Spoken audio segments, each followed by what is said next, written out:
know how it go online, ain't nobody safe. Like, hey, see me face to face, probably wanna autograph and brag about it for days. Like, hey, biting my tongue, you want your 50 minutes, boy, but I ain't the one. Like, hey, we don't get along, but I ain't making you famous saying your name in the song. Let them talk trash, I won't pop back, cause they want that. Type in all caps and it's all cap, fall back. I get called whack, no response track, with the bomb back, suck my ball sack, probably want that. Ew. I'm the proof, you can reach every one of your goals. You can be too drunk, way too high, but it's never too late to have hope. I am the one, I'm gonna preach. You can reach every one of your dreams. You can be up against the whole entire world, and you can beat them if you just believe. They've been saying I'm a... That's a fact! Stop it! That's a fact! I can't believe... Bro, I did not expect to have this reaction to Tom MacDonald, bro. He was spitting facts, though. I don't know. I think if you don't like this, I think you really just have a problem with him. Like, that, it's definitely personal. It's definitely personal. It's political, it's personal. I don't know. And I feel like he's addressing those people, too. That's funny. Yo, this man is going off right now. I am in total and utter shock right now. I don't know why. I don't know why I'm so shocked. Why? He's the biggest independent rapper on the planet. Why am I shocked? I don't know. He was just telling my life story just now, dog. He was just this man who looks nothing like me. Another proven fact why people need to remove race from the conversation. You bore me. You bore me with the race talk. You're so annoying, actually. And you're so dumb. You're so dumb. Forgive me, Lord. Forgive me. Forgive them for what they do not know. But y'all are so dumb. God can hear me even when I whisper. So I don't know why I did that. I take that back. Forgive me, Lord. They're not dumb. They just misguided and brainwashed. And I'm out of breath because, honestly, the dude is telling my story, dog. I can't even find a part in this song that I disagree with or that I didn't actually live through myself. And if he comes from that, which I'm sure he does, if he comes from that, and this is where he is today, how can you not respect that? If you can't respect that, your whole perspective is whack. Maybe they'll love me when I fade to black. Let's not quote Jay-Z these days, though. It's necessary evil in this world. And there continues to be necessary evil so that you can see where God plays his hand. And the reason why there's no slavery today, because it took some other good white men to shut it down. You didn't fight for the Constitution to be right. It wasn't because of what you did why the Constitution got changed and why all that is illegal today. Nah, it was because some other white men came along. And I'm saying white because that's who was running the country. White men, right? Some other white men. There was some bad white men and there was some good white men. You know what I'm saying? And good always wins. That's why you're free today. So thank those good white men who came along and shut that ish down. and today they complain about Tom MacDonald. Tom MacDonald is the least of your worries, my brother. So I know there's good people out there, and I know that there's bad people out there, man. That's just what it is. You feel me? I guess some people don't, when they watch my reaction, sometimes they don't like that I'm like that. They think like, oh, he's very right-wing. I am not right-wing. Do not get it twisted. I'm not left-wing or right-wing. It's just, I love this place, dog. Like, what do you want me to tell you? They be calling these dudes racist, bro. People so stupid. People so dumb. They be calling these dudes racist, bro. Imagine being called racist all the time, right? And still coming out with this message and still coming out preaching this message. Democrats or the left-wing party, they're just a little more extreme. The extremists are on the front page, where I feel like with the right wing, there's extremists over there too, but they're not on the front line. You know what I'm saying? They're not on to me anyways, I don't think they're on the front line. I don't even think Trump is somebody who's an extreme right winger. Like, I think there's people who just take his word way too far, and he definitely does have racist people who support him, but they're dumb. Like, those people, those racist people are dumb. If they knew, if they felt like Trump was racist, they're sadly mistaken, because there's so, like, what he's done for the black and brown community is more than any president has done for the black and brown community. So if he was racist, he would not be trying to do all that. Trust me. The media today, right? What this type of stuff that the media provokes and what they put into the minds of the people who are watching the news all day. You know what I'm saying? If you watch the news, you're misinformed. If you're not watching the news, you're uninformed. All this type of BS. He ain't lying, dog. He definitely ain't lying. He said they want 15 different bathrooms and white dudes and hate black dudes. Like, that's what they want, man. That's the division they looking for, right? I'm telling you, when they don't want us to unite, bro. Fighting the system the left designed to divide us. And that is clown talk. All you got is mean tweets, free speech. Call the cops. Dog, you defunded the police. This country will be better off without all you freaks. This is America, homie. If you don't like it, you can leave. People don't like hearing that. You're not racist, even though you're burning the flag. Okay. And if I tell you, if you don't like it, leave. That's racist now. Like, you can't even say things like that. like go back to your country. You can't say that either. It's like crazy, bro. It's crazy how people think these days. Like, people are so easily manipulated. And I agree with everything Red Tom is saying. That's the crazy part. I agree with every word he's saying. Blue Tom is talking nonsense. Like, Blue Tom is irking me, actually. He's aggravating the hell out of me. It's hard listening to Blue Tom rap. No president will ever give a damn about the truth. Let's go. It don't matter who's the winner, because the people always lose. No president will ever break the system from inside. That's what I'm talking about. It don't matter if you're left, right, black, white, red, blue, conservative or liberal, rich, poor, me, you, Republican or Democrat, old, young, mean, cool. They promise us our freedom, but then all we get is free doom. I see where you went with it, good brother, and I like where you went with it. Now, like, there's parties, right? There's Democratic parties and there's Republican parties. I would never align myself with either party. Two white guys made a song called White Boys. Why didn't they name it Black Boys? Why? Why not? Stop crying, dang. There's a white boy in this mother who ain't afraid of getting canceled. Boy, that's me. Boy, that's us. We got white boys by the trucks. We got honkies by the hundreds. We got rednecks popping trucks. I got an attitude like Dad had when he had a few. Like had a few, a white boy, but I'm down to get black and blue. The rap for you. Got it rattling the trunk. Got it blaring out the windows of the wet phone. Is that white boy? Is that 911? Hey. All my haters got pronouns, green hair, BLM t-shirts, fully vaccinated, scared to breathe air. All my haters woke, all my haters woke, hey! All my haters woke, all my haters like the burn flags, protest, wear drag, no offense. All my haters liberals and they ain't making no sense. All my haters woke, And they ain't making no sense. all my haters, Let's go! all my haters whack. Bro, give Tom a chance. That's all I can say, man. Give Tom a chance, bro. If you've been hating on Tom for a while like me, give Tom a chance, dog. It'll change your mind. I guess we got to do it, y'all. I guess we got to come together and extend this Hog fan family, man. Maybe we got to do it through the goatees. I don't know. I don't know what it is, but we're gonna try. We're gonna try. My people of this country and we're under attack. They banning us, they cancel us for speaking the facts. If you man enough, come stand with us, take USA back. And every time we pull up, all you're gonna see is American flags. American flags. American flags. And every time we pull up, all you're gonna see is American. Hey, what's up, fam? Welcome back to the channel. It's me, your girl Lacey, here with your girl Carol with an E. That's me, guys. What's up? And we know why we're here today. So we're very excited about this because this is somebody I've really wanted to talk to for a while now. So today we are going to be sitting down and chatting with the one and the only Goatworthy. Hey, What's up? welcome, What's welcome. up? What's up? Oh, why is my camera like this? I don't know. What'd you do? Oh. I don't know. I gotta fix that. Hold on, give me a second. What's going on? Y'all can see what's going on the wrong side, huh? Yeah, huh? I don't even know how to fix that. How do I do that? Oh, I think I would have to leave the room in order to do that. Oh, if you need to leave and come back, you Yeah, can. yeah. Give me 1 second. Sorry, I just ruined the whole intro. That was wild. Nah, you're That's good. okay. It's all First good. of all, that intro was fire. Before we go anywhere, I just want to say that was. Just listen. I'm glad I wasn't live when that was happening because would have choked me up. I don't want people witnessing me react this way. But no, listen, that was I'm honored that you guys would even put together something like that. It looked like it took a lot of time. I couldn't do that if I tried. That So was her. that was you. Oh well, Lacey, I appreciate you. I appreciate the hell out of both of you. Aw, thank you so much. That was amazing. Yeah, that was crazy. Now it reminds me of something. I just want to say something really quick. I have a real ride or die goatee by the name of Sam I Am. She went through all of my videos one day and made a spreadsheet of every reaction I've ever made in every live, everything I've ever posted before she even found my channel, and made a spreadsheet with the link in the timestamp.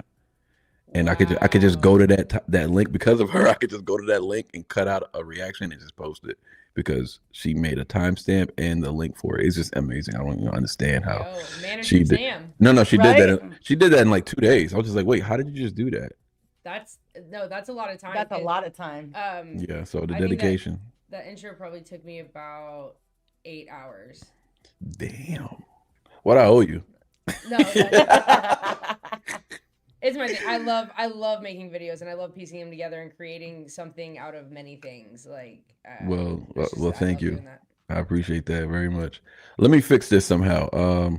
It's probably just can't. Oh, I could do it right here. Actually, never mind. We're not going anywhere.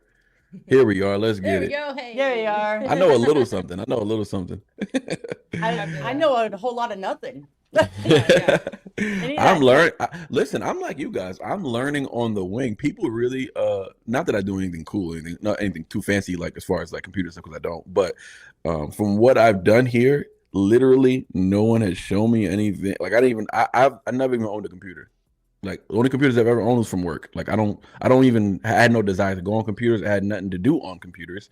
I don't do social media. I'd never done any of that stuff. So when I started YouTube, it was just like, not to get into something right now, but like it's just piggybacking off of that. Yeah, when I started YouTube, it was like my first exposure to just being online and being like communicating with people. Like it was just in real life. I'm like this though. In real life, I'm like, my wife will tell you, like I'm a social butterfly. We can be in any setting. I can talk to anybody. Like anybody who looks at me for more than 2 seconds, I'm gonna say hello. That's me. Yeah, that's totally me. I'm not shy at all. I'm like, hey, how you doing? What you doing? You're my best friend today. Like, it's like that's how. What up, chat? How y'all doing? I see a lot of goatees in the chat. What's up with y'all? Raz, I see you, brother. How you doing, Sherry? Cosmic Crazy. Damn, I see y'all, James. What up, brother? Gator. Miss Tabitha. Sorry, I'm over here shouting at people. But yeah. No, yeah, you're good. There's we have a lot of like crossover subscribers. So I realized that when I first got on with you guys, the reason why I popped out and popped back in was because I realized that I wasn't live on my channel. So I went to go make it live on my channel. Yeah. So that everybody can get alerted. Technology is crazy. I know. It really is. It really is. Amy. Yeah. Yeah. It's amazing. That's Amy. Amy. That's Amy. Oh, I call her Amy. No, it really is Amy. That's what Tom calls her. So now we all say, like, we can't unhear it. Like, I've been calling Amy for too long, so I'm sorry. Like, it's so funny. So we communicate in the comment section. I'm always like, she's always in the comment section. Yeah. And Japan's another OG. Yep. And then there's how you doing? Oh, she's a mod for you guys. Yeah. Amy is. Sherry's a mod. Sherry's a mod over here. Okay. Tabitha. Miss Tabitha too. Oh, okay. They must have came from you guys' channel because they've been rocking with me for a while as well. So I love the crossover. Yes. Oh yeah, for sure. Cross pollination's the best. Like, absolutely. We have to talk about the HOG community at some point in this conversation, as far as like as it pertains to like things like that, like just how they move. I mean, I know we're content creators, but we're also like, I guess, a part of that community. But I always feel like a guest in all of these, and I don't mean to say like how people call white rappers guests of hip hop. I just mean like I always feel like a guest in these communities because I was adopted into it. Like it wasn't really like I happened. A lot of people were HOG fan before content creation, before YouTube communities. They were just HOG fan because they love Tom and the music or whatever, right? Yep. So and then because I've spoken to a lot of HOG fan people who just found the community like a year ago, but they've been Tom fans since 2011 or whatever, however long he's been rapping. And I'm just like, wow, that's interesting. I'm like, so you were never on YouTube? I was like, no, I never go on YouTube and get in the comment section. Like, it's weird.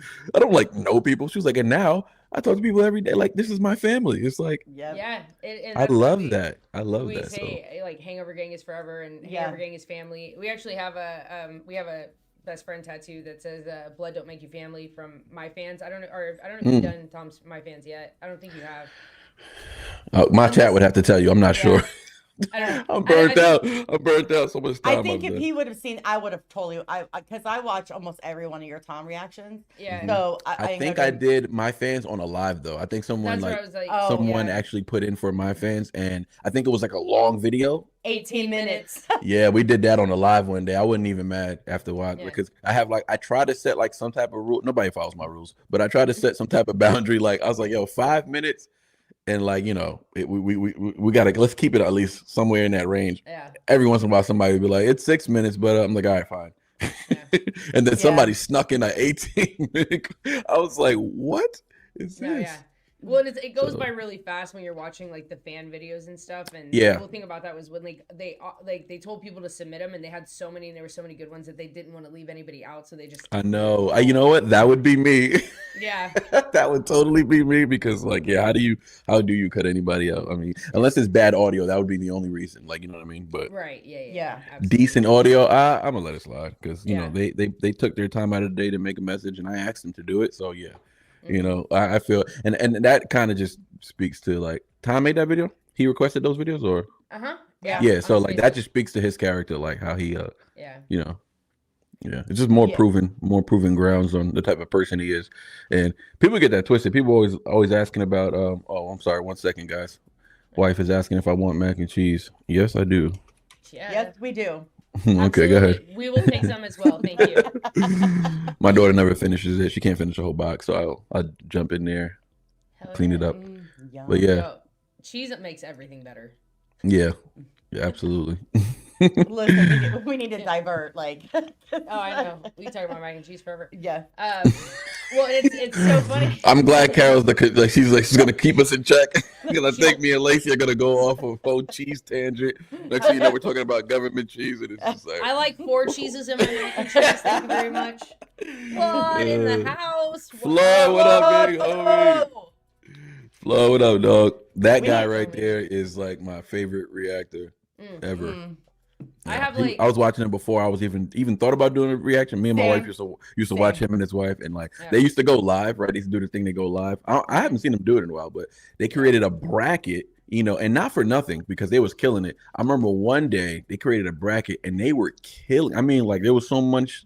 He's the reason why I even thought about doing donations. Like my mods told me to do it, but even before that, it was like watching. I was like, "What is happening? What am I even witnessing right now? Like, yeah. who's doing it?" Like, I didn't understand that side of YouTube. I just watched YouTube videos. I never read Yeah. comments or nothing like that. It wasn't until I saw a flaw that I was like, it started there. You know what I'm saying? Yeah. And I was happy because he was talking about how they were like struggling and how that day paid their rent and shit. Like he probably remembers what I episode I'm talking about. remember. I know that Cause, episode. yep, Oh, because yeah. he was like, "You guys just paid, like you guys just like they got emotional." Mo was like on the verge of tears, and I was just like, and me and my wife were watching it, like, "What is happening right now? Like this is so amazing." Like I just thought that was amazing. Like people like that, a bunch of strangers coming together for another stranger and wanting to do it. You know, people were just donating to just because it happened to me before too. So when it happens, like it had me on the verge of tears. I just didn't understand. I had to stop people.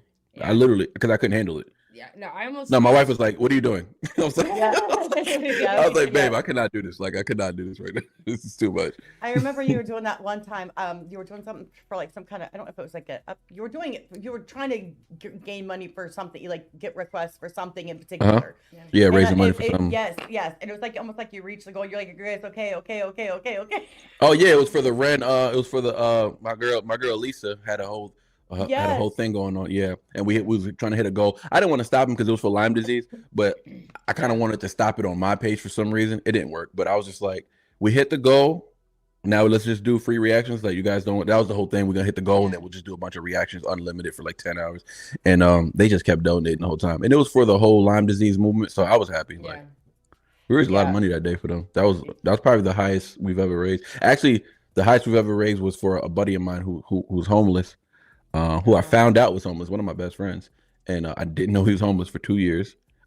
He told me, and yeah, that was a tough one. It's hard to talk about, but yeah, he was homeless, and we raised money for him. We raised like $2,000 for him, and in one 6-hour session, we raised like $2,000 for him, and That's amazing. blessed him. He got removed. That chat removed him from homelessness. Got his car fixed. Got his son a gift just in time for his birthday. And then we went to the beach the next day with all of our brothers from the church, and he got baptized. And he asked me to baptize him, and I baptized him live on the channel. It was like it was like the work of God. The God was just working that day, and it was just like I was not getting in the way. It was like whatever God wants to do, I'm gonna let it happen. I'm gonna let it happen. Honestly, That that's was amazing. I love amazing that live. story. Yeah, Yeah. so Yeah. amazing. Yeah. Oh my gosh. He's actually on the song with me. So if you ever guys want to hear him, he has a beautiful voice. He's on Seven Sins, and he's on another song that I'm dropping tomorrow. Shout out to whoever's in the chat right now because I'm dropping that tomorrow. Yeah. Hey, Yeah, but that's dope. We're Yeah. gonna, Wrote it down. No, yeah, we're gonna have to. Yeah, I'm like, we're I gonna wrote it react to down. that. Yeah. I actually, when I was going through the videos, I went back and listened to Black Republican today. Yeah. I love that song. Yeah, One of the me songs too. I can still. You know how like, well, I don't know if you guys ever wrote music or did any type of like content worthy like stuff where you had to re-listen to yourself like poetry, but as an artist, you get tired of hearing yourself, and certain songs you just don't want to hear anymore. You know they're good, but I just don't want to. I don't want to hear them. I want them to stay good, and I want to listen to them just by chance on random on my shuffle and be like, oh man, I like this song. This is a good song I made. So that's how I like. That's how I like listening to myself. I don't go to myself to listen to myself. Black Republican. It's so relevant today that it's so relevant in the 60s, and it's relevant in any era, and that's why I love it so much. And people who don't like it really tells me a lot about them. Because and I don't mean like Sonics. You can like say like I don't like the beat, I don't like the flow, like I don't mind about that. But there were people who were reacting to that song and getting like they were shape shifting almost. They couldn't handle the truth. They couldn't accept. They didn't want to accept it. They it was can't like, handle the truth. what's up, Cindy? But sorry, I ain't trying to. No, you're okay. I haven't been live in a while. I'm talking today. Oh shit! Shout out Gator. Shout out my boy Dang. Brian. Hey, that's the only guy. That's the only goatee I've ever met in person. He came to the show. Oh, yeah. Yep. Shout out to Hazel Marie for giving him VIP tickets for free. But yeah, he was at the show that I performed at for the war tour. So shout out to Gator. He's a big time supporter. Thank you for showing love, man. Show these girls love, man. But anyway, so. Yeah, Totally well, and appreciate of course, you get on war tour like right after I freaking leave. I Texas. was Oh, that would have been so bummed. cool, man. That would have been so cool. mad. I was like, I was so bummed. I was thinking, like, should we just go? We should go visit go Mel or yeah, something. We should just go. Like, obviously, I need to go see my folks. yeah, like, like we need to go. That's too funny. If we could have pulled it together, we would have. But we had already bought tickets to Wisconsin. The last two shows in Wisconsin. And how dope it would have been if we would have freaking finally met. That would have been so crazy. I met Kat though. I did meet Kat. I was so jealous of Kat that day. I saw that picture pop up. I was like, yeah, we actually have her coming on here next weekend. She told me. I was just talking to her last night. I was talking to her last night. She was like, "I'll be there next week." Yeah, I can't wait. I was like, "These girls are working." I see everybody. I had Beto on here recently, right? Mm-hmm. Yeah, we've had Beto on twice. My boy Beto. We've been on once, and then he's been on here once. We've been on his once. Okay. Nelson has been on. Yeah. A few times now. Yeah, we do a weekly a weekly like competition between reactors with Triple T on Triple T's channel with Oh, SMG. do ya? Oh, I just Triple T just hit me up yesterday. He was like, I think he said something about like wait, was it yesterday? I don't remember what it was. We had a brief talk. Oh, he was live and we were talking, yeah. And he was like, you better get in there and join the independent competition or whatever. Yep. He said, submit the music, bro. I was like, the rundown. We want you to submit go to the rundown. Yeah, right. I think it's like March 3rd, right? So like the last day or something. Well, I'm contemplating. I don't even know if I want to do it. Yeah, well, it's like I think the winner gets like $1,000. I think they said. No, he explained it to me. And the feature, and then I think a hook from SMG Jimmy. Yep. Yeah, I actually have a. me and SMG are working on the song already, and a Hard Target. I'm working on the song. It's for my album. I'm working on the song with all three. Yeah, I'm writing it. They said whenever you're ready, send it, bro. I was like, all right, cool. I just wanted to get the okay first, but yeah, we're doing something dope. Jimmy. That makes me so excited. I love SMG Jimmy. Listen, He's so fire. I do. Listen, so you should funny. go watch The Fifth Element. We're on there. Jimmy picks on me. Like literally picks on me. He's a critic, man. He's a real music guy. So he's definitely a harsh critic. Like when I was on the show, on the rundown before. Sorry, OBS does that. But anyways, I was on the show before and I lost to a terrible song. But what I was gonna say. Oh yeah, they was loving my songs for a good minute. And then I submitted a song by mistake. I was begging Triple T to switch it, but he wasn't like reading my messages. I literally submitted the wrong song. It's an old song that I have from like 2015. I would never submit a song like that, right? And I was trying to submit my Ren song that I did, which is fire. Like it's called Savior. It was like super fire, and I was like, oh, I'm confident this is gonna win a round. Like, I wasn't confident I was gonna win the whole thing, but I was just saying I was confident this was gonna win a round because I saw the guy I was going against. I was like, oh no, this guy's not. This is easy. And then I was like, what are they playing? And I was like, oh shit. What is this? And then it was too late. And then it was an old song. It was like so I can't believe I was so embarrassed when I saw it. I was like, wow. But anyways, I ended up losing that round. So that pissed me off. But anyways, shout out Triple T though. We got cool from that show. Yeah. I actually, it's funny because it's like Tom has brought us all together, which is hilarious, I think, because I actually met Triple T because I was on a live with another guy, and it was during when Ryan first started talking like shit, and he'd put out his diss against Tom back in early 2020. I think I might have heard about that. I don't know anything about that. Yeah, well, so he was really just going after people around Adam, but like Tom had just dropped Facts with Ben Shapiro. Like this was in February, and then so that was that Friday, and then that Monday he dropped a diss on Tom called White Boys. That was terrible. It still hadn't hit a million views. Whatever. Wait, Ryan dropped a track called White Boys? Why Boys. Why? Y, yeah. Like WHY. Oh, okay. It's not good. Who was he dissing in there? Tom. Oh, so he has an actual song that's directly at Tom. Oh, I gotta hear that. He put that out on Monday following Tom's big release with Ben, and then so he had a problem with that or what? Well, no, I think I can't stand Ben Shapiro either. So I think was it about Ben or? No, it was about let's diss Tom so I can get attention because I'm dropping this album. Yeah. Why this time though? Well, because he was mad at Adam. Yeah. Well, because I think what it really. He was already not going good terms with Adam. I thought that happened before that. Well, so when Adam and Tom dropped the Brave One in the beginning of 2020, or the first part of 2022, I think the success of that kind of started the jealousy and kind of the bitterness towards it. Yeah. And then once the Brave 2 came out and that was super fire and stuff, I think he was a little bit jealous and angry that Adam was getting bigger because of his music relationship with Tom, and that they were best friends. Well, Tom is a freaking superstar. I know. And so then at the beginning, he called out Tom in the shower one day. Literally he's in the shower and he's like, random. Tom MacDonald, I'm coming for you. And then I'm going to come after every rapper who thinks they can't be. And he was serious? 100%. And then he literally, after Tom dropped that track, he dropped the diss. And then the end of the week announced that he was also dropping an album, and that song was on the album.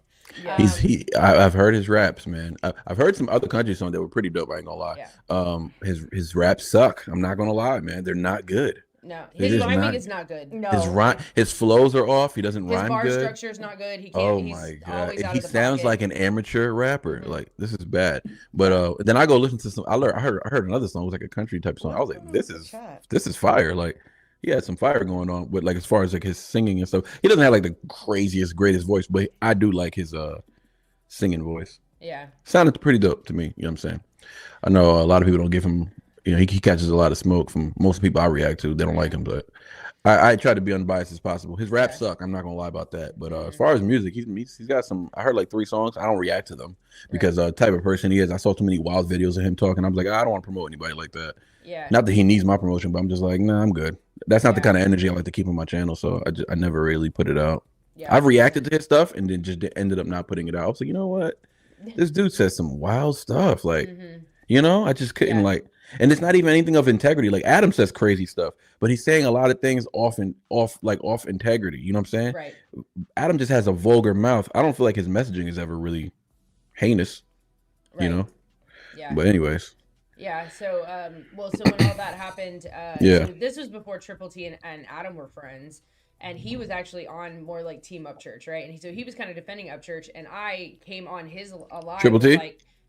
With Tim and 2 or 3 other people, and they were all Team Ryan, and I was the only solo HOG defending Tom, and I sent 10 toes down on it, and I actually said stuff that made him kind of rethink things, and then he eventually had Adam come on, and they actually hashed it out and became friends. So now Tim had Adam on, Triple T. Oh, Tim wasn't on. He wasn't cool with Adam. No, him and Adam were not cool at all. Adam came on, and they were going at it. Adam what? Was I gotta see this stuff. Listen, they were still up. I guarantee you. They were fighting so bad, arguing it was like I'm gonna beat your ass. I'm gonna beat your ass. I'm gonna pull up. It was Adam can get. The whole thing. Yep. And I was like, whoa. Adam's 70 years old. He just looks great, but he's really 70, so he could pull up on Triple T if you. Yeah. Damn. Yeah. He's younger than I am. He's only No. slightly older than me. No, I know. I'm joking. I Yeah. just thought when I met Anna, I was like, Yeah. yo, what are you, 60?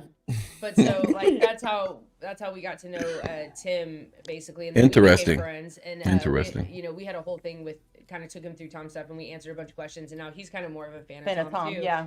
So and then. Funny enough, I guess I'm the one who turned you on to Tom, and I had no idea.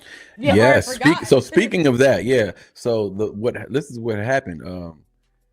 It was real early on. I don't know how you don't remember this because ADHD. Listen, she does it for a lot of reactors though. She's like, "Hey, Tom. Hey, Tom." Yeah, no. So Tom. much money She's- in lives, like getting. no, people she to she Tom. was she donated to a Cash App just randomly. I was like, who's or Yeah. something like that. It was just like a random. I was like, Lacey. I was like, who is this? And then your name popped up again later on, and I still have not reacted to Tom. And you put in for a Tom reaction, and then you said you was watching you watched one of my Fallen in Reverse reactions, and that's how it started. But you were trying to get me to Tom, and I was around the time when I was just like, nah, I'm good. I'm not doing no Tom. Like, this is crazy. Like, this girl who's I'm cool with the Fallen in Reverse, but I'm not gonna take it that far. Like, I'm not doing no Tom.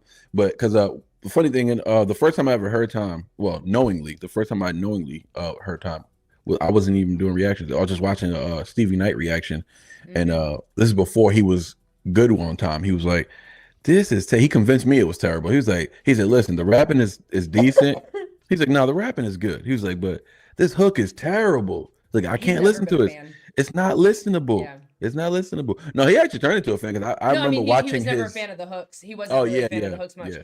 Except I hit him up during, I think it was American Flags actually, and I was like, bro, you have to do this one. I promise you, you're gonna like the hook. You're gonna like it. I promise. Tell me you, he you're didn't gonna like the it." hook. No, he loved the hook. Oh, I was about to say that because that's my favorite song.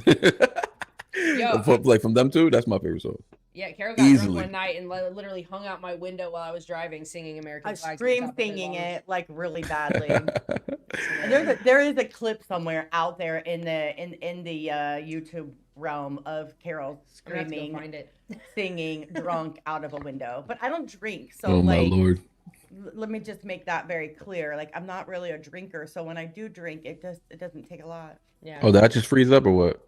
Yeah. Yeah, you did. Oh, okay, I was like, I wonder if it was on our end or not. I was like, what's No, going I'm on? still frozen though, right? Yeah. Yeah. Okay, let me It's probably why our is- internet. Yeah, that might be my crappy internet. let me see.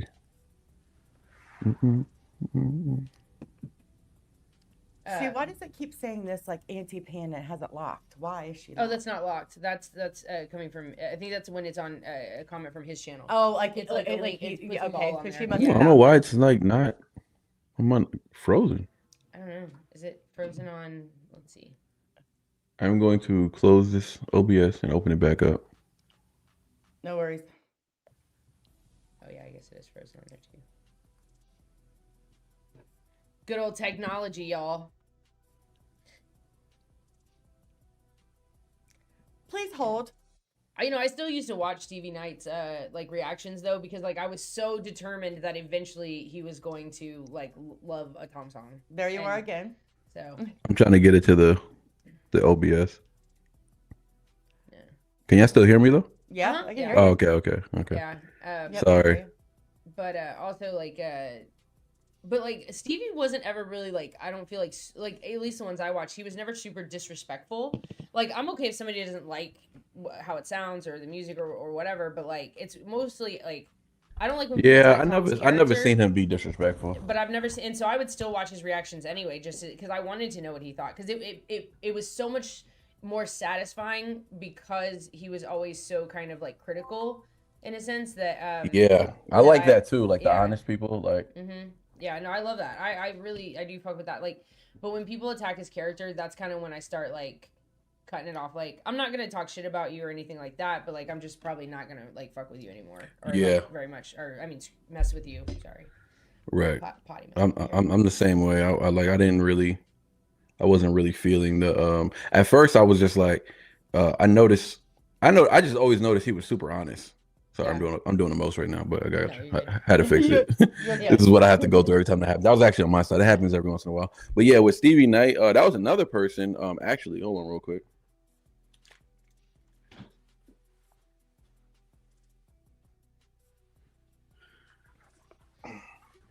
I had bought his book. I don't know if you haven't read Hey. this. This is an No, amazing I book, though. I don't think I Honestly. even knew he had a book. Yeah, he has a book. It's called get his promo on. It's called Fed Up. He used to be a border patrol agent. So What? yeah, Stevie Knight's he used to be a border patrol agent. He finally came out and said it because you can't say stuff like that when you're like working for law enforcement and stuff. Yeah. So he finally quit his job. YouTube finally retired him. Oh, that makes the name of the book make sense. Fed. So, yeah, Fed Up. and he Little- talked little about double so there. I like it. yeah, it's so dope. That's what I really liked. I like the title. But yeah, he talked about a lot here about his journey in border patrol and law enforcement. Pretty dope. But that really sold me on like this type of dude he was, because he talked about a lot of stuff that I could relate to in there. But yeah, Stephen Knight is very honest dude. You know what I'm saying? A lot of people don't like him either, especially in the black community. They love calling him coon and all types of other stuff. I mean, they be calling me that too, but That's actually one of the questions I was gonna ask you. not as bold. I don't feel people. Nobody really feels that. Actually, nobody's ever really said it to me. I've seen it in the comment section, but it was like during a certain point when I was having like a battle of words with somebody else.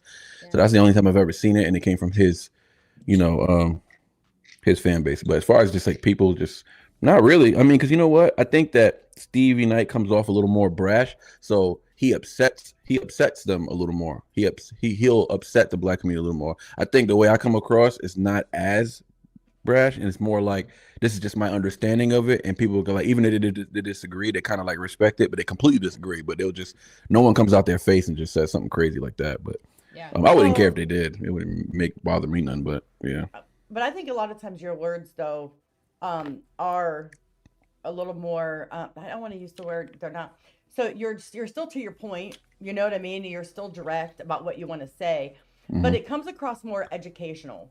So I feel like sometimes when I watch your reactions, I don't necessarily watch your reactions always for the reaction. I watch for the commentary that's going to come, because I want to know what you're going to say that's going to be insightful, right? And what has brought me to some of the things like that I don't know, I'm curiosity of your opinion of something, right. You know, and so we haven't had a chance to actually talk about any kind of actual opinions like that. So that's where I can get that information. Like, I got to know what Manny might say about this one. Hold on, you know. That's interesting. I jump on and I take a look see.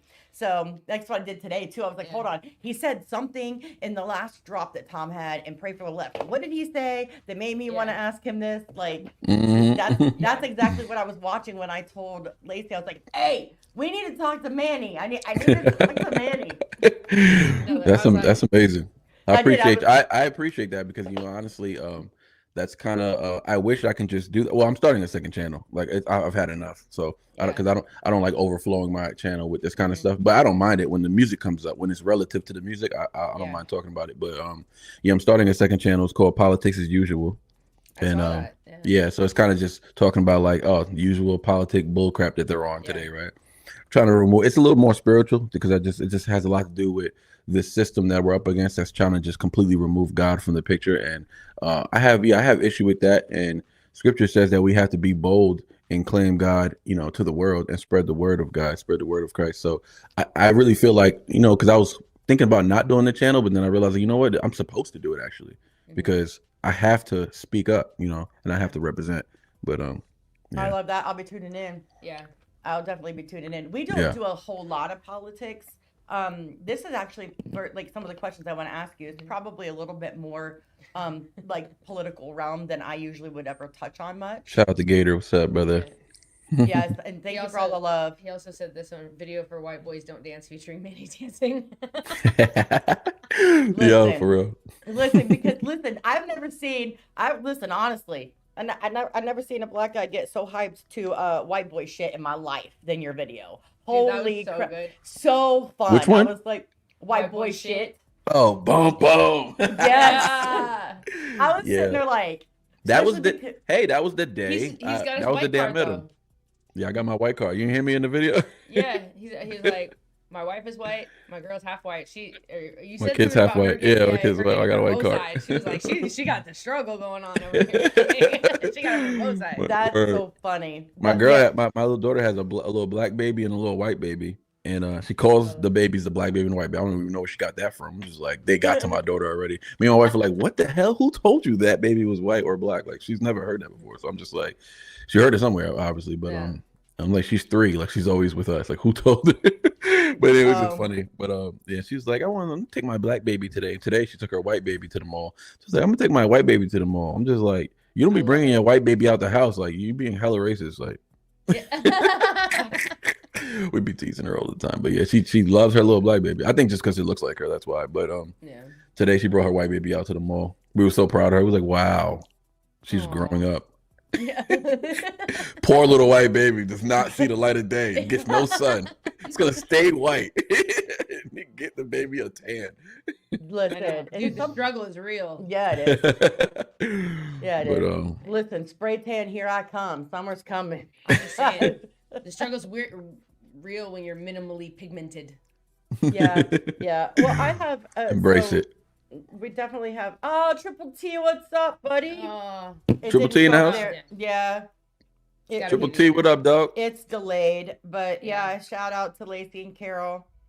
And Goatworthy. I hope y'all join the session. Listen, talking about the rundown. Hey, he already said. Listen, he dropped. He dropped to get you a message. Join that rundown. I got you, Triple T, for sure. I got you, big dog. I'm gonna send you a nice list. Tim's for real the homie. Like Tim's the OG, man. I respect him so much. Yes, like we were just at Justin Time's birthday bash with Triple T. Yeah. And it was super fun in Michigan. Yeah. So that was super fun. And he's a gentleman. Of course, yeah, he is very much a gentleman. Anybody talks about Triple T, like my gloves come off. I'm like, gonna catch these hands. What? Like, well, he's an OG, man. He's old school. He knows how to conduct himself professionally, and he knows how to mediate, and he knows how to get his message across without, not necessarily offending anybody, but he knows how to get his message across without letting the person know, like, without them feeling like he was intentionally insulting them, you know what I'm saying, in any type of way. So that's a professional, smooth talker. So I'll be watching him on his lives all the time. He be lit. Maybe have like 400 people in the chat. I'm like, damn, he lit. Yeah, he be going live. He got like 16. He got like, I think he's getting close to 20,000 subs. But he is an active live streamer though.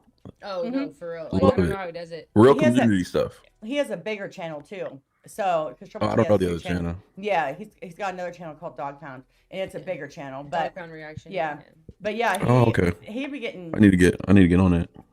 He has like, he get 200-300 people in his chat, like, and I'm like, the only time we had 200-300 people in our chat is when Tom MacDonald was live on our channel. Like, that's the only time we had that many people in our chat. You know what's weird? When your channel is in the early phases, like when you cross the 10 and you haven't hit the 15 yet, or maybe haven't hit the 20, whatever, that time frame for some reason, and I've noticed that with other YouTubers as well, and I've spoken to other YouTubers as well, that is like YouTube is really willing to find out. They're going to put you out there. They're going to push you a little more because they want to know if people are going to rock with you or not. So, and you're still early. So they look at you like you need the assistance. So they put you out there, as opposed to once you crack that like 30, 40, they're like, you should be able to pull these people on your own. You know what I'm saying? Do your numbers or be lazy. You know what I'm saying? It's kind of like you're more on your own now. So once you hit, so that's what I'm saying. Once you because when I remember I had like 10, 15,000 subs, we were live with like 300 people. And I thought that was going to be the norm. I'm like, oh, this is normal. And now it's like 67. You know what I'm saying? But it's still, it's just like, I barely had any subs. It was like, why are there 300 people in here? Oh, and we were just doing random reactions. You know what I'm saying? But interesting. Well, I mean, but like you though, like when there's a release, everybody pulls up. Yes. And I'm like, the reactors I tend to gravitate toward, I think, are like, especially when it comes to Tom's music in the political songs, even more specifically, are people that I think, like, I'm very curious to know their opinion because of the content of it. Yeah.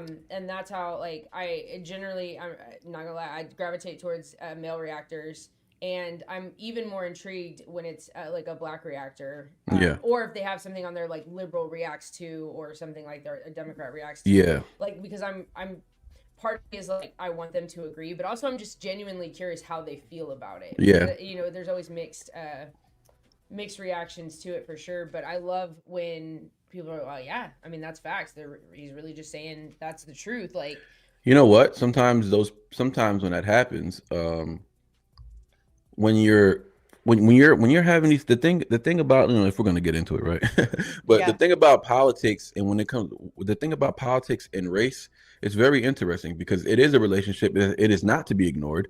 Because if you ignore it, then no one will ever learn. So the thing is, if you're on the black side or white side, whatever the case may be, everything you hear, because you don't accept, because you're not open-minded, it's what you hear through passing and what you allow yourself to look into. You would only allow yourself to dig into certain liberal aspects of conversations because you don't even enjoy it, so you're not really digging for it. But when you're sitting here and someone requests you to listen to something, someone you respect because they're a follower of yours, and they paid money for you to react to a certain song that has an opposite political concept that you don't live by, now you have to sit with the words, you have to listen to, you have to pay attention, and you have to be genuinely honest, and you have to come across that screen worrying about who's gonna say what about you. So now you gotta be polite. You know what I'm saying? That's rule number one. You're gonna do all right if you just start with politeness. You gotta be polite, respectful, and try and be honest as possible. And when you do that, you find yourself in a situation like, oh, you know what? I mean, I do agree with that. I mean, he is right about that. Or yeah, next thing you know, the light went off and now the seed is planted. So that's what happens to a lot of people. Honestly. Yeah, I've seen a lot of people like the Cartier family. I don't know if you've ever watched them. Yeah, I know them. I've spoken to a few of them before. Yeah, I like when I found them, it was early on, and I've seen their kind of like transition from their political like ideology. Oh, they're straight political now. They be at the events. They're everywhere. Yeah. They're in person. They interview presidents or candidates. They're there. Yeah. They were one of the first reactors that I kind of watched besides Cedric and Brian. That's how I first found Tom. I don't know who that is. Cedric and Brian. They're it's a black guy and a white guy. Oh, I think I know. They be drinking. Oh no, but I know who you're talking about. They're funny too. I love them. Okay. They're just they're definitely Cedric and Brian, the older dude, the two father. Two like right with. Yeah, I got you. Mm-hmm. Two Republican type conservative.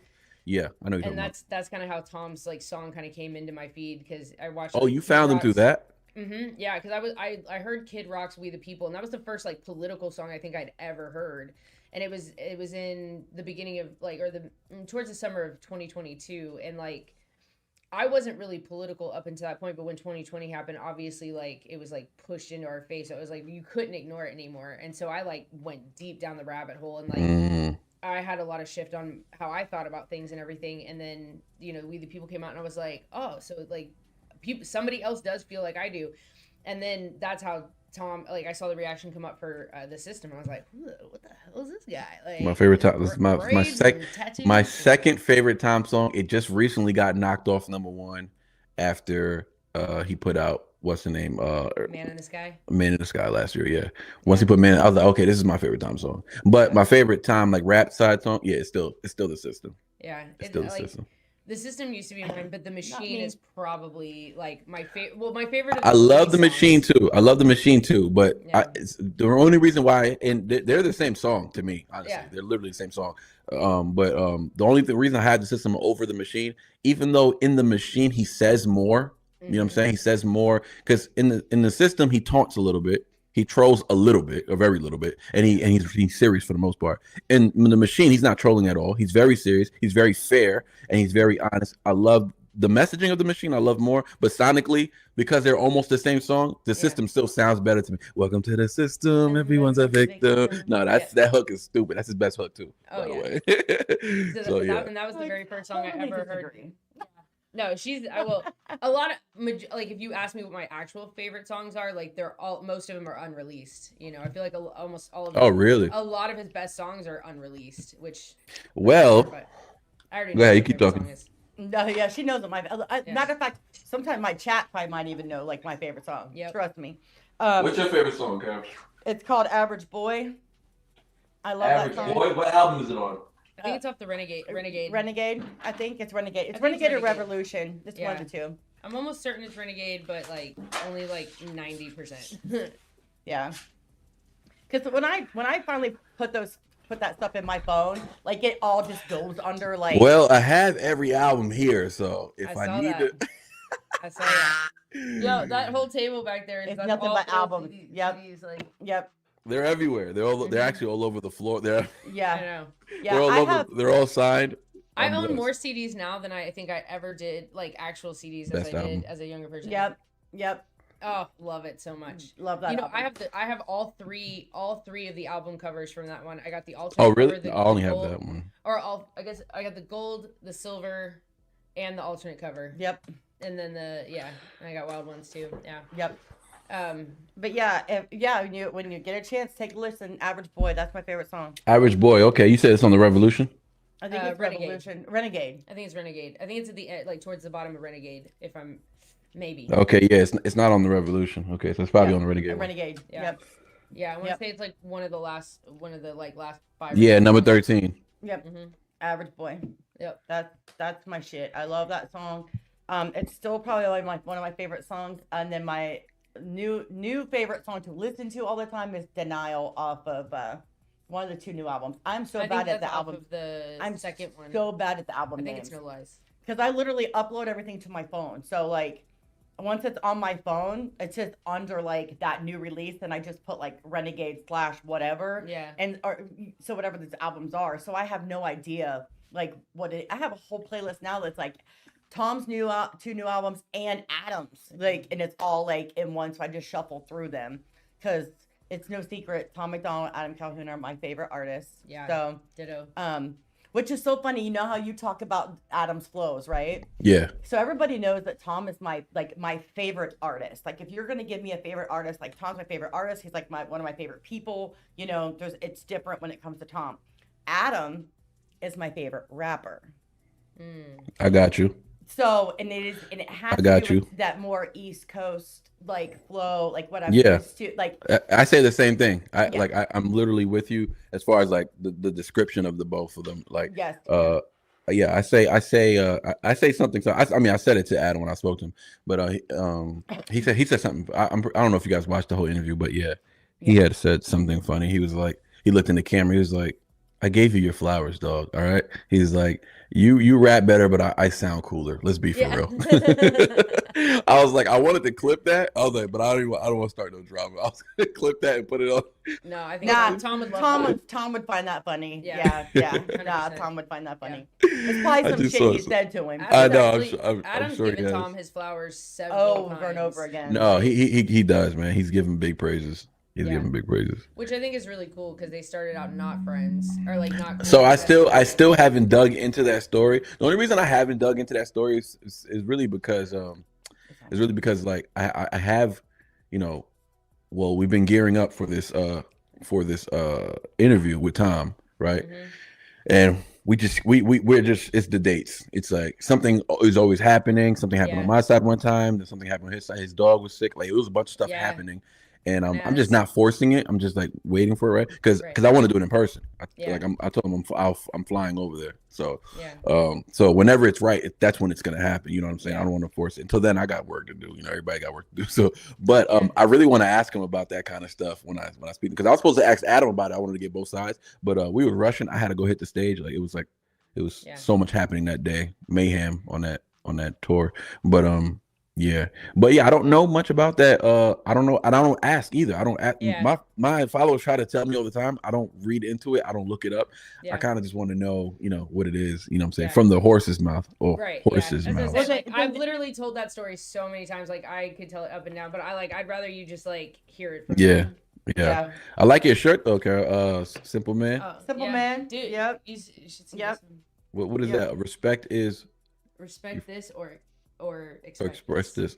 Expect this. I think express this. Yeah. Expect. Oh, okay, fire. I got my Hog fam. My flag back there. I saw that. I saw Yeah. that in another video. I don't remember which one I was watching, but I watched. Oh, you got the several can't today. cancel all of us flag? Oh yeah. Oh yeah. I just noticed that. Mm-hmm. Yeah, and then that poster in the back there's an autograph poster from Tom to Carol, personalized. It's personalized. Yeah. Nice. Have you done Riot yet? Brian, help me out. Yeah, so I have so there's a mountain that they built out of skulls, and well, what they thought was dirt turned out to be fertilizer. And so they made Poop Mountain out of skulls, but there was like 42 or 43 skulls, and I actually got one of them. Oh, fire. Yeah, from the actual Damn. video. So I have it. Hold on, I'll grab it. Oh, nah. It's cool. I got to show everybody. Yeah, on another Yeah. level with it. I'm trying to get to y'all level. Catpool, what do you think? We gotta invest in better headphones. Pixie, DLB says she believes so. I think I have. I think I have done right. That's so fire. It's signed, yeah. Yeah, I broke in the mail though. USPS doing the most, but it's still mostly intact. It's like the coolest thing. That's good enough. Yeah. And that's a real skull. Yeah, I mean It's it's fake. like it's fake, but it's like it's Oh. super heavy. It like feels like it could be real 100%. Yeah. Oh, okay. It Yeah. looks real hell. Yeah. Real. Slightly We have creepy. lots of like nightmares. Tom memorabilia Oh, yeah. merch We got and the- signed. We got the Stuff money and- from Dirty Money. We got a signed autograph. Dirty money. That was another good hook. Yep. Yeah. He's got that's the thing about Tom's hooks. It's a cool thing to have about yourself, because a lot of people, a lot of rappers get this, this type of like, everybody finds something that they can hate on and over exaggerate it. This is what happens. Like, and every rapper has this thing, right? And they hate it, they love it and hate it at the same time, because it becomes their motivation to change the minds of the haters. But at the same time, it's another way to say, F the haters, and so it's like a double-edged sword when it comes to that. Tom has the reputation of terrible hooks, right? But from like, I love his hook. which is crazy because he has so. Let's say he has bad hooks, right? Because everybody has bad things of every aspect of their career. Everybody has bad verses or bad something, right? It doesn't matter if he has, but he has way more better hooks than bad hooks. So it's like that's not a notch you could put on someone's armor. I don't think that's a chink on the armor. If it was something he wasn't doing good at, then it's a chink. Then it's like, okay, he's nice, but his hooks, he doesn't do good hooks. No, he's had hooks that weren't that good, but he has way more hooks that were like, I've gone through like 70 Tom reactions now, and I can tell you like 3 hooks that I absolutely hated. You know what I'm saying? 3 hooks out of like 70. Like, come on, cut it out. That's not something you can hold against somebody. I had this argument with people all the time about my favorite artist ever, which is Eminem.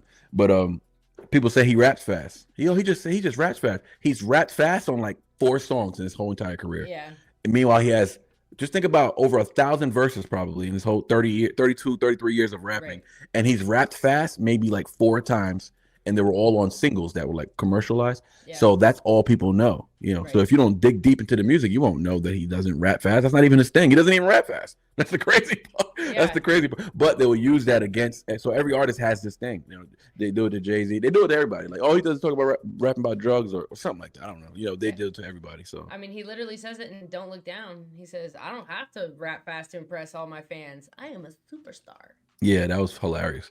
Don't Look Down was another one that was like, it reminded me a little bit of God Mode. You know what I'm saying? I was getting that vibe. Like, I feel like he was in the same mind state, like, you know what I'm saying, state of mind as God Mode as he was in Don't Look Down. It's just that Don't Look Down was like, I think, a little more superstarish. You know what I'm saying? A little more cockiness. Yeah.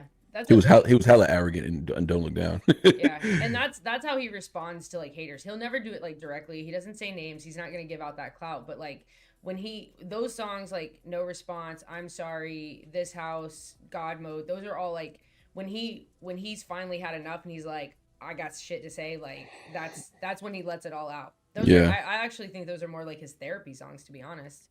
Oh, absolutely. You know? Yeah, I mean, Just get it all out. because he says it all day, right? He says it when he's in conversation, with his lady, when he's talking to people he can trust, or when he's on the phone with Adam. He says all this stuff, probably a lot more harshly. And then when he gets on the record, he's like, all right, let me address them in one general base, just so that they can get it. But at the same time, I don't want to make them feel special. So Yeah. yeah. One of the big things I've always heard Tom talk about, especially when it comes to some of the political music and why he constructs it the way he does, is he likes to take all these different thoughts or all these different things that he's hearing and then put it into a song to make it digestible for others. Right. Right. So, because a lot of Tom's music that is political is going to cause, he's provocative, and it's done Gets the purposely. people going. Yes, Mhm. it's purposely. Like, No, I it's got that you. provocative. Conversation. So that way it creates that conversation, because until everybody starts having more conversation, there's always going to be a divide. Now, I like a lot of people like or love Tom's political stuff, and they're always, I want political. I'm complete opposite. Yeah. Like, I am not a big fan of a lot of the political music. I could do without it, I like some of them. I like some of them, and I like them. Like I like what he says, but do I bump it down the road? Nah, like There's a that. few Okay. that I do. You know, like it's not. I'm not listening to the system while I'm driving around in my car. Oh, Like I that's 100, not I happening. 100% will. Oh, Like- I am 1000% Yeah. that the production. And you know why? And it's not because of the content. Because I know what you mean about barring, like just bashing your brain in with No, I actually agree with that because I don't I'm just because of content creation though, of like reaction. I'm a different listener of music today. I'm just a different list. Now I'm just more considerate. If that thumbs up comes up one more time, I'm just more. There's got to be a setting to shut it off, but I don't know computers, so it's gonna keep coming That's so on.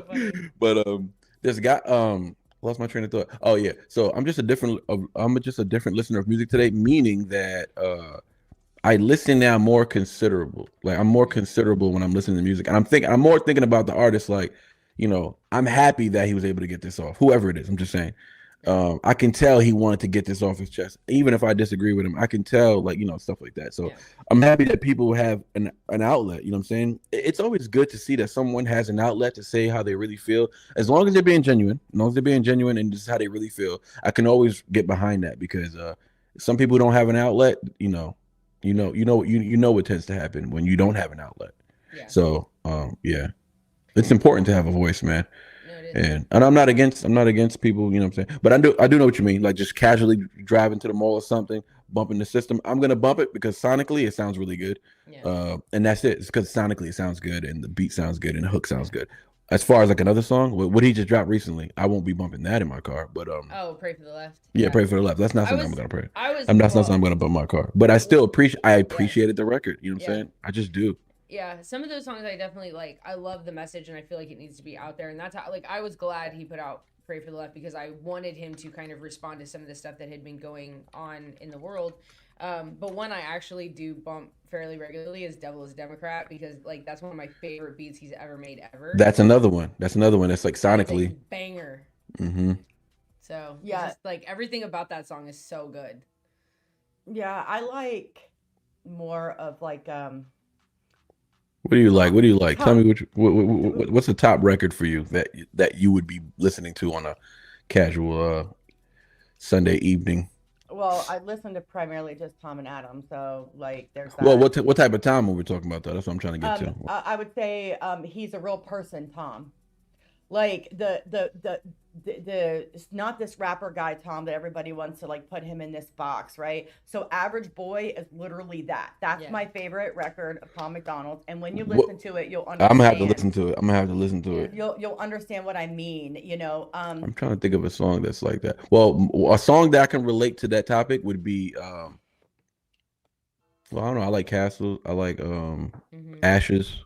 Mm-hmm. Yeah. Songs like that. I like Yeah. songs like that. I'm trying to think of one that's out that you might have like listened to that would be like more of a. If it's That's the out, thing. I might have listened to it because That's the thing. Like I've listened to it a lot. honestly, like a lot of them he doesn't like. Yeah. A lot of my favorite songs Doesn't are put 'em not out. released.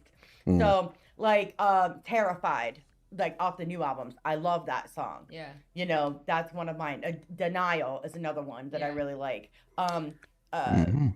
Yeah. The one Being Sober. Oh yeah, I hate being sober. Which Yeah. that one really. Oh, I did. I think I did. Is that on the album? Yeah. Yeah. Well, Oh, there's never this mind one called then. Sober. Oh, Sober, okay, yeah. and then I he did with love Mad Sober and Yeah. Scars. Shout out to Sherry. Yes, Scars is like one of my favorite Yes. Tom songs as well. I mean, I got a lot of favorite songs, Mhm. but yeah, I don't Yeah. drink.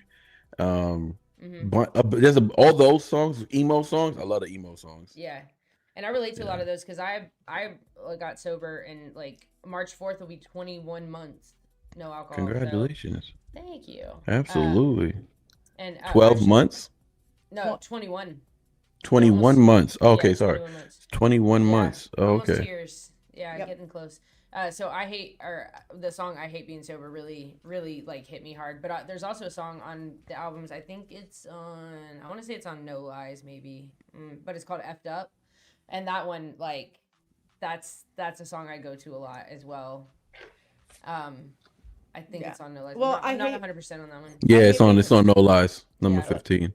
Like I Hate Being Sober, that song. So for me, because I'm already a sober person, but that song in my mind. Justin Time was involved. Yeah, unless Justin Time was involved. Shut up. Not anymore though. Yeah, so Jober's He's sober now He's too. sober, so now I'm sober. That's how that'll work. I only ever drank with Justin. So, but anyways, I was never addicted to anything like that. I was addicted to food. So that addiction is still there. So any addiction songs just correlate a little differently, just about like not necessarily the topic that fits in, like the drinking, Right, or the right. drugs, but food was my drug. Food was something that Just I the went subject matter is you can once you can apply the subject matter to Yes. anything. Yes. But Yes. So I well, feel join the like- club. We're all addicted to food, all right? Yeah. Well, no, I don't know if Manny even knows that about me. I've lost 176 pounds. I Yeah. had no idea about Yeah. anything. Yeah. But Yeah. I would love. Can I hear more about that, or Yeah. Yeah. do you talk? Do you talk about that? Oh, I okay. talk I about it just- openly. Mhm. So, Okay. So my highest weight, and I'm never shy about saying it either. So I used to weigh 409 pounds. I've lost 176 pounds. It's taken years because people always want to think, fad diets or all those different things. I didn't have surgery. I didn't do any of the shots. I didn't do anything like that. It was portion control. I didn't deprive. So like if I wanted cake, I had cake, but I had cake, not cake. right. Portion what I mean? control is Yes, literally the was best, key. the healthiest way to lose Yes. weight. And then I like to swim. I swim. Yeah. Oh, nice. And then a lot of people don't really let like really think about, like, you think about the weight loss, but then in the mental state there, but then afterwards what that's like, because now I'm left with a lot of extra skin. So then that is still gets in your way and hinders every day activities. So it's a lot of, it's So a what's the lot. mindset? What's the mindset when you wake up in the morning? Is it on your mind as soon as you wake up? Like how many times throughout the day does it actually affect you? Because I would speak, I got a buddy of mine who recently lost weight. But you know what? I'm not against people who do the shot. I'm not against people. However you do it is how you do it. It is what it is. Right. The point is to get to a healthy weight to try and maintain, and that's a whole nother battle. Yeah. But if you skip a lot of steps, yes, it can cause a lot of depression, and then you might put yourself in a much worse state than like kind of like you're expressing. But one thing he did is that he woke up. He says he wakes up every day more. It's on his mind more. Like he used to not wake up every day thinking about his weight and stuff like that. Just like when it was mentioned or like a commercial or anything that can trigger it will remind him and put him in this type of depression. But he says now he wakes up every day. He has the loose skin, and like every day, it's the first thing he thinks about when he wakes up now. Yeah. And I that kind of breaks my heart because I know how hard he worked to lose the weight. Like he did the shots, but he's also like going crazy in the gym. Yes. Like he was Yeah. eating healthy, and it's like he's like, all right, I guess the good side is I get to live a little longer. He's like, but I'm more depressed. I guess I can do certain things that I couldn't do before, but he's still more depressed though. Like, so the mental battle is just dismissed way too much and way too early from people. So one of the big things I struggle with is like we had like this good before and after picture of me before, right? It's like posted on like my IG or somewhere, but and Lacey made it for me because I'm not good at that technology, so she made this before and after side by side for me, right? And I'm looking at it, and she was like, "Look how much weight, like look how much different you are." And I said, "You know what I see? I see two fat people." Like there was no like distinction, like look how far you've come. I just still see. So when I look in the mirror, I still see a fat person, like just this fat person. Like it's yes, I'm still a fat person. I still have a lot of weight to still go. However, where I came from is not in the forefront of my mind ever. I still just see what I'm not. So you know what I would say to that? I would say I would understand that, first of all, just be real. Okay, I get that. But also the why it's so important to acknowledge the progression is because it doesn't stop here. Right. So you keep going until you don't see that person that you're talking about. You're right. You keep going until you get to that point. And when you get to that point, you'll be able to smile. You'll be able to be a little more confident. You'll be able to accept, the type of assistance or just type of, I'm sure, words that Lacey has expressed with you because she's on her journey too. And there's nothing more important than being on a journey and having the true support of someone who's on either a similar journey or someone who's just as motivated to keep you uplifted. Yeah. So I do feel what you're saying. And you know what? And if we're not honest enough with our friends, you're not going to be able to help them. You know what I'm saying? But you saying you still see someone that's not in the physical shape that you want to be in only tells you what that you ain't done, because to get the end goal is not what someone else says. It's not even what Lacey's. It's not even Lacey saying, "Hey, look at all the progression you made." That's not even the end goal. So that's good. That's motivation, and that's something you got to use as your fuel, because you've done it. You just told me you shaved off 170 something pounds. Like, I don't even know a lot of people who's done that. So Just you to got put to that keep into going. perspective, Mhm. I have this picture right here. That used to be Carol. Yeah. You did a lot. And Damn, you did a lot. that was me. Wow. Yeah. Wow. Yeah. Yeah, and it's Wow, crazy but that's amazing though. That's amazing. This- Well, yeah, you sound even now. You know, I take back what I said before. You sound freaking crazy. To think you see the same person now, you sound nuts. You know what? I take back everything I said. You're nuts. And Yeah, I you literally need to cut that out. tricked her into like, or really bribed her into wearing clothes that actually fit her. Yeah. Cause she'll wear like a tent as a shirt, and I'm like, nah. That's actually funny Yeah. as hell. So I was like, I have this exclusive. He from the said she's Brave- walking around with a teepee on. That is No, hilarious. literally Oh my though. god, it's so I funny. had a shirt that was exclusive for the big merch pack from the Brave 2 that had Adam and Tom on it, had the autographs on it and stuff. Like, I mean, it was like printed autographs, like everyone got one of the big merch pack, but it was a little big for me, and she was like, "Man, I wish I would have had that shirt." And I was like, "Well," I was like, "when you can fit it, then you can have it." Right. Yeah. And she was like, "Oh, well, I mean, Let me maybe try I'll it on. And when you know it fit.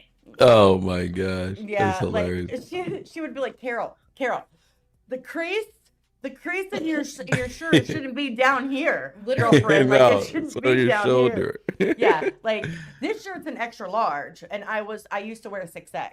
Yeah, and this So- bitch was still walking around in 4X's. Yeah. Yeah, you know what? I'm gonna be honest with you guys. You guys are both super unrecognizable. If you would have told me though, if someone would have said, you know, these people, I would be like, no, I've never met those people a day in my life.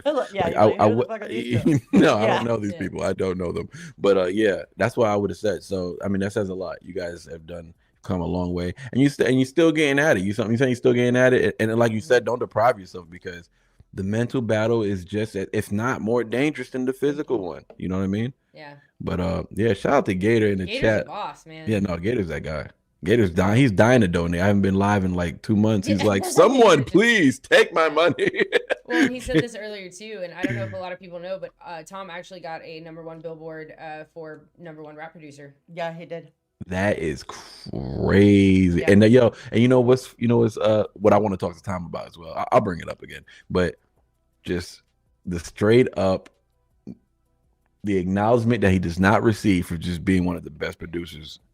Like, forget about all the antics, the trolling, just the eye catching, music that he puts out and lyrics that he puts out. I mean, just bro, the production is crazy.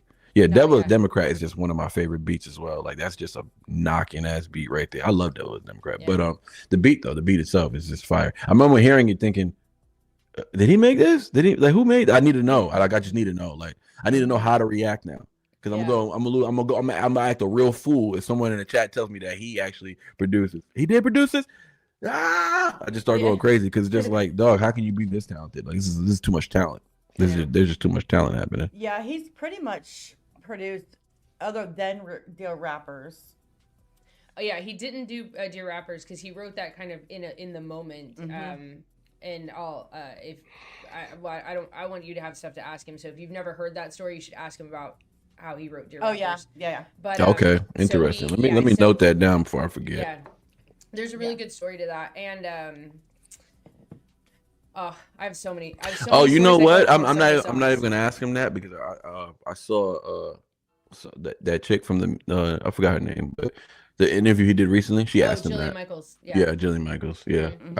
I seen him. Yeah. I don't even want to ask him anything he's been asked before. Like, I'm just trying to, like, That's so tough, because that's what we did. Yeah. So we Right. sat down, and it took us, I don't know, days to come up with questions to ask Tom, That we didn't because I'm already like, know. I am not get this interview is not going to be like every other like Yeah. cookie cutter interview that he's You done guys had a over and great. over. You guys had a great interview. That was a thank really you. good. Yeah, that was a real good interview. I watched that one, and I watched Cat's interview all the way through, and it was cool Yeah. to watch him engage with people that you could tell he was already familiar with. So Yeah. he's way more comfortable. Like even in the not to shade that interview, but that Jillian Michaels interview was a very like media. It was a very just. It was just a wishy-washy interview. Yeah. Like it like I couldn't even finish it. Honestly, I was like, all right, this is boring. Like I can't I can't watch this. You know what I'm saying? No shade to her because she's cool. Like I don't know much about her.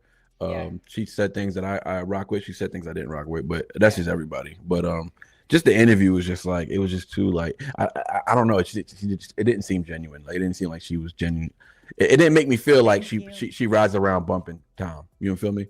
Yeah. Yeah. Like not truly like. Right. Yeah, Yeah. You could interview and be amazed. Like I like that he's able to be on the platform and just have more eyes. That's the only thing I really cared about. It was like, well, more people can know who he is. That's really, you know what I'm saying? More promotion. More. What up, Richard? That's what's up. Ron Richard. Yeah, got a no, lot of double names in the chat. It was really it was a fun interview. I think my favorite part of that interview was Thank you. Sorry, I didn't mean to cut you off. Thank you for joining the Patreon, brother. That's dope. I got that's the whole out, the Brave 1, fully Brave 2. It took 4 lives of like 3, 4, 5 hours each to complete the Brave 1 and the Brave 2 on the live. And I just because it's not on the channel, so I posted on the Patreon for people who like really rock with the channel. But shout out to Rod Richard, man. Appreciate you joining, man. Make sure you check those out, brother. But no, it's when you can see if you watch the beginning of the interview with Tom and you're paying attention, you literally about 10 minutes in, you see his whole demeanor shift, you know, and how he relaxed. Yeah. You know, and then once he relaxed, and then he saw me paying attention to the time. And he was like, if you're paying, because it was only supposed to be an hour. Yeah. And he was like, nah, he's like, I'm just chilling. Just keep going. You know, That's what's up. Yeah. That's what's up, man. Yeah. That's what's We're up. supposed to have a part I two did at notice some that it time. was very chill. It was very chill. Yeah, I did notice that too. Yeah. Her son made Tom Cruise. She's talking about Jillian Michelson, right? Yeah. Yeah. I just meant like I think it was a good interview. It was just I don't know. Yeah. It was still a little more cookie cutter. It was You know? that's what I mean. That's the Yeah. word I was looking for. It's a little cookie cutter. You know what I'm saying? Yeah. Even for Tom, I felt like Tom was struggling at some points in it. I really feel like he wanted to be himself, but he was like it looked like he was on a news channel doing an interview. Is what I mean. Like Ren recently was on the news channel recently, right? And it was like so cool. I was just happy that Ren was getting more pub. Like I just love these artists, right? So I love independent artists getting that type of pub. But even when he was there, you could tell these people don't know him well, and they're asking him like just random stuff. Like it's just cookie cut. I'm just like, and he's just looking there like, I can't wait for this to be over. I'm just here for the promo. It's awesome though, but you know, she's cool. You know what I'm saying? I ain't got nothing against her, but yeah. It's just funny. And you got those 2 interviews are my favorite interviews. I wasn't like a super big fan of the Prager or whatever it's called channel. Oh yeah. That was it was a cool interview, but you guys' interview and Kat, it was way more human type of interview. You know what I'm saying? Yeah. Well, and I think that's just because we know Tom so well that but those make the best interviews, honestly. We talked about doing a part 2, and I really want to do that sometime this year because I have like a lot more questions that are like more music based and like deeper because I gone back through so many lives that I've heard so many stories that I want more details on, you know. So it's like can ask questions that are, you know, it's like everybody else he's gonna go on the news or whatever, and they're gonna ask all the political questions and stuff. So like I've heard all of those. We could probably literally do an interview in place of Tom and answer all the questions ourselves. We've seen it. We've heard it so many times. But you know, so like, there's a lot of stuff that I want to know that like, I don't know, just you know. So I really want to have a part 2 because like there's more stuff. The other ones were like more fun questions and like you know more personal questions like. We always made fun of him in Discord for eating like M&Ms with a spoon and you know stuff like that, and we always had a debate on pineapple with pizza in the Discord and stuff. So, but like there's a lot more like serious stuff about songs that I would love to dive into. I like the fact that it's taking me a while to do it just because I get to dive into all this music, and it'll probably bring more questions. But I do think I do because it's hard to follow up these interviews with. Especially those 2 interviews you guys did for me on a personal level, it's hard to follow just because I know you guys and I know him a little bit. You know what I'm saying? And I would never claim to know him more than I do. But he does hit me. He does check in with me. He does hit me up. Like he's definitely a real genuine person. You feel me? Absolutely. And if I hit him up, he hits me back. Like you know what I'm saying? But but I try not to hit him up too much. But only if I have a question. But because like I asked him. I was like, hey man, I'm going live with the Truth Hurts no lies. I didn't know that he didn't put I told you probably later. Right, yeah. So I didn't know about that rule that he had. I just thought like, oh, I'm gonna go live because it was digital. I was like, oh, I'll just plug it in my computer and I'll just go live and da-da-da. And he was like, yeah, man, I'll be in there. He's like, he gives me the okay. And I'm like, and then everybody's telling me like, no, don't do that. I'm like, oh wait, maybe he misunderstood me. Maybe he thought like, I don't know, I was gonna talk about it. And then I went back to go read it. I was like, no, I said I'm gonna do the albums live, both of them, just letting you know. And he was like, he just gave me the okay. Saying I had a flaw, and Flo was like, yeah, he told me the same thing. He told me we can do it, but he's like, I'm just not gonna do it because it's gonna influence other people to do it. And then it's like too much of a, you know what I'm saying? And I didn't want people to be like, oh, these guys get special treatment. Like, people get weird. Then they start hating, just start talking crap about you or whatever. You generally will allow like 20 to 30 seconds of the song to be played, but I should have done something like that. I should have done like 15 seconds, not even 20, 30 seconds. I should have done like 15-second snippets and just talked about the record. Yeah. But it was my first time listening to them, so I was doing a first time reaction with the album. Yeah. So yeah. Well, anyways, I loved watching you like jam out to the songs, even though I couldn't hear them because I knew what you were listening to. I was like the quiet reaction. Yeah, the silent reaction. Yeah, the silent reaction. Because I knew exactly what you were listening to, because I had already heard the album. So there was 200 people in the chat, and half of them didn't know what was happening. It was like, what is happening? I don't hear the music. It's so funny. I was like, oh man, I feel bad for those half of people who don't know what's going on. But you know what? Shout out to Gator. But you know what? I do feel like, all right, my only leverage here to have a decent or good interview is the fact that I'm planning on talking to him from a rapper's point of view. So there's a lot of rapping that I want to talk to him about, and I don't really, I don't see him doing a lot of that. So I feel like that would be, and I think he would appreciate talking about that because he's good at it, and he doesn't really get to talk about it, especially with another rapper. You know what I'm saying? I'm not saying I'm on his level, but like at least another lyricist or someone who listens to this type of music, have a strong opinion on who sucks and who doesn't. So I think he respects that for sure. But I think that would be a dope conversation, just like a peer type conversation. You know what I mean? As far as music goes. But so I'm planning on doing more of that because Jillian Michaels was about to ask him like, yo, so this bar right here, like. No, well, and that's exactly what I mean with like asking more about the music and stuff, because like I love the lyrics. Like Tom's lyricism is like just top tier in my opinion. Just the way he can put things together, and especially when it comes to like the political songs, because it's like, it's one thing to write a song about mental health or whatever, but like when you're trying to convey a very specific message and make it rhyme and make sure like your syllables are all even and that your bar structure is all solid, and then to like really convey an actual message and make it say something, to me is just like incredibly dope.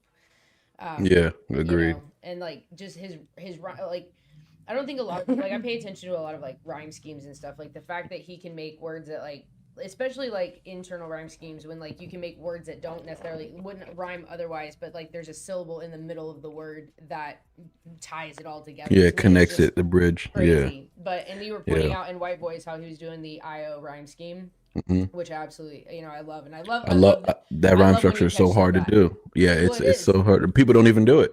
Like only top tier rappers do that. Like they're too scared to do it. Right. And the fact that he did it so aggressively and so confidently, it was just like, oh, okay. And I remember, I'm telling you, this is the first time I realized he's an extreme rapper. Like I wasn't aware yet. I was like, okay, the Brave albums would made me. Although I'm not gonna lie, it's kind of like what Carol was saying earlier. My favorite songs, my favorite album is Wild Ones. Like that's like my favorite type of music. I love that album. Yeah, that's actually one of my favorite albums ever. Period. Any genre, any rapper.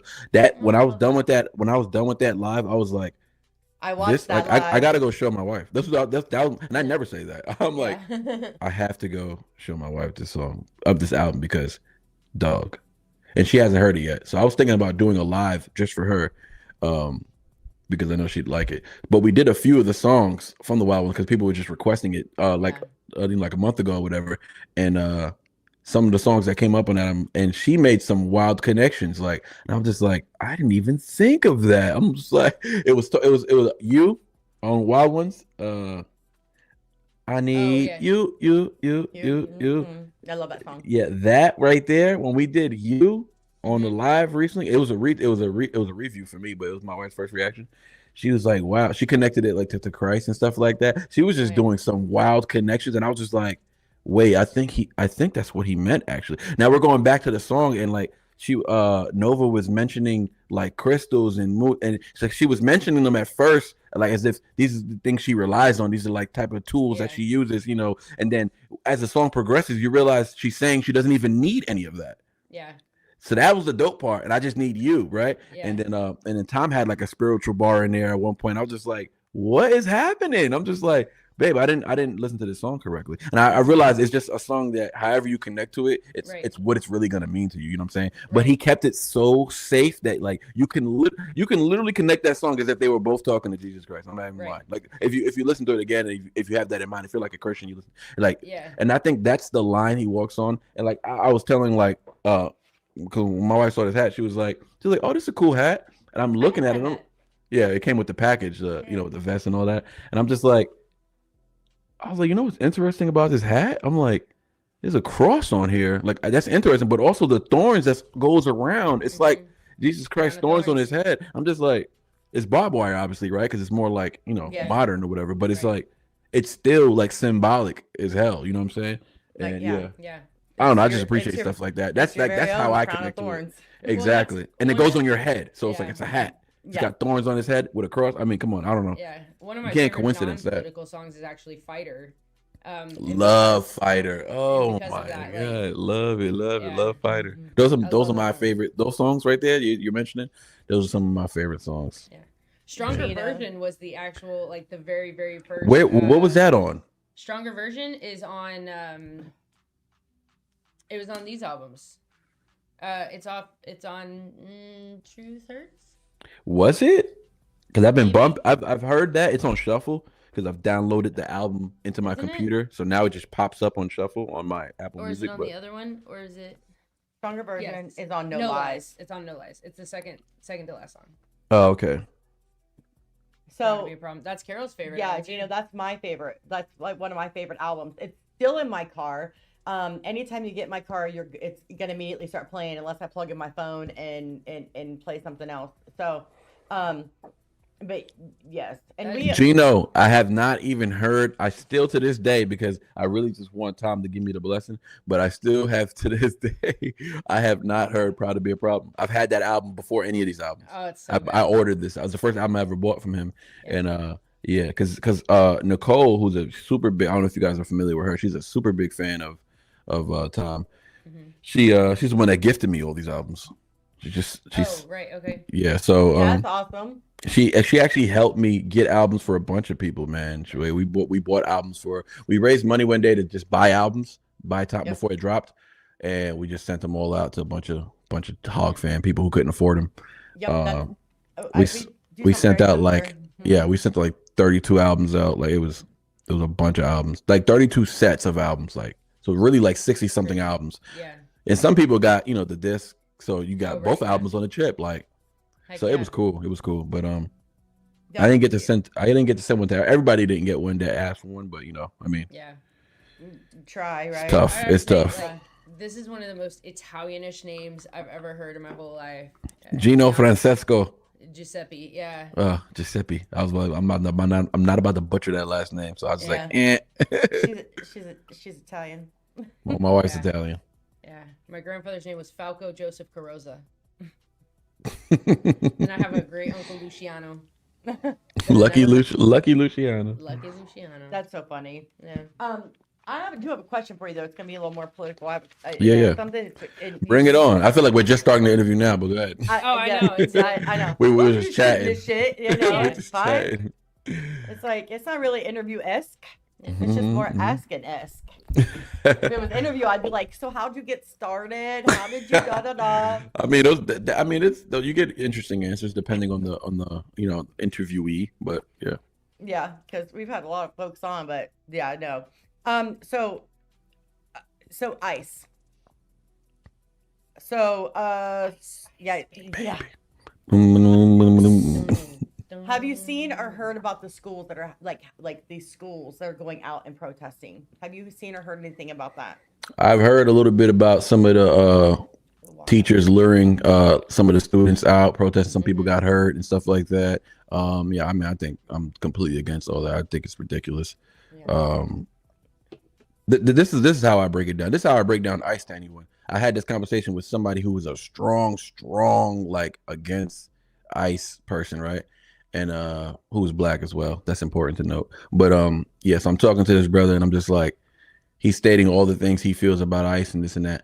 And then I asked him, so do you think we have an ICE problem? Like, is there a problem that we need to like do we need to remove ICE entirely from, like, do you want to defund ICE? Do you want to remove ICE just out of the cities? Do you want to just get them out of the protest areas so that, you know what I'm saying, so there's less confrontation, less things happening? Like, what do you want to do? And he was like, he feels there's a real ICE problem, so we need to like do something with them where they're not interacting with citizens, but stuff like that. I was like, all right, this is how I look at something. I was like, well, I can see how the media has told us that it is a problem. I can totally see that, and I don't think people are dumb for thinking it's a problem, because it's in their face every day, and it's the only thing that's in their face because their algorithm is filled with this type of content. So, you know. So, anyways, I'm like, this is how I look at things. Let's just relate it to police brutality. If there is in 2000, we're gonna go all the way back to 2015, before Trump stepped in, right? Before Obama's run, there were, I think, 12 unarmed black men murdered by police, right? All the policemen were white too. That's important to note. So you got 12, and all 12 of them were in the news for months at a time. So throughout the whole, few years, it's the only thing that we're talking about. So now you connect that to any other police incident where someone doesn't die, but just like maybe they're claiming to be harassed. It's just stuff that support and ignite this ideology that we have a police problem and now we need to defund them or whatever, right? So it's like, if we had 12, so in these cases, right, there was 12 people killed by police, unarmed, right? That's also important. There was some armed as well, but let's talk about just unarmed. Let's give them the benefit of the doubt. They're unarmed and they died. All right.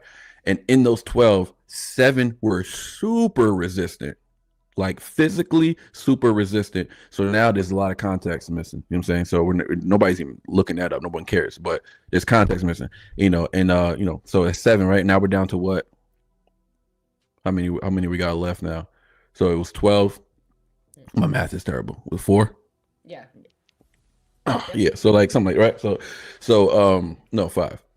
Yeah, I was like, hold on. I was literally on my arm counting with my fingers, like, nah, hold on. 5. So now we got 5, right? Now we got 5 incidents now left, right? And then out of those 5, let's say 3 of them were absolutely racist situations, right? Like, this cop is a racist. He provoked this dude and he just wanted to kill him. He was looking for a reason to kill him, and he did that, right? So now we got 3 cops.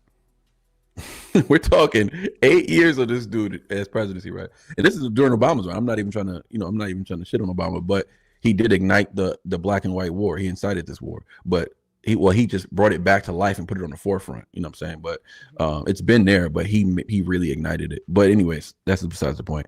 So we got 3 situations where police killed unarmed black men and they were dead wrong for it, and they should go to prison or whatever the case may be. 3 of them got fired. So they were dealt with in some type of way. Maybe not to your liking or whatever, but something happened, right?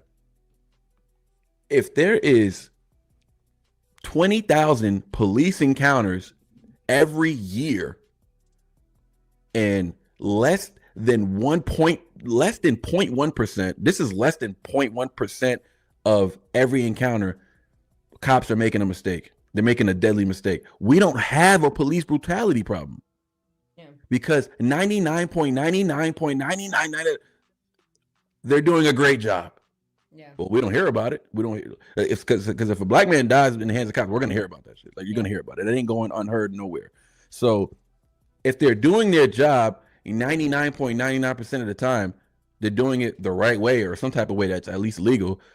We don't have a police brutality. No, it's not time to defund the police because we don't have a police brutality problem. That's not a police brutality problem. That's some individuals that need to be dealt with, right? And that's all that is. Now, to this ICE situation, do you know how many? I know ICE officers personally, right? They're sending 500 from Dallas they're coming back now, but they sent 500 from Dallas. They sent 2,000 just from Texas alone in its totality, right? And they're sending them from all the places to Minnesota. So you know how many, and they're getting arrests. They're arresting thousands. All these arrests. We've had 2 clear murders. Excuse me, I don't want to say that. 2 clear kills on camera that we can really, we could testify by. We've seen it, whatever. We can assess it is what I'm trying to say. We can assess it. We had the other dude who died, right? But he wasn't on duty, and it was like some weird. I don't even know what happened with that black dude. Right, but I want to look into that too because I'm not even sure. But I'm talking about the ones that are on camera that everybody's swearing by. Yeah. So we had 2 out of thousands of encounters and thousands of arrests. We had 2 dudes, and one dude was very resistant. Not only that, he was antagonizing them 11 days prior, assaulted them, vandalized their property, spit on them, all types of shit. Like, you spit on me, I'm coming out, I'm whipping your ass. Like, if I'm a cop, you asked for an ass whipping just now. That's all you did. And no one should be spit on and just accept it. I don't care if you're a cop or if you're just a regular person on the street. Somebody spit on you. You should be allowed to whip their ass. But anyways, so we don't have an ICE problem. Just because 2 situations happened, right, that didn't go smoothly. I don't think either one of those situations were handled smoothly by law enforcement, but both of them, to me, I mean, after watching everything legally, I feel like they both can be legally cleared. Legally, that's what I'm saying.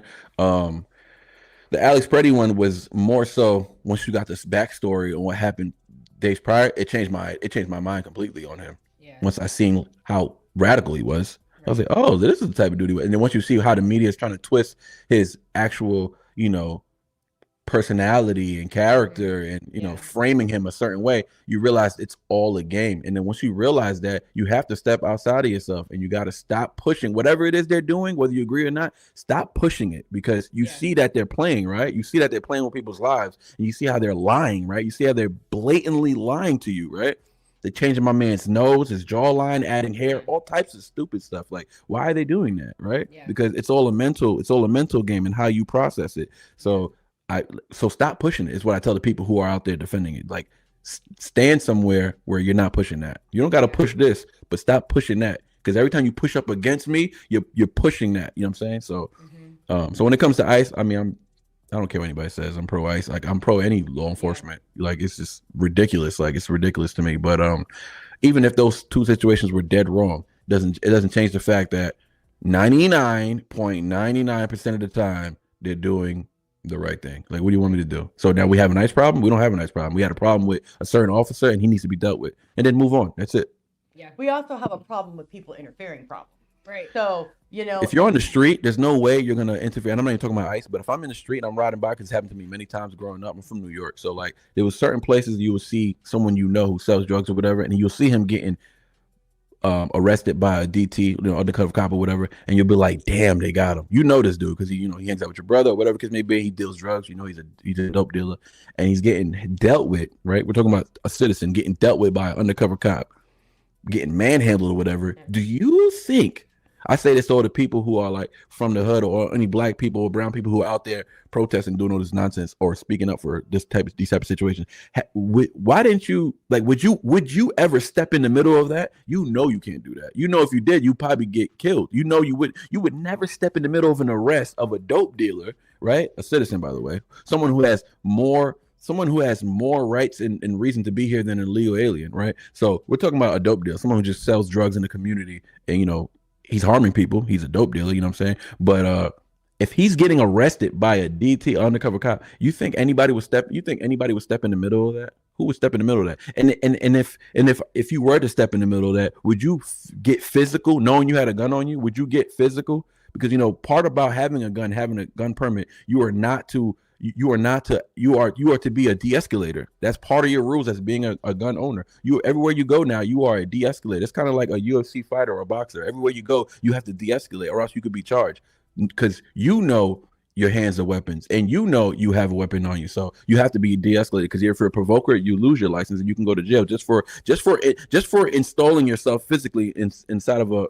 And we're not even talking about police. We're talking about federal agents. Like, wow, you're ballsy to do that. And you know what? It's homegirl's fault.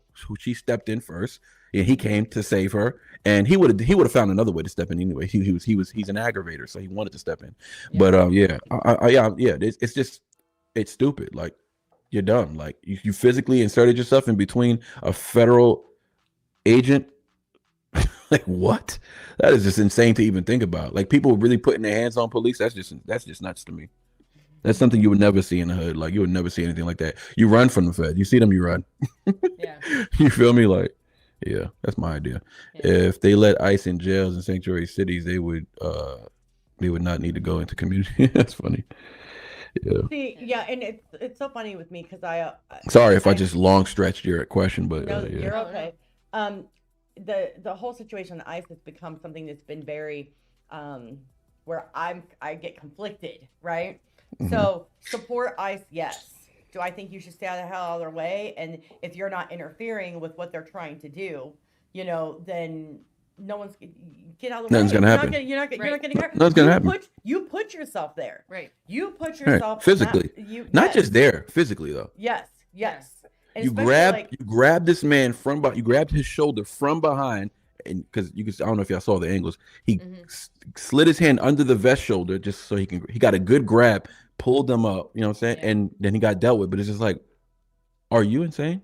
Right. Why would you do that? Yeah. Why would you do that? Like, just go to the girl and pick her up and help her. If that's your real intention, go to her and get her the hell out of it. Because you're a man. You're supposed to think logically. She's acting very emotionally because she saw something that the media told her was wrong. So she involved herself in something, and they dealt with her like a female. They just shoved her out the way. They weren't about to take that from a dude. You know what I'm saying? That's why he got dealt with the way he did. Because it's like, now we can't even work because we can't have a grown man who's actively getting involved. We got to deal with him. The female, they're more thinking like, I'm gonna shove the hell out this lady, right? They ain't hit her, they ain't punch her, they ain't slam her. I'm gonna shove this lady across the street because it's that easy, and she better back off. And you just hope that they back off. You hope that's scared because it's a female, right? So you hope that it scares them more. If a grown man is behind you and he's active, now you got to deal with him. You can't just be trying to do an arrest and there's somebody who's actually putting hands on you. He has to get dealt with. You don't gotta take him in, but you need to arrest him, cuff him, and restrain him. He has to be detained. You can't just continue your investigation with this man on your back. So they were already arresting this child molester dude. That's what they were doing, and she involved herself in that.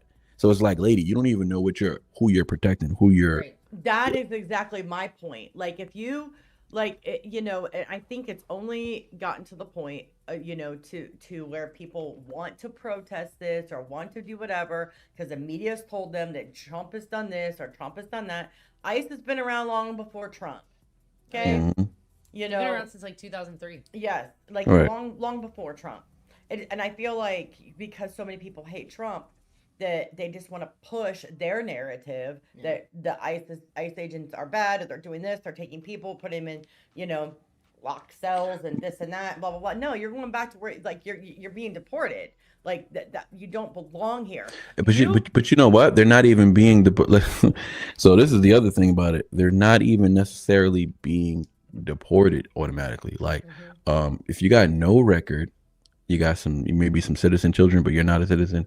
You're gonna be hard pressed to find a judge to deport that kind of person. Now, if you got a record on you, you've been here, you got 20 DWIs somehow. Like, me and you can't get 20 DWIs. We'll be in prison right now. We'd be serving like hard time. You wouldn't even reach 20 DWIs. It was impossible. You know what I'm saying? Right. So some of these guys have that. They have 10, 15 DWIs, and they just keep getting let go. If somebody like that goes to court, because they all get a court date. These people are getting court dates. So we're wasting our tax dollars on court thing, paying judges, paying officers, paying security, paying lawyers, whoever the case may be. All this thing coming out of tax dollars, and just to either deport or not deport someone who shouldn't have been here in the first place. Now them coming over and just like, I don't blame any of them for trying to come in here. Like, what? I don't blame my angst has nothing to do with that. It's more so, guess what? We can't just let everybody in though. Like, it's just There's a that. proper It's just as simple channel, as that. It's as simple period. as that. My mom Period. came here. I'm a first generation. My mom came here, the right way, and like, nobody's more mad about it. You think patriots are mad? Nobody's more mad than the Hispanics or the immigrants who came in here the right way. Nobody's more offended than those people. They hate it. They be like, get them out of here, because Right. they know the thousands of dollars they spent, and they got to continue to spend. They know how much money they spent to get their visas or their residential alien cards. Like, they know what they had to go through, how long they had to wait to get their next family member and the next family member, and paying lawyers. Like, they know how much they had to work here and sacrifice for to make that happen. So to see somebody just sneak their way in here and get $5,000 on a prepaid card is just like, what the hell just happened? And I don't know what black people doing out here protesting. Like, what is you doing out here? All those reparations you were crying about, they just gave it to all the illegals. How is it that these people snuck in here and got money on a credit card? They got free housing. They're getting free food. They're getting free healthcare, and they still ain't give you your mule yet. They ain't give you your acres or your mule. They still haven't done that for you. So, and this is the same people you are out here protesting. Because so when you say, I'm not left wing, I'm like, yes, you are. Yes, you are. The simple fact that you're in line with the ideology that really just comes from the liberal white women who wanted voters' rights. So all these black people are all, even from the 60s, were all fighting for rights that white liberal women, white women period, but white liberal women who are the ones, or the feminist movement, they're the ones who really got off on that. They're the ones who really, they got the advantage from that. It was them. It wasn't you, because you're still in the same situation you were in. Actually, we were doing way better in the 60s, way better. Like, we were doing way better. Actually, the only reason they ended segregation is because we were making too much money. We were owning too many buildings. We were owning too many companies. We owned our own stores, mom and pop stores. We owned every grocery store. We had our own league. They were starting a basketball league. They started the Negro League, and they were making hundreds of thousands of dollars. So they had eyes on them because they were always the talent. So we had everything just fine, right? Yeah. We just couldn't drink at your stupid sink. Fine. But at the end of the day, guess what? If that would have continued, we would have eventually poured our money back into the community, and it would have built it back up, because that was the mindset of the average black family back then. Right. That nuclear family was like, it was at 93% staying married, 93% fathers were in the home. Well, no, not like 85% fathers in the home. Right. How you go from all the way to 23% fathers in the home? Now the divorce rate is higher than the marriage rate. It's like, they had to integrate, right? But they integrated at their standard, not at the way that would have been progressively, correct. Which is, what I'm saying, my one dig at Martin Luther King was one of the reasons why maybe 10 years ago I stopped being that Martin Luther King guy. Like, I was way more a Malcolm guy, Fred Hampton, leaders who were always voices who were always submerged, but really they were the true black leaders coming up. Martin just, Martin, he got paid off, and what I'm saying, they just he at some point he sold out, but black community don't like talking about that, probably because they haven't read, they don't know, and they don't really care. They just, Gator said Malcolm X tried to warn about the white liberals. Mm-hmm. Well, he's always done that. He's tried to warn. His whole gripe with Martin was that. Yeah. That's why they had beef. Like, Malcolm's beef with Martin was, they didn't really have beef, but the reason why Malcolm had a disdain from him in the public was because he felt like Buddy was tap dancing. That was really his beef with him. And at the time, it made a lot of black people not support Malcolm, because Martin was hailed already. Like, it was, what I'm saying, he was more popular. He was in the white rooms. He was everywhere. You know what I'm saying? And you got to think, like, how did he get in all those rooms? How did he get on all these stages? How the hell is he in every time there's like a political movement, somebody's running for president, like he's someone's ambassador somehow? Like, how the hell did that happen? Yeah, it's because he got placed there at some point. Because when he first started off, he was very aggressive, very anti, and then he said a lot of things.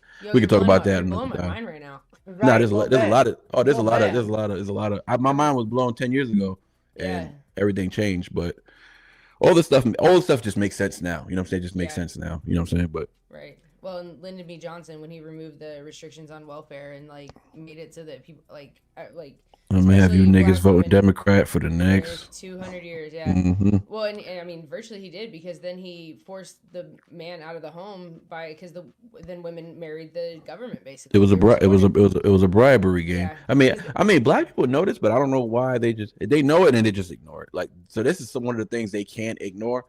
They do know that that happened. Like, I don't, and if they Yeah. don't know, then you're really dealing with somebody who is really not educated or just really shouldn't even be talking about it. Like, and I've had that conversation with certain people, like even certain content creators. Is like, I'm realizing I can't even have this conversation with you because you're not really aware of what's actually happening. Yeah. You know what I'm saying? So let me not have this conversation with you because you're not. You know what I'm saying? There's no knock to you. It's just the path that you're on. You're not there yet. So I can't even really, because I would have to literally school you on everything before and then give you it just to have the debate with you. But by the time I give you it all, you shouldn't even be standing opposite to me. Right. You should. And if you are, then maybe you got mental issues. But either way, yeah. How do you feel about like the party switch thing that they, like, a lot of people look to that and they're like, well, the party switched, so that's Yeah, they don't know. They can't point to one time where the actual party switched. Now, where's the support switch? It did switch. It switched.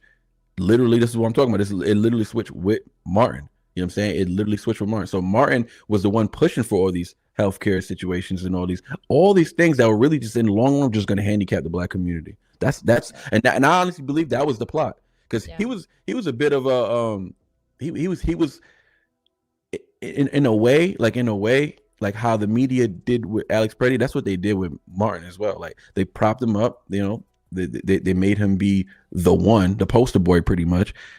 He's the Christian, he's this, he's that, he's the pastor, he's the reverend, if we can control him, we can control the community. And ultimately they would be able to be successful. But really, this dude was wild. This dude he lived a wild lifestyle. He wasn't a Christian. He didn't even believe Christ died on the third day. He didn't believe some of the simplicity. You can't believe in some of the Bible and believe in none of the Bible. It's either you're in or you're out. You know what I'm saying? It's either you believe it's God's word or you don't. You can't pick and choose because you're not at a level mentally where you can actually say what's his word and what's not his word. So he had a lot of things that would ridicule the Bible. So like, that's why I really don't rock with him. But at the same time, also, I mean, he was wild. I mean, hookers, prostitutes, all types of stuff in his record is not good. You know what I'm saying? He hung out with a lot of people who were just anti-American. So it was like people call him a Marxist. I wouldn't say I wouldn't go that far, but there's a lot of like right-wing conservatives online that would explain why he is a Marxist. But I mean, he hung out with some, you know what I'm saying? And he was weird. It was weird in that fashion, but I don't really knock people for hanging out with certain groups of people, because Jesus said, come as you are. So he would Jesus hung out with prostitutes. He hung out with the murderers and stuff like that. So it wasn't really, not that he hung out with them, but he sat there and he gave the word to them. And so I wouldn't knock anybody if that was Martin's plan. I wouldn't hold that against him, but a lot of people do hold that against him. I'm not one who does, but he's got a lot that people haven't read into, and it's just like, and if you tell them, they'll just be like, oh, that's what the white man told you. Like, everything is what the white man told you. So what the hell are you talking about anyways? Like, who print these books anyways? Like, you know what I'm saying? So yeah, That's crazy. It's nuts. It is nuts. I know. It's so hard too, because a lot of things are so racially charged right now. Yeah. And I feel like things like even when I was in high school, right? I was, this pretty white girl, and I went to a predominantly black school, and I went to school in the 90s, when I was in high school. It was never a thing. Like, it was literally never a thing. In my school, you literally had these blacks that hated these blacks, and you were white and you were in the middle, and you had friends on both sides. Like, but it was I grew up in a time where you have a lot of gangs and but where I grew up here in Columbus, a lot of gangs, right? So it was very like this divide at school. And it didn't matter. Like, if nobody gave a shit that we were white. They didn't give a shit. Like, we were all friends with whoever we wanted to be friends with.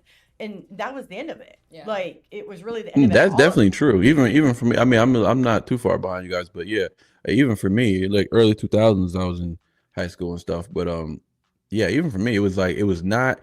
I would go as far as forget even school, right? Because in my senior year, I was going through a lot of trouble, so I switched schools and used I started living on my senior year. I started living on my own. That's a whole nother story. But yeah, my senior year, I got my own apartment. I got my car, and I was had to sign myself up for school, which was really hard to do. But I ended up using my work's address, the job I used to work at, just to go to this better school because I needed the distraction because I had too much distractions in the neighborhood I was from. So I literally was just trying to like make a decision to better myself. I guess at an early age, like something just rang. One of my friends was murdered, and that was like the first time I realized I gotta get the hell out of this school because it's just I have too. And both at the time, both of my brothers were they went to prison around that year. So I really had not that I had nobody to look out for me, but it was like, what's next for me? You know what I'm saying? And then what really did it was my friend got murdered. One of my best friends got murdered. Both my brothers went to prison. My brother got shot and he almost died. He was in the hospital. Wow. The same day my friend got murdered, my brother got shot by the same person that day. So he was in the hospital for a little while. And then my other brother went to prison, my oldest brother. So like those are like the people I look up to, people I follow in the street, and this is just the lifestyle. And pretty much I got into a fight with some kids after school, and it was like gang related. Like if they were in the gang, I wasn't, but it was like some gang related. And one of the cops arrested me, and just instead of taking me to the prison, he took me home because he knew who my brother was. He knew who both my brothers were, and he was like, "Man, I want you to be like your brothers." Like he's like, "I'm gonna take you home where you live." So he takes me all the way home, and that was the moment I was like, "Damn, I got a second chance. I could have just had a record." You know what I'm saying? I just, not for nothing, I just beat the crap out of some dude. Right? It was like a bunch of them. Right? And it was just. They were surrounding me, but it was a one-on-one fight. But it was like I was surrounded. I was by myself though. I was by myself, and it was like 30 people, and I didn't know anybody there. And like literally, they let, thank God, they let me fight this dude. You know, just one-on-one. And anyways, that's a whole another story. But yeah, I ended up going home, and it was like, okay, it hit me like somehow. It was like I got to change. I got to do something. So I tried to switch. First thing was like I didn't switch schools. I ended up going to an all-white school where I was literally the only black person in the school, me and some deaf dude. So like, yeah. So me and this deaf dude are the only black people in the school, which is funny as hell. But I didn't experience racism from the students, right?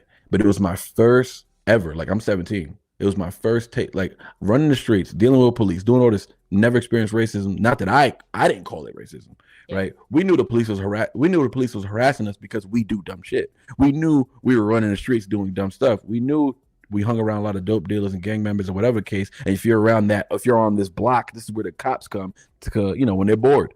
So I never looked at it like, oh, they're white. We're like, because they weren't all white. But, you know, I never looked at it like racism. None of us did. No one even used like racial slurs towards white people or black people. Like, I thought the N-word was a movie thing. I'm like, that's like back in the day, right? That's not a real thing. Like, I've never heard that word before. No one's ever called me that in my 17, years of life at this point, right? To this day, no one's ever called me that. But except on Call of Duty back in the day. But anyways, 11-year-olds are so crazy. But yeah, this teacher in this school was the first taste of racism I had. This dude stopped me in the hallway. Long story short, this is when the Beats headphones first came out, right? So my boy had big old headphones like this. I had some regular little small plug-in headphones, iPhone headphones. I had my iPod back in the days. So I had my iPod, and I'm walking the hallway. Teacher yanks my strings, my earphone strings, out of my ear. I had a hoop earring there. It somehow got caught up in the earring and ripped the ear. There was blood like dripping on my white tee, and he ripped my earring off. And he was like, "I'm calling you. You don't hear me?" I'm like, in shock that this white dude, right, white grown man, I'm like, damn, I feel violated. Like this dude just grabbed, and he's like, "You're not allowed to have." He's screaming at me, "You're not allowed to have headphones." He's like, he's going off thing. And my boy, Mikey, white boy, he's right next to me. He's like, "I got these big headphones." He's my boy. He's like, "You ain't say nothing to me. Why you say nothing to me for?" And he really doesn't know why. He's not even thinking racism. He's just like, "Why would you not say nothing to me? I got these big headphones on. That's not fair." Like, you know what I'm saying? And I'm just like, I'm not even realizing I'm bleeding yet. I'm looking down, I'm like, oh shoot. And then once I saw blood, I literally saw red. And then this guy yokes me up. This teacher dude grabs me, pins me against the locker, and starts like wailing racial slur. He never said the N-word, but he was just like, "You black mother," this and that. And he was like, "You come in here every day, you wear all black, you pants sagging on your ass." I'm like, in my head, I'm like, I don't sag my pants. Even then I wasn't sagging my pants. But he was just like, baggy clothes. We don't need people like you influencing kids like Mike. So Mike's a good kid, whatever, but he's my boy. So, all this other stuff. And I was like, holy shit. Like this is like, it was so unreal. It made me cry. Like, even though I wasn't crying because of like, I wasn't like weak or anything like that. Right. I just couldn't believe like somebody was treating me like this. And I just decked him right in the nose. He didn't know what I don't know what he thought. Like, he wasn't that much bigger than me. He's got to look like Scooby-Doo. So I'm just like, I mean, like Shaggy, I should say, right? Yeah, he looked like Shaggy. And I'm just like, and then after like I was done crying because I guess he thought he dominated me and he really loved it. I could tell he was getting off on it, like because I was like taking a moment. You know what I'm saying? I was really like taking it in. Like he had me pinned up against the wall. I was not resisting, fighting back, and I was just like, holy shoot, this dude just said some wild shit to me. This is some movie shit. This doesn't feel real. Like who people think like this? Like what? And then I remember just like thinking, oh, okay, I'm gonna deck him. And I saw the blood on my shirt. I just decked him in the nose, and I got kicked out. He got fired. It was a whole thing. And I never went back since. I never went to school. Never went, got my GED. Never did nothing. Never went to college. Nothing. I started working instantly, and thank God I never needed a degree in my whole life. But I got to a point where I got a good job. Making more than enough money. My wife's a stay-at-home mom. Like it's bills. We don't worry about stuff like that. My first worry was recently when the government shut down because I have a government job. But that was like, that was scary. I was like, oh shoot.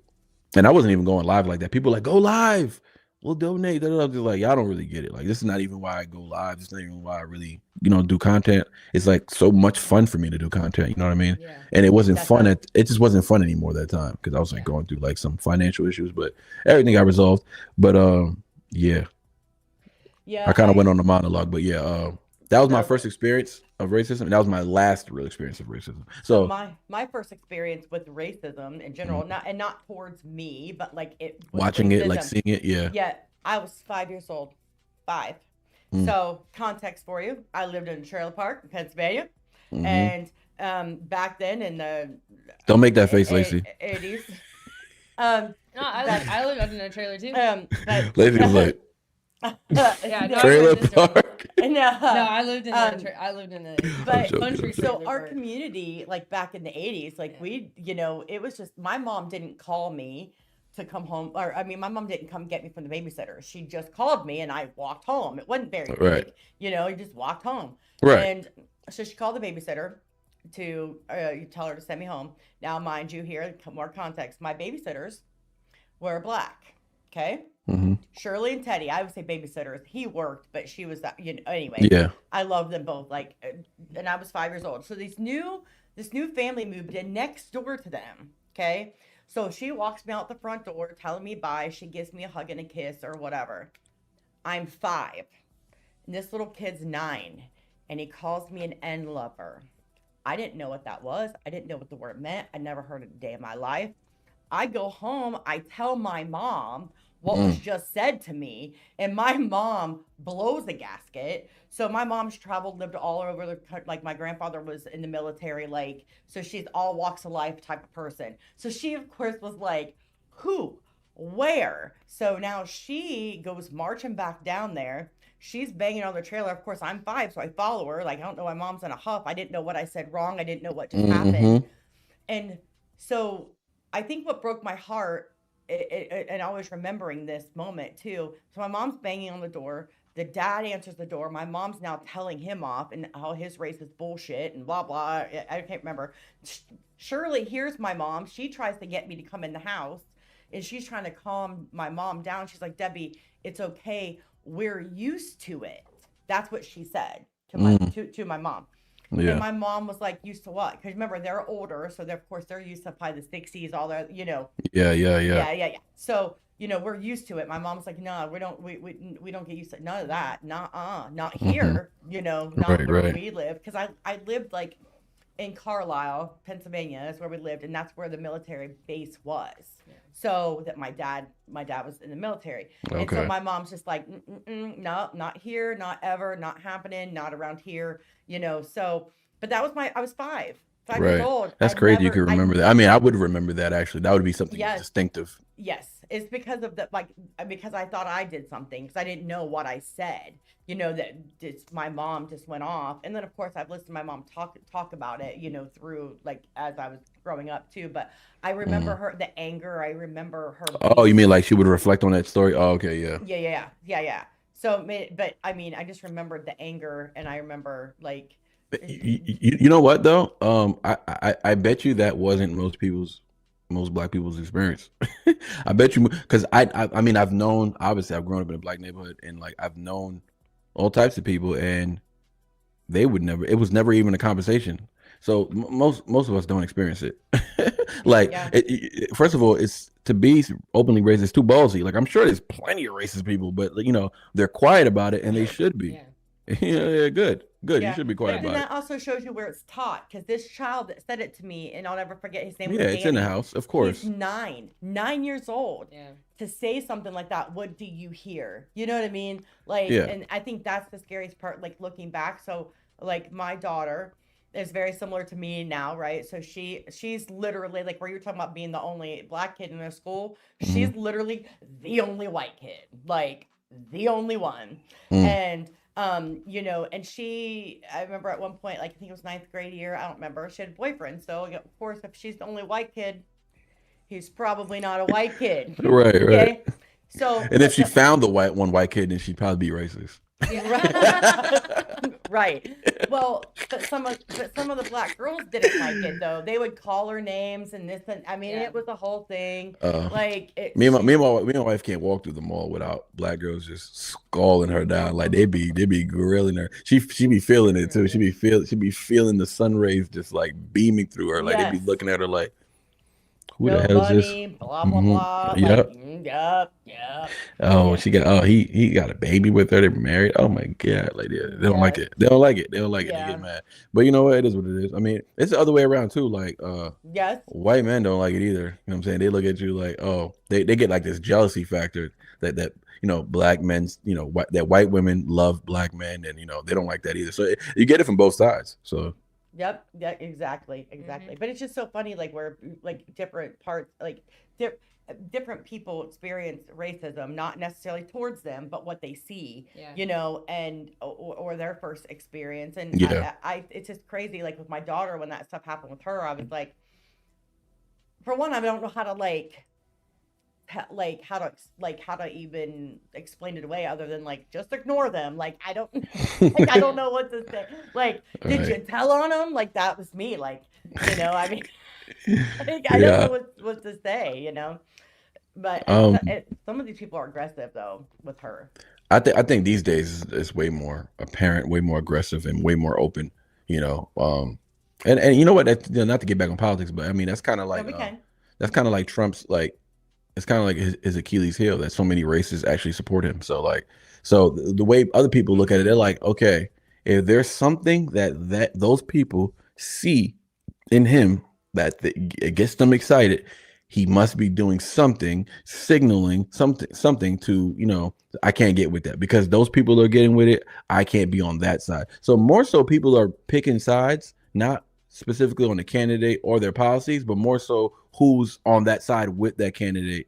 Yeah. And who's pushing that person. So it's really just like, follow the leader. Monkey see, monkey do. It's not really anything of integrity or individuality. So that's why I really don't respect a lot of people when it comes to this. That's why I don't like, even people I like, I'd rather not talk politics with them, because it's like, dude, I really don't respect. And it's not that I don't respect your opinion, it's that you don't have a real opinion. You're not forming a real opinion because you haven't even considered all the facts. Like, when you consider everything, I can give you all the facts right now if you're willing to accept them. And then you don't got to accept the facts as if they're good. You got to accept the facts as if they cannot be changed. I'm telling you something that's absolutely true. Now, you deal with that. Don't tell me about how you feel about it. Be a man, think logically, and make a sound decision, and then tell me how you feel about it afterwards. But be logical first. I'm willing to hear about how you feel about something. I got feelings about things too, you know what I'm saying? But first, I need the facts. First, I need to make a logical decision. I can say, so-and-so shouldn't have been murdered, but at the same time, logically, I see how they got murdered. You know what I'm saying? It's like, that's just, I feel bad that person died, but I see how that person died. And some people aren't able to do those two things. They can only do one. So you got cold-hearted people who can only be like, they shouldn't have been there. It's too damn bad. I don't align with those people either. You know what I'm saying? Because I'm human. And at the same time, I wouldn't be a Christian if I thought like that. But at the same time, God has blessed me with a conscious mind. I can't be out here running loosely and letting someone else control my vision. Like, I have to use my conscience, and I have to be logical. But at the same time, I have to show heart for those who, at the end of the day, all these things are happening, and they're predestined. Like, they were supposed to happen. Like, that's another thing that people look at Trump, but you know what? God literally put this man in position twice. Like people don't just get in there twice. Like, Right. like no, there's a reason why. He's used many kings in the past. You know what I'm saying, to get certain, and a lot of them, eventually bent the knee. You know what I'm saying, and became great leaders of the past, in in the ancient days. Yeah. That I'm sure people don't care about, but yeah. So it's play out. And the funny thing is, the more biblical you get, the more you realize all this makes sense. Yeah. This is all biblical. Everything that's happened is according to scripture, and it's just like it's good to get into the word, even if you're unsure of your beliefs. It's a fascinating book, because it could, once you get into it, you realize that hey, nobody's smart enough to come up with all this. like this is not, you know what I mean? I don't know what you guys believe, so I'm just trying to just state what I believe without offending people. But at the same time, it's just too much knowledge, too much wisdom. Takes a lot to offend us. It's very hard to offend me, but my thing is you said something about listening to somebody. Like if somebody has the opposite opinion of myself, and I can listen to your opinion respectfully, then I expect the same.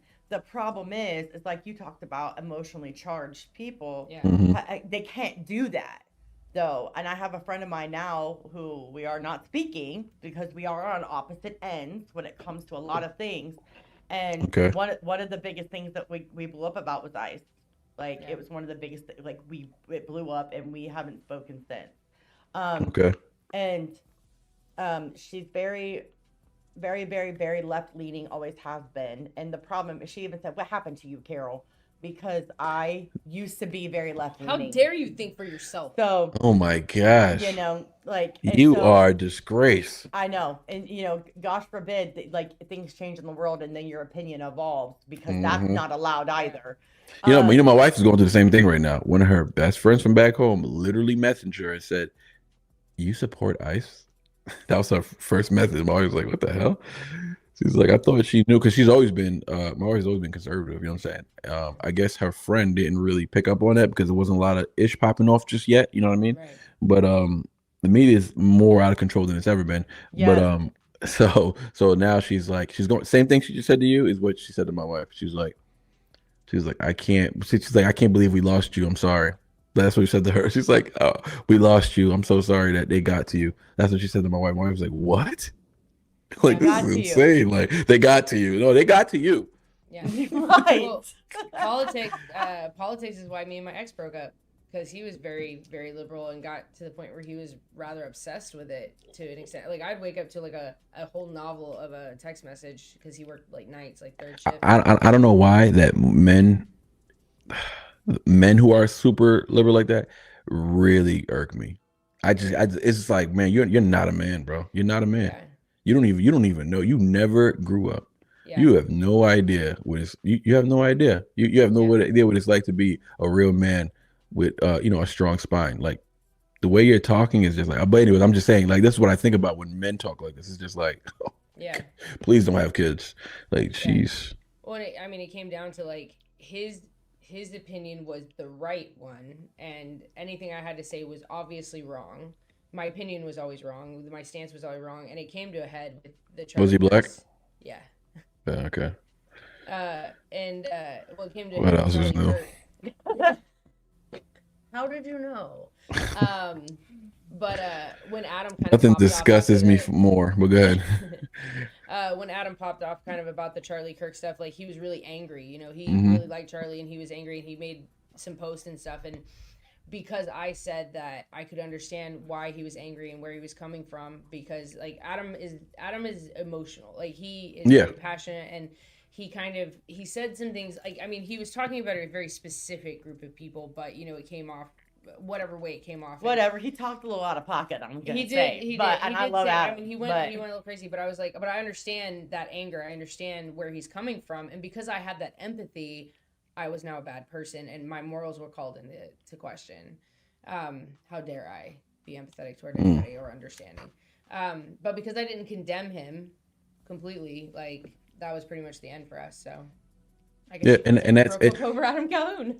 But you know what? It's always.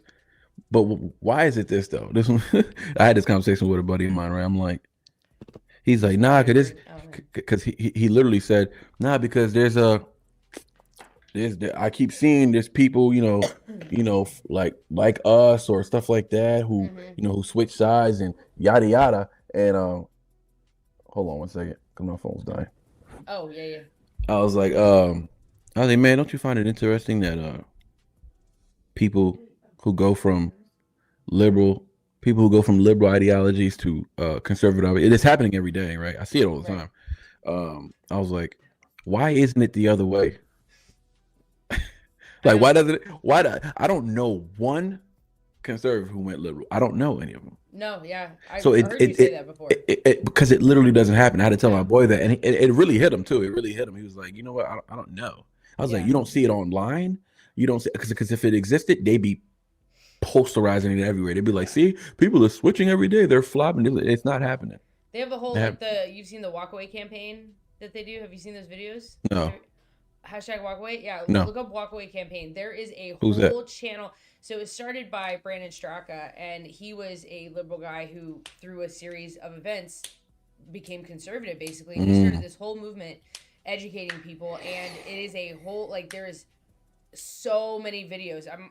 I would say hundreds. I'm not 100% sure on that, but there's so many videos of people who are liberal who are giving their testimony about becoming conservative or leaving the left. Generally, it's the walkaway campaign is what it is. So walk away from the left, and it's amazing to me because so when 2020 first happened, George Floyd happened. When I saw the first initial video, I was one of the people with the black.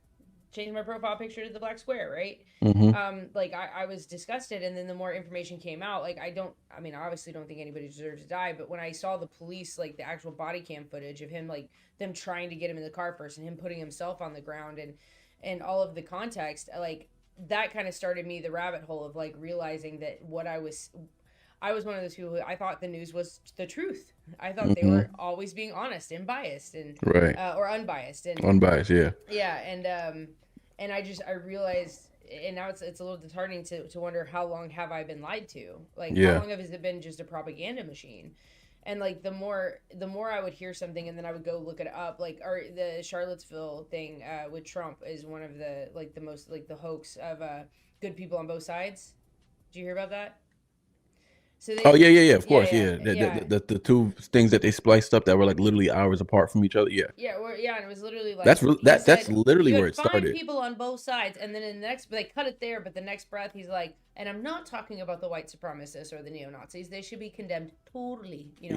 I mean, I don't know how many times he has to condemn KKK, white nationalists, David Duke. How many times he has to do that? The dude y'all voted for literally did a eulogy for a KKK leader. Right. What are y'all even doing right now? Biden has a way longer history of saying racist shit. That's crazy. Doing racist ish. The crime bill was literally directed towards the black community. Absolutely. That's what it was for. He was the author of it. He is the one. He's the one who wrote the crime bill. Literally. He wrote the crime bill.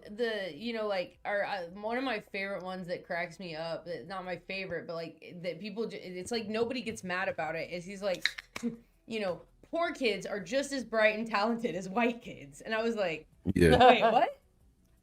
I was poor. Yeah, what are you saying? Or well, he literally said poor black kids. Oh, did he say poor black? Did he? Yeah, he says poor black kids are just talented and smart as white kids. What did you just say? Wild shit. And then the sniffing of children. It just got weirder and weirder. Yeah, as it went on. But that guy's something else. It just you can even go the voter ID has become a big topic, right? I can't believe that. It's let me you know what's funny about that? I said this to somebody the other day. I was talking about voter ID. I'm like, bro, if you don't know how to get an ID, you're not voting anyways. Yeah, those people don't vote. If you're not smart enough to figure out how to get an ID, you shouldn't be voting. That too, but also those people are not mad about it. They don't care that they weren't planning on voting anyways. Exactly. They weren't planning on voting. I've always had to I've always had to show an ID to vote. Every single time I go, hell yeah. It's midterms, primary, doesn't matter. I mean, you got to show ID for everything. I can't buy a case of beer without an ID. So right. Yes. I don't know any. Like, What are we doing right now? We're gonna put people in power without having an ID, but we can't go buy a Black and Mild. I'm just saying, like what? Make it make sense. When they say it's It racist, don't. and I'm just like, how though? I don't know. Like, and I come from an area that is literally mostly, like, literally down the middle almost, like, like 48% Black, 46% white kind of thing, and then like we have a large Asian and Hispanic population too. But like, I don't know. I've had friends of every different ethnic background that you can think of, and I don't know anybody who doesn't have at least an ID. It may not be a driver's license, but nobody I know An ID, does, yeah.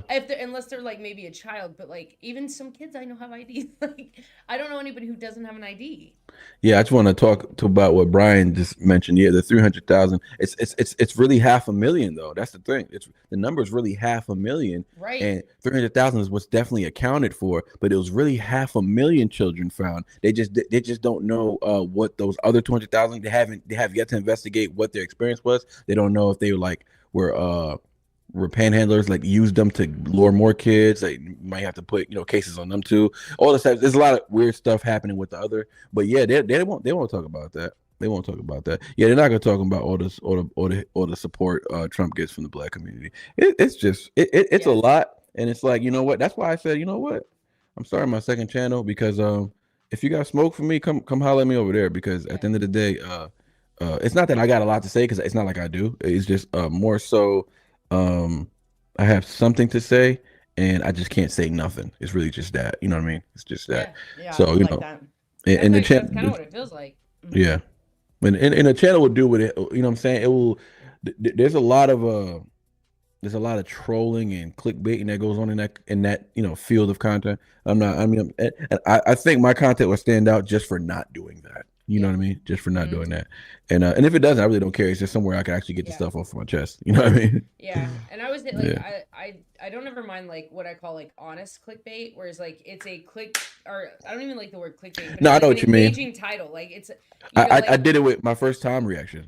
Yeah. Oh yeah. People in the comment section was like, "Yo, you had me at first." I did it with the title, and I did it with the first like few clips. Yeah. Everybody, they thought I was talking about time, and I was like, "You're so stupid. You're so dumb." When we did it with when Eminem dropped his like the last album he dropped, Eminem dropped it, and we reacted to like part of the album or whatever, and the Death of Slim Shady. All I put on the thumbnail really was did Eminem fall off? Oh, yeah, that's a good one. And that was the question, right? But like we even gave him his flowers in there, right? But people automatically in the comment section was like, "Yeah, you don't know what the hell you're talking about." And so that's how you didn't didn't watch it. Got you. I get people like that. I like when I get people that way. Like in the time video, I've got people, and I would respond to them. I'd be like, yeah, you didn't watch the video, did you? Don't lie. Yeah. Did you watch it, Brad? Because you would have found out I gave him mad flowers and props, and then they were literally coming back like, "Oh, so you know what? I you got me. I admit it. I jumped. I bit the bait." You know what I'm saying? He's like, there was one dude I was talking to. He's like, "Man, that's actually very good bait. Like, I actually like this." He's like, "I don't mind being clickbaited like this."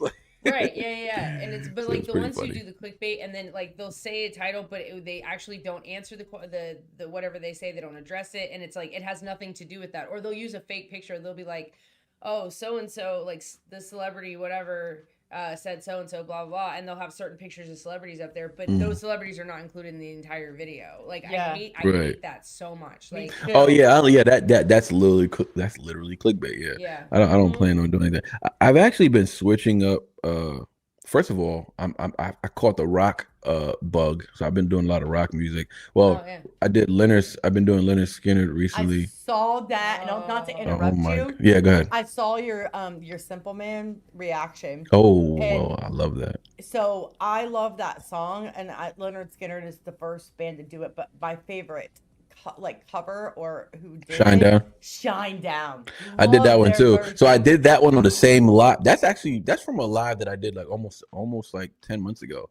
I just decided that I wanted to start a rock one. So I was like, what rock do I have already? And thanks to Sam I have a spreadsheet. So I go to my spreadsheet. It's like, I don't even know what the rock band names are. So I'm just looking through the spreadsheet because she has also I didn't mention she has it in alphabetical order.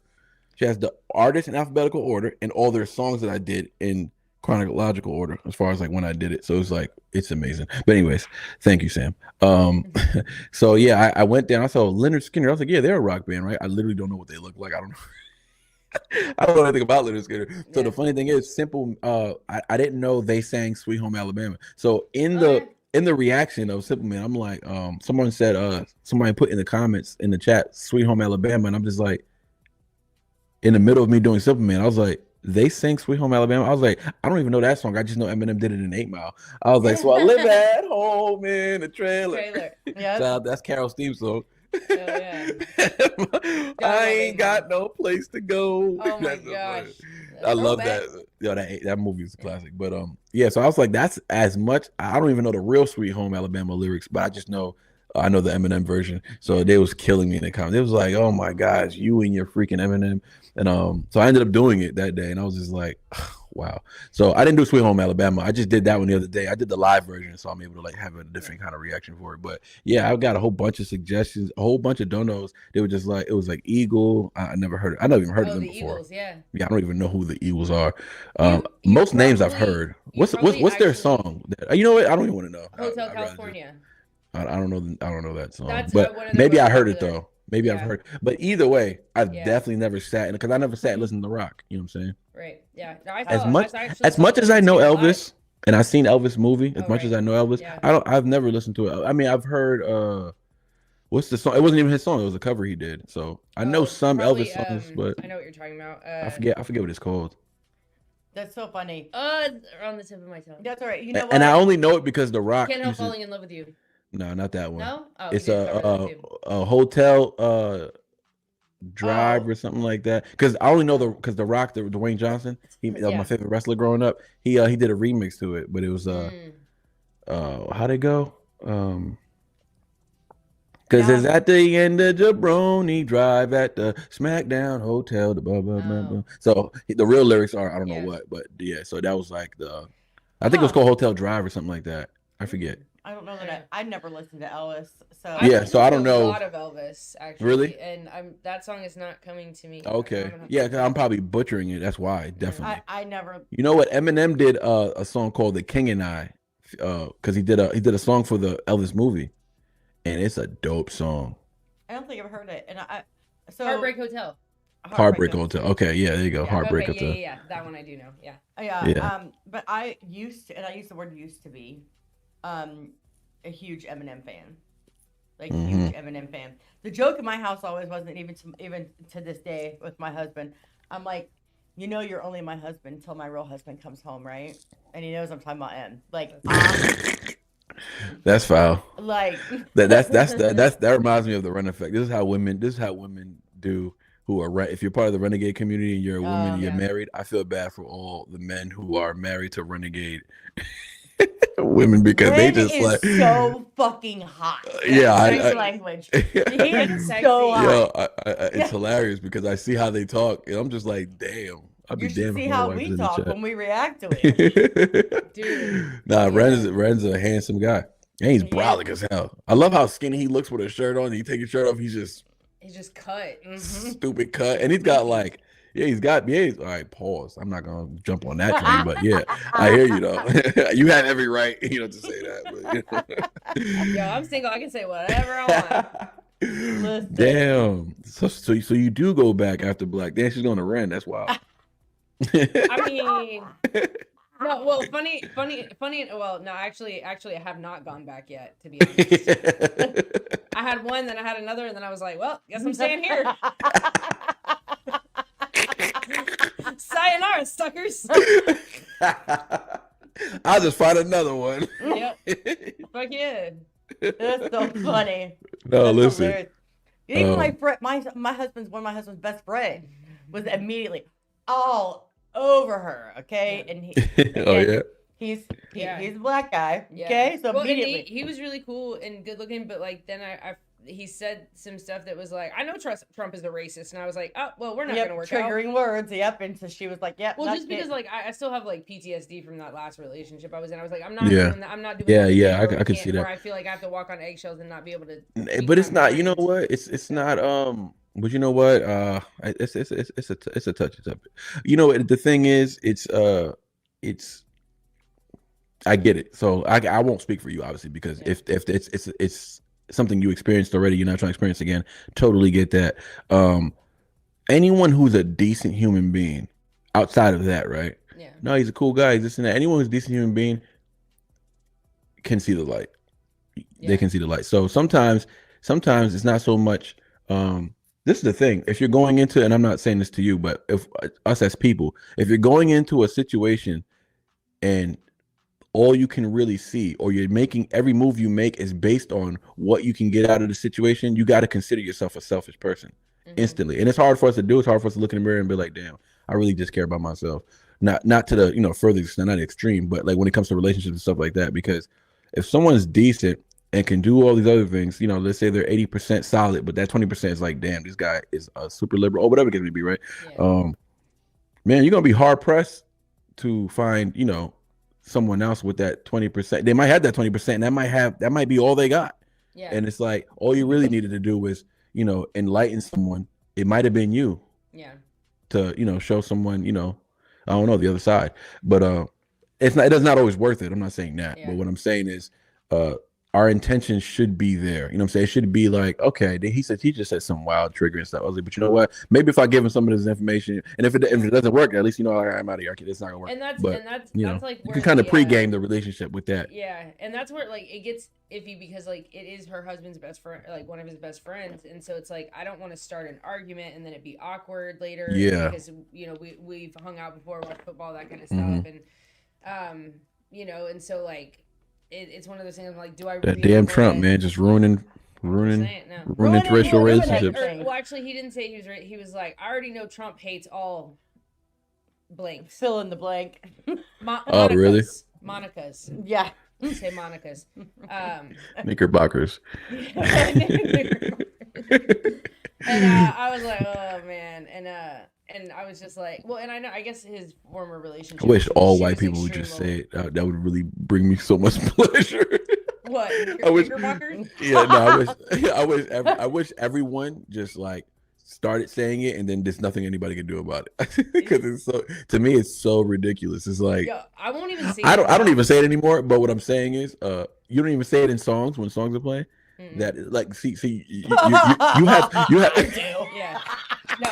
Okay, I was about to say, Lacey, you got some social conditioning to unwind. No, if you're not even saying the lyrics, you still got some rinsing to do. Because I don't give a shit. It depends on who my audience is, right? If I don't know my audience, like if I don't know like how cool you are or whatever, like if me and Carol are saying, like you can't. Okay, you talking about yourself. You can't sing something like DMX Rough Riders and censor yourself on that word because it's like every other word. You sound like you got Tourette's. You know what I mean? Just like. It would be wild. But niggas wanna die. Niggas wanna try. Then niggas wanna walk.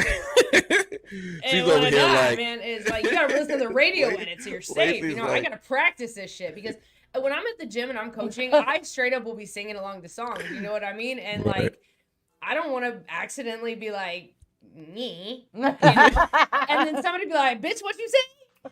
And I'd be like, "I didn't say it. The song said it, not me. I'm singing." That's too crazy. Yeah. That's so funny. No, I'm just joking, but it's just funny though. It still cracks me up.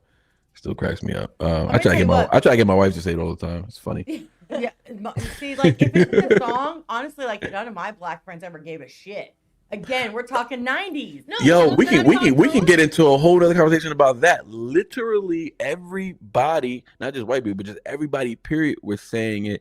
No one thought twice. It didn't even, because the thing is, there is one thing that happened good with that word, and it would be not the way other people use it. The people always say, "Oh, we use it as a term of endearment." Like it ain't about that. It's just the fact that y'all divided it. Period, and that was a good thing. Right. So it's like people like this is where like all the right wingers,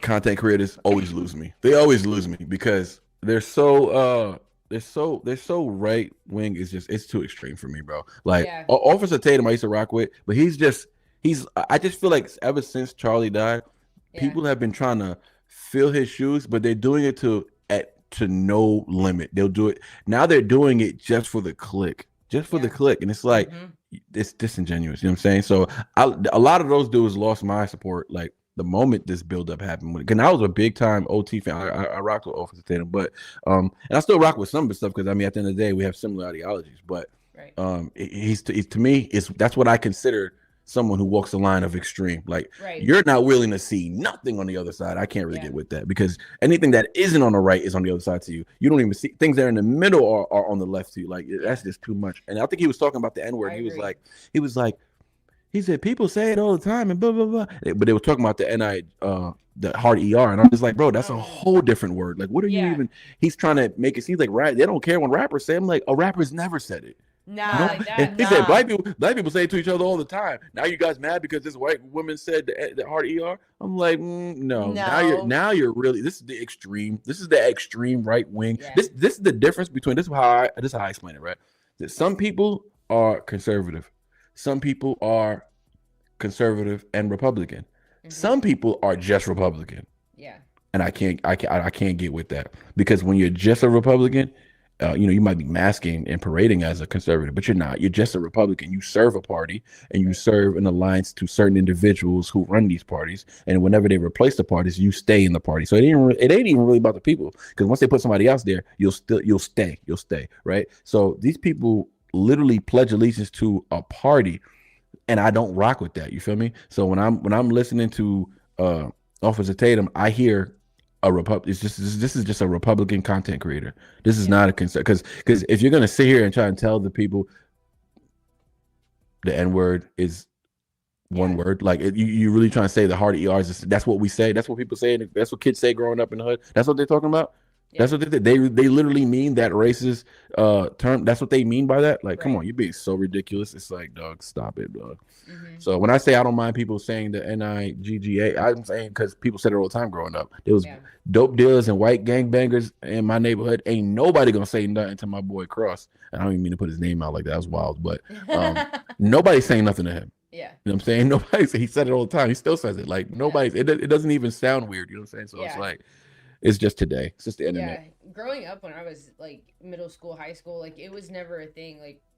I've never even really seen like racism in front of me happen to anybody or whatever. Like I mean, it's just everybody was cool with everyone. It's like Tom actually has a lyric in I think Clown War where he says the only races I like miss the days when the only races we hated were the ones that we ran and didn't win, and that's how I felt. Like we literally never thought about race. It was never something that we ever thought about. We were friends with everybody. Now we think about it every day. Yeah, like my best friend's sister, she's very white, very copy paper complexion club. Okay, like you stand next to a piece of paper and she just blends right in. Very Irish white. Yeah, and then her husband is very black. And so her nephews, there are 3 nephews. I watched them be born. I watched them raise. I go to college. One is actually a lawyer now. Wait, what's the situation though? Well, my best friend's sister, like, so her sister is 10 years older than us. So when she got with, his name's Cornelius, but when they got together. Cornelius? Yeah. I mean, that's just what his name was. I'm just dying. Because that was part of the stand-up joke. I don't know if you ever seen it. You ever seen the stand-up joke? No, there's a stand-up joke with this black dude who's like, he called somebody out in the crowd and he was like, he said, you look like a brother, but not really. What's your name? He said, Cornelius. He said, Cornelius. It was a whole joke. It was so funny because it was like he was just ripping into him. It was just like so hilarious. But go ahead, I'm sorry. But so we, they were together when we were like in junior high, or they were together forever, and then they got married. And so I guess there was like her grandparents, my friend's grandparents, were very against it. They didn't like think interracial marriage should be a thing or whatever, right? And so they didn't go to the wedding. They eventually did come around. Oh damn. Yeah, it was crazy. But like I didn't know about that until later actually because we were young. But like so. It's just something that's been that's very normal to me, and like watching the kids grow up, like it was never a thing, and so like they probably got some beautiful ass kids. Oh, yeah. Those are the beautifulest babies. I would say mixed babies make the prettiest babies. Nah, literally. For sure. They're always the prettiest, especially Japanese and black. People would say that's racist though. What? That the prettiest babies are from. I'm saying people would say that's racist. Black people would take offense to that. Yeah, certain black people, they'd be like, we don't need their pigmentation to me. I'm like, calm down. It ain't that serious. No, it's not even that. It's just like they just end up being beautiful people. Not that black or white by themselves are not beautiful people. It's just like 9 times out of 10, like.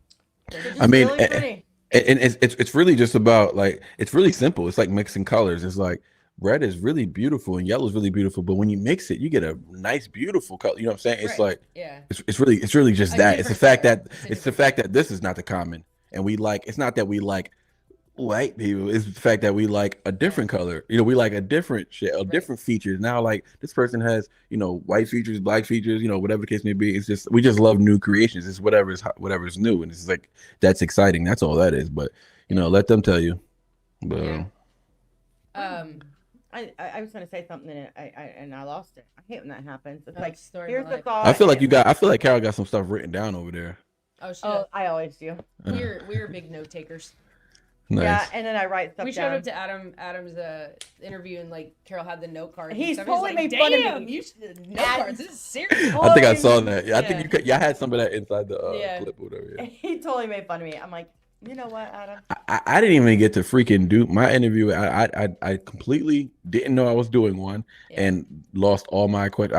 I just freestyled the whole thing. I was really like It was really mad, good, though. mad about it too. But I was like, you know what? Nah, I'm just it gonna was have a still natural really- conversation. Yeah, it was really good. I really enjoyed super it. good.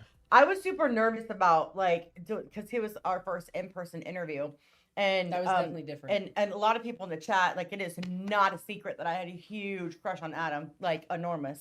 So it's very like, Poor Many husband. stories There. Poor So- husband. Ren, Yeah. Adam, damn. and M, like Like, whatever. where do I even fit in? Damn, she gets around. Actually, the first time I ever met Adam was at Redneck Rave last year. And we're walking down like this hill, and I see Tim. So I'm walking over to Triple T, but Adam's over here, and I'm walking towards Triple T. And Lacey was like, "There's Adam," and I was like, "Where?" But I'm looking at Triple T, and she was like, "Bitch, right there." And I was like, "Where?" And then I turned my head, and there he was stood, and my jaw dropped, and I stopped. I stopped walking. Oh, sorry, I just stomped on her toe. I stopped walking. She can't even think straight. She can't even think straight. I'm not wearing shoes either. Yeah, not wearing shoes, and I am. That hurt. That hurt. Oh. Yeah, and I'm on the side where I would have caught the pinky toe. Oh no. So, but yeah, I just stopped, and I didn't even know like how to talk to him. But I felt so bad though, because like I'm talking to Adam, we're talking about how much I love his music, blah blah blah blah blah. And then Tim, he's over because Tim's the one that makes me walk over to Adam because I wouldn't do it. And so Tim makes me walk over to Adam, and we're talking to him for a minute. And as we're getting ready to leave, though, Tim was like, "Yeah, they're huge fans of Tom MacDonald." I'm like, "How you gonna like?" We're talking to him about how much we like his music and how much we love him. And you're like, "Yeah, but they love more." That's basically what you just told this man. Oh gosh. Yeah, it was interesting. Yeah. All of that wore off though. Like after I Yeah. talked to Adam more and I've had more conversations with him, and you know, Mm. been on panels and Yeah. stuff with him now. Like it's way different, but that goes away, right? Yeah. Because he's a person now. He's no Yeah. longer like this Ren on. You know what I mean? Yeah. Like this, it's way different. Yeah, that definitely happened. Like I was mad. The only reason I didn't want to do it was a bit of me didn't want to do the interview because when I was backstage talking to Target, we was like he was in a bad mood. Like he was upset about something.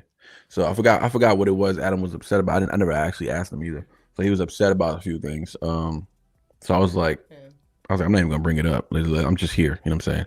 And then Target comes up to me. He's like, "Yo, I got him on the phone. He's asking, do you want to do the interview right now?" I'm just like, I haven't even spoken to him about the interview in like weeks. You know, so the fact that he remembered and asked me to if was I ready to do it, and I was like, you know what, I brought my stuff anyways. I had my tripod, my lights, and all that, and my mic. I have a little DJI mics, so I was like, I had my mics ready, and I was just like, I looked at my wife. I was like, "Oh, I got stuff in the car." She was like, "What do you have?" I was like, "Everything." Just in case, just in case. I'm so glad I did. Otherwise, I wouldn't have been able to really do the interview. So it worked out though. It worked out for sure. Yeah. But he didn't want to do it. That was my whole point. He was like in a different bag. He was aggravated. He straight up told me, he said, "Hey man, I don't know how good this interview's gonna be, but I'm pissed off right now." I was just like, "Why the hell did you just ask me to do?" I'm like, "Oh, okay." So I switched up that's why I threw away all my questions, because they were too like light and like some of them were just funny and stuff like that. and I know he's a comedian, so I wanted to get his reaction to certain things, but I ended up not being able to ask him though. So we agreed we was gonna do a part 2. So I'll probably when that time comes, because I want it to be in person still. I only want to do in person interviews now. So Yeah, I just not me. I like to just chit chat with any all the artists, because I want to get to know them, especially if I'm promoting your music. Yeah. Because I feel like makes a better connection to the music if I get to know the person. So whether that's on camera or in person, I like to do that because I feel like we've connected better with Target's music and Simple Man's music, because we've talked to those gentlemen a couple times. Yeah, we can see it. They've been lagging, guys. I don't know what's going on with the comments. But they have been definitely lagging, and I don't know what's going on. Someone really? His thing? Yeah. So, because I'm like, why is the chat so quiet? Like, make it's really sure make sure the chat is on live and not like highlighted comments. Yeah, No, it's like okay. we've been having this issue. I don't know what's going on, but it's like either the chat will lag, like it'll all come up at one time, like several of them, or like some don't even show up. I don't know. Yeah, They'll show up here but not there. I don't know. It's been weird. I blame StreamYard. That's why I've been in the comment, like typing to them to let them I was know, wondering who's who y'all got a third person just typing inside the comment section? No, it's me. I keep seeing speaking the lyrics in this comment. I'm like, who's gonna? These people are talking to me. Who's controlling the freaking chat?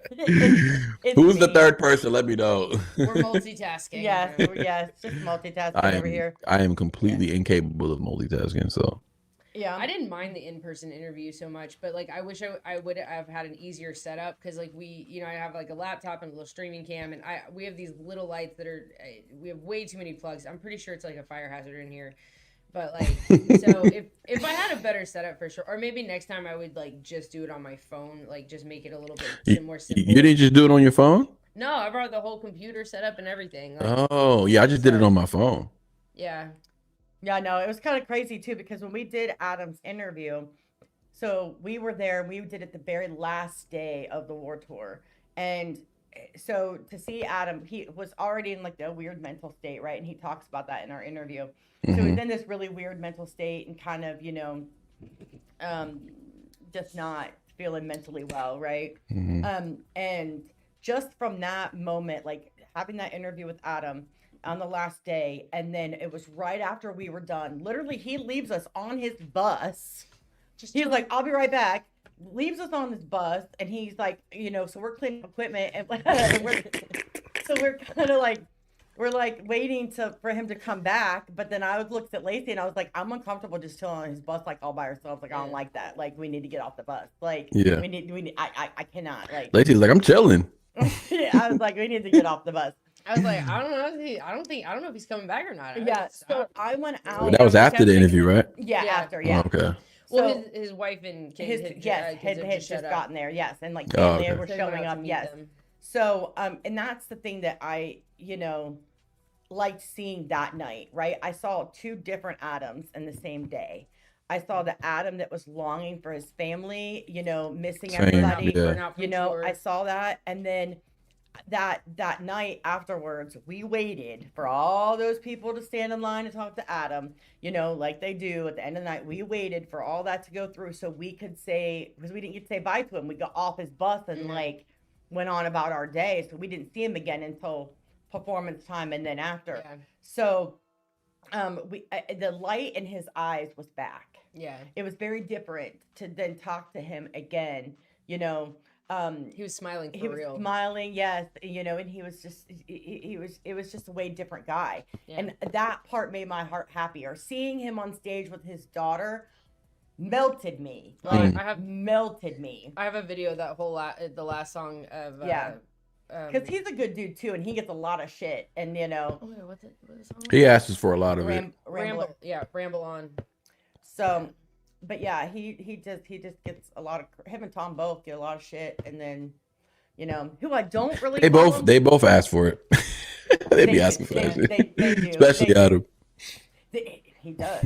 Yeah. Adam does.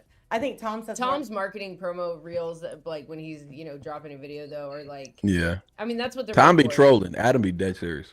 No, yeah. Tom's trolling videos though, like he cracks me up. That dude is genius, but. I look forward to when you finally get to do your Tom interview. Oh yeah, that'll be. I'm really looking forward. I'll be so tuned in for that. Yeah, for real. I'll me be too. so tuned in for that. Like, that's very exciting to like. I'm like, wait, when's that coming? Yeah, I'm glad that Tom is kind of like starting to do a little bit more interviews with like not like news people. Yes. You know what I mean? Just Yeah. like some reactors or whatever people call us these days, I guess. Yeah. But content Content creators. Yeah. Just because like I think that's what Adam has done really well is like in connecting. Like Tom does a good with connecting with his own fan base through Discord and stuff like that. But like, you know, Adam has gotten on Triple T's lives a lot, and people come up and talk. But you know, it gives them a better view of like them Who they as are. a person. Yeah, I rather mean, than Adam just the Adam is artist. because you know what a lot of it has to do with Adam. Just this is the thing. I think the difference between Adam and Tom when it comes to those type of situations, it has a lot to do with Adam being a man of the people. Like he's a people guy. Like he's you know he's not Tom is more hog fam. Mhm. You feel me? Like, and because the reason is because Tom don't trust people, right? Or issues, and he don't, especially when it comes to content creators. A lot of people talk crazy about him, and what happened? Go worthy, been funny as f. I like shout you Tom on rundown. I'm not sure what that means, but I appreciate it. Sorry, brother. If you want to send another message to clarify. Yeah, I think it like I like shout out to Tom on Rundown, but I'm not 100%. Yeah.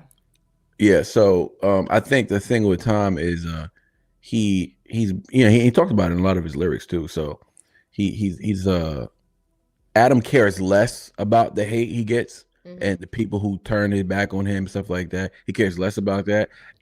Tom has become more reserved about it, so now he doesn't even want to give them any type of light. So he doesn't just want to let anyone in the circle. And another thing is, Tom is a superstar. There is a distinction on fame between the two of them, right? And they're both mega, but it's like everybody understands that Tom is the top guy in the independent space. You know what I'm saying?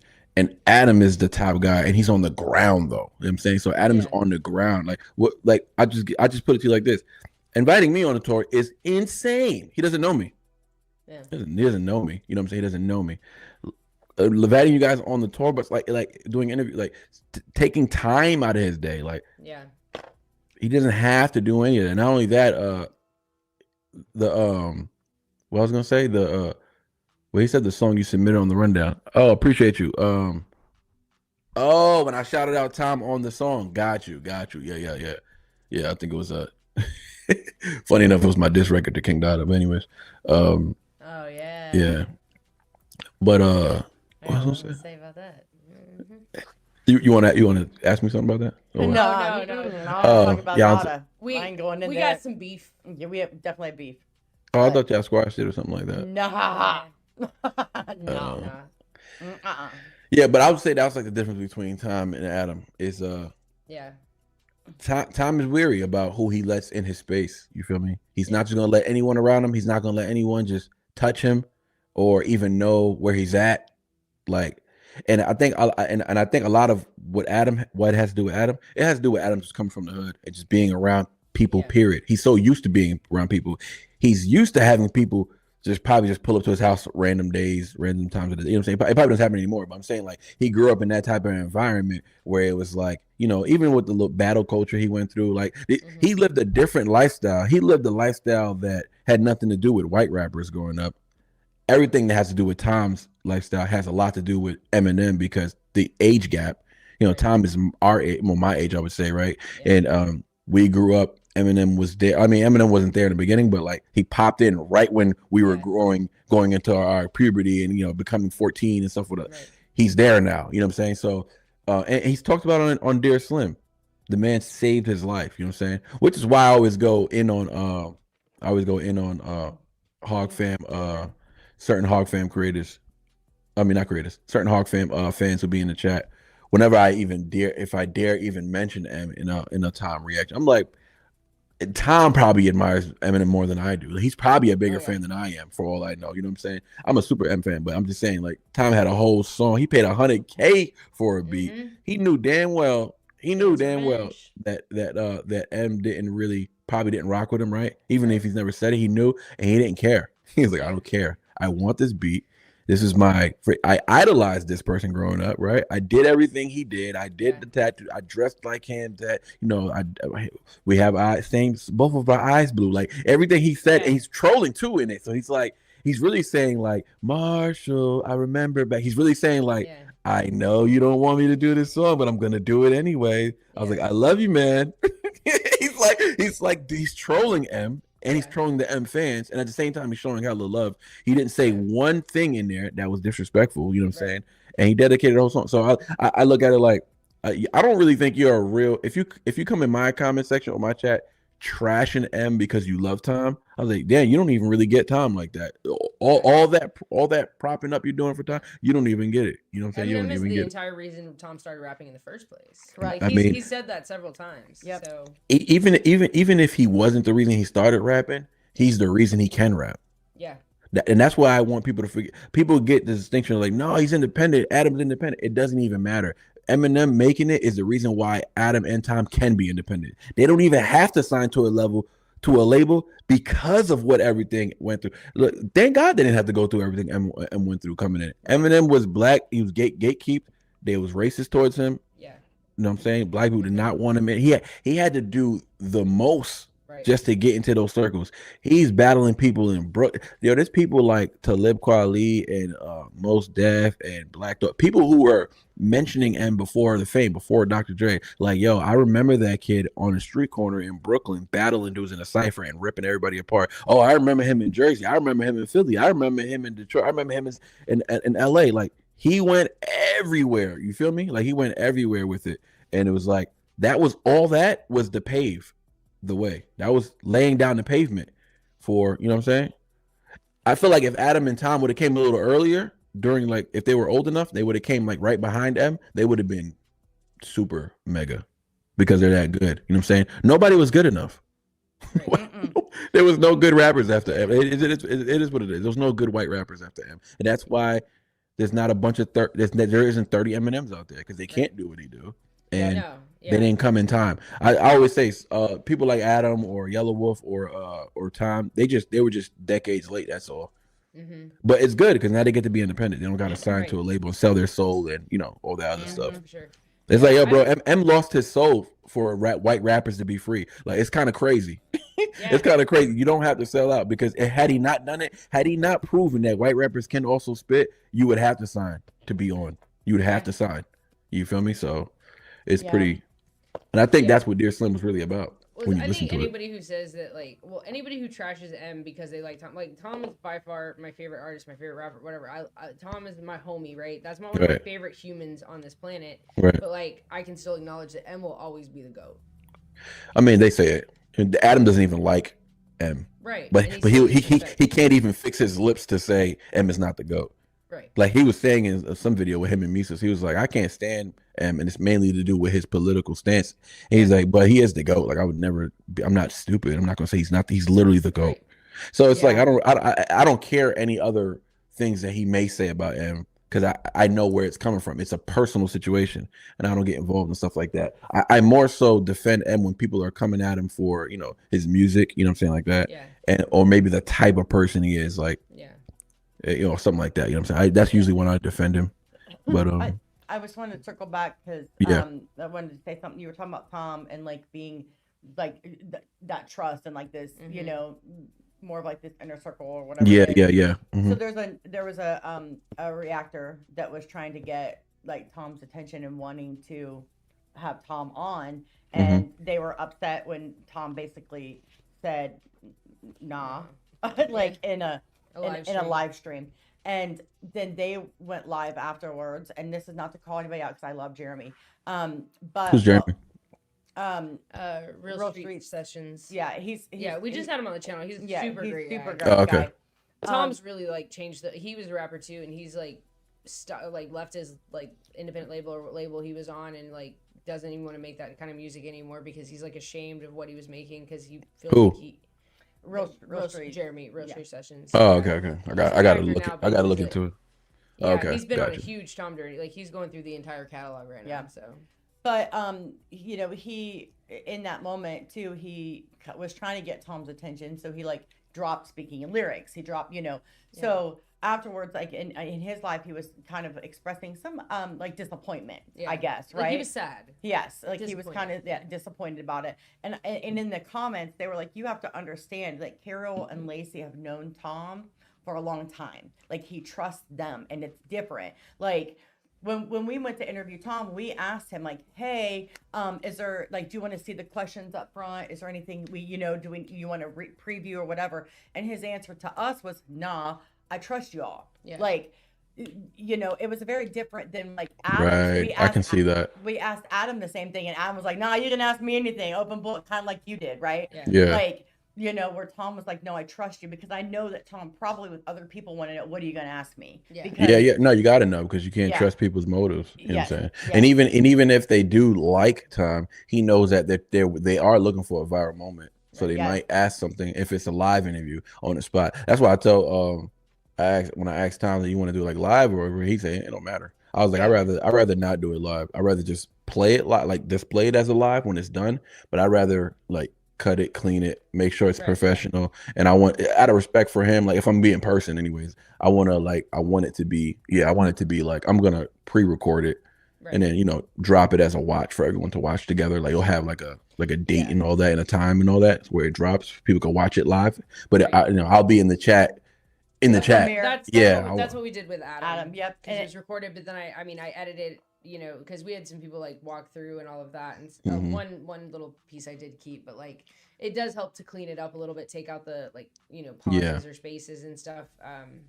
With Yeah, I had to Tom, do we that got with lucky- Adams too. Yeah. we got really lucky with Tom's that it was really smooth and like there wouldn't have really been any editing needed anyway. So got lucky with that one. But I liked doing them both. But there is something to be said for being able to really clean it up and like Yeah.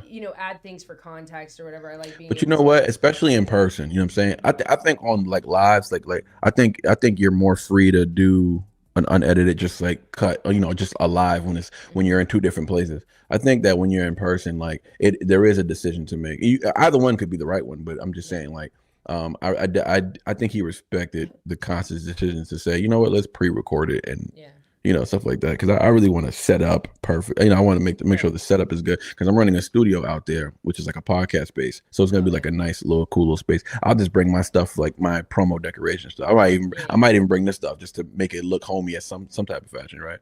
But nobody's gonna know. They're like, what the hell? What's this guy's new studio? Like, what is? I'm saying it now, but whoever's in the chat knows. But Right. but Yeah. because and I honestly I think it would just be like a super dope. I think it would be a very rapper conversation. So some people may not be all about that, but yeah. Yeah, I just got to shout out, like, Gator, you've been a real one tonight with all the donos and stuff and active in the comments and stuff. Like, really super appreciate it. Like, everybody who supports is like... Yeah, Gator, that's his name is Brian. Brian. Yeah. Brian, thank you. Yes. Yeah, and, like, super it's dope. awesome. We've had a lot of people here just, like, chilling for the whole... this whole time. We've been live for, like, 3 hours, which is... Yeah, we have been live for a minute, too. I just noticed that. I looked at the time, and I was like, is it 10:30? In my side, anyways. I'm like... Yeah. Is it 10? What time is it over there? 11:30. Okay, yeah. So I'm like, it's not 10:30. Oh, it is 10:30. That's it crazy. Didn't feel like that long. No, it honestly. didn't. Yeah. No, not at all. Did you guys miss anything? Because I feel like I was rambling a few times. Hope I didn't steal the direction over here. We're more like conversational. Yeah, we don't. Yeah, good. Yeah. I don't want it to be like. No, I like it to be more organic, really. I kind of do. I kind of trying to set up. I was trying to set up a thing. I don't know if I'm still gonna do it. I might do it. Like a theme where it's like the theme of the interviews is called this is not an interview. Like that was like the name of it. So like I was thinking about doing that. Yeah. I love that. Yeah, just because like it's really not like I don't have a bunch of questions to ask you. I have a bunch of topics I want to hit and I just want to hear your point of view on it. But 100%. Yeah. Yeah. I'm here for the long haul. Shout out to Amye. Amye. Amye. You're gonna be Amye from now on. We're just changing I know. your name. So funny. all Tom's fault. I can't unhear it. Like when he said it, I can't. He was dead serious too, right? Yeah. Yeah. He was like, every time I read it, because there's an E, he's like, all I see is Amye. Yeah. Yeah. So it's just been. It was funny. So yeah, I don't know. I can't stop it. I can't. And so Amy and I actually found Tom at the same time, on the same drop. We found Tom. Thank you. We found Tom with Snowflakes. Yeah. That's the song that Snowflake. Brian, have I heard Snowflakes, brother? so Let that me yeah, know. Or that was if anybody else is in the chat, let me know. 2021. That's 2021. Yeah, Oh, so I don't know if you guys were in the live. I don't know if you were, but because I only said this once, but there was a live that I was doing where we had this wild. I should drop that. I should find it actually because I'm sure Sam I am got it. But there's a revelation. A revelation was made during a live. It's one of the dopest. It's by far the dopest time moment I've had on any live. So I was like saying to myself right before, because you guys know I don't know who's gonna request a react. I don't know the songs, right? So I do these, and that's another thing why I like to do most of my content live. It's because people try to come at you and say you're doing fake reactions or whatever the case may be. But I literally do not know what's gonna be requested. Right. The people literally control what I react to. So it's like, and I do them live. 90% of my reactions are live. You feel me? And so what happened was, damn. Anyways, just looked at just like my wife telling me what something costs and we have to get it. But anyways, so like I'm talking about right before this song was requested, I'm like, man, there's this once I forgot, I don't know anymore. What do you say? Oh. It's the one with Blair White. Yeah. Okay, I'm not sure who that is either. But basically I was talking about this one song, right? And I said that I forgot how it came about. I got to go watch it again, honestly, because it's such a wild revelation. So basically, I was talking about a specific song, right? About a specific rapper, and the song that got requested, and I'm talking about a song that I heard 12 years ago, right? And then somebody requests a song. It was Hangman, right? They request Hangman. I listen to Hangman. I look at the cover because he still had, because this is when he posted it. It was during that time, so it was still young Tom from 12 years ago. So I'm looking at the cover. I'm like, this is the song that I was just talking about. I was like, this is it, because I remember the picture and I remember the core. I remember the song. I remember thinking, and then it hit me. I started to even remember, because I remember looking at my Spotify. I remember seeing the name Tom MacDonald and just thinking like, and me being like a super Eminem fan, I was like, who is this white boy? Like, this white boy fire. Like, who is this? Like, and I remember only listening to that song on repeat religiously. I was too scared to hear other music because I was too scared that other music was gonna suck. So I was like, I'm just gonna listen to this guy's. I don't know who he is. No one ever put me on to him. He popped up randomly on my playlist, right? And I listened to Hangman for like probably a month straight, just on repeat. Never knew who he was. Never saw, like, and I just remember that picture of him, super young. Right, from the Spotify, the Spotify pictures, and he uses them at the end of the YouTube video. So it's posted the same picture, and I'm like, and then it hit me, and it was like, this is the song I was just talking about, and the chat went crazy. Everybody went crazy. I was like, this is the song. This is it. And like somebody just randomly requested it right before, that was the next song up. It was so wild. But so that's the first time song I've actually heard, and I loved it, and I didn't even know it was Tom MacDonald. When the song played, it's when it hit me. I was like, oh shoot, everything's coming back. The picture, even the name. Wow, I'm deep into the Tom MacDonald catalog, and it's just hitting me now that was. So I technically heard him 12 years ago with Hangman, and super fire. I vote, like, a lot of people will tell new reactors all the time, oh, you got to start with Dear Rappers because that's when it really started. Because like that's when he blew up, but that's not really when the change started for Tom. It was with Hangman, which was the song before. Oh, really? Oh, okay. He put out that at the end, I want to say, or at the beginning of 2017. Okay. And then August is when Dear Rappers came out. Like, I want to say March was when Hangman came out, and then later that year, because in the middle they were working on the GFBF project, but then August is when Dear Rappers came out. But like the video or the song? I feel like the song's older than that. Well, the video. The video he. How old is the song for Hangman? Well, on YouTube, it's I'm almost. Let's see. I'm almost certain that song came out like years before that.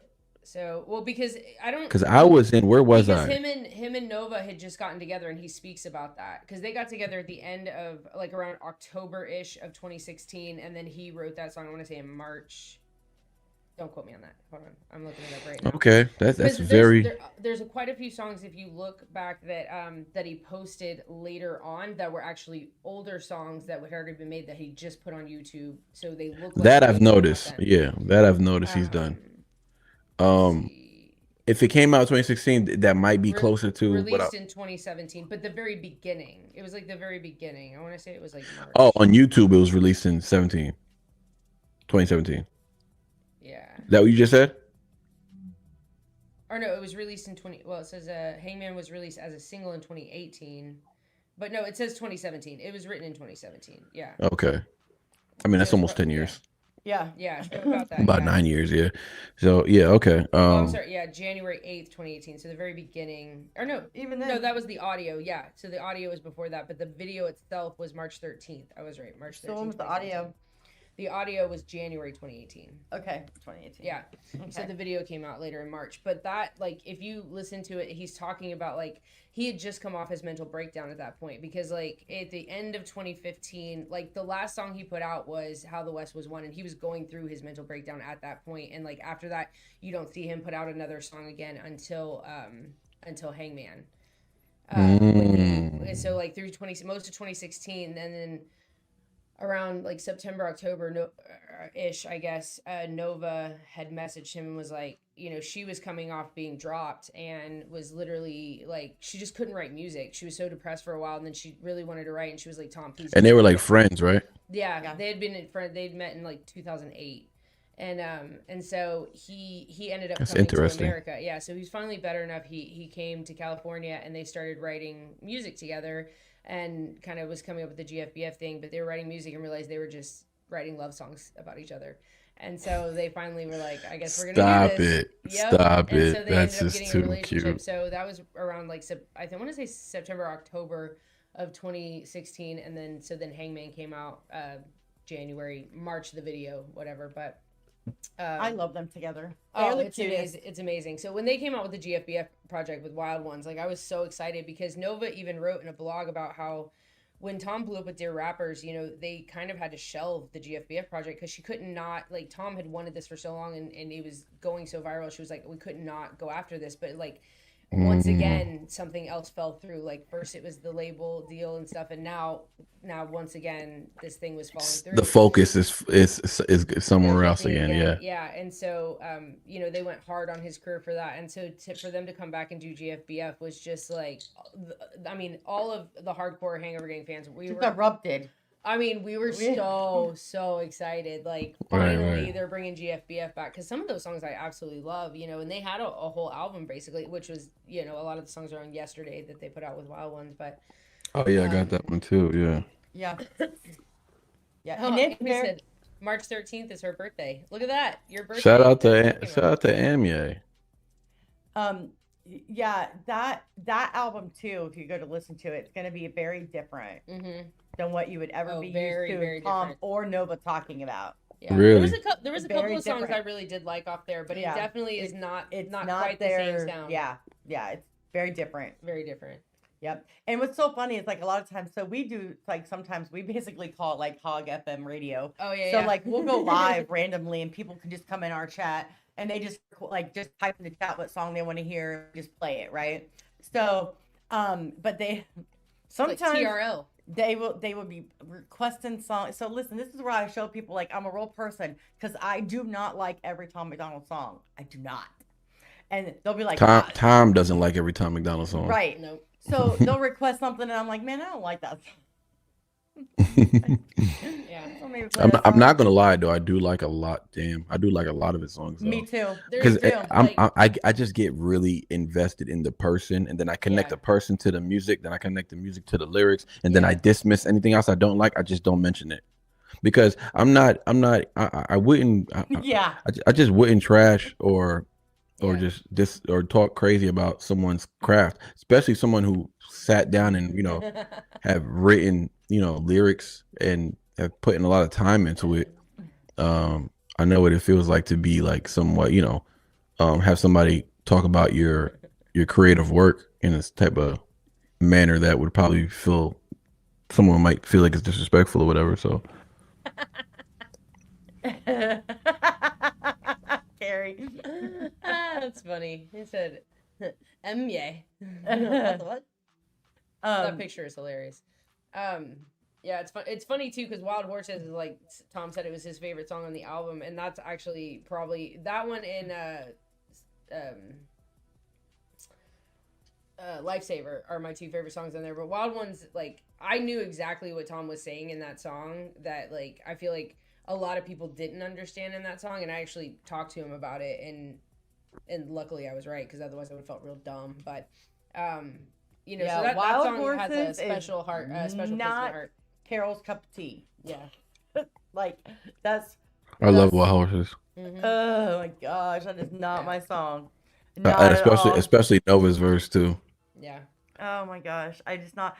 And it's so funny because that song, I always. Okay, go punch it in your face. Oh. Like Wild Horses. Yeah. Yeah, but I love that song.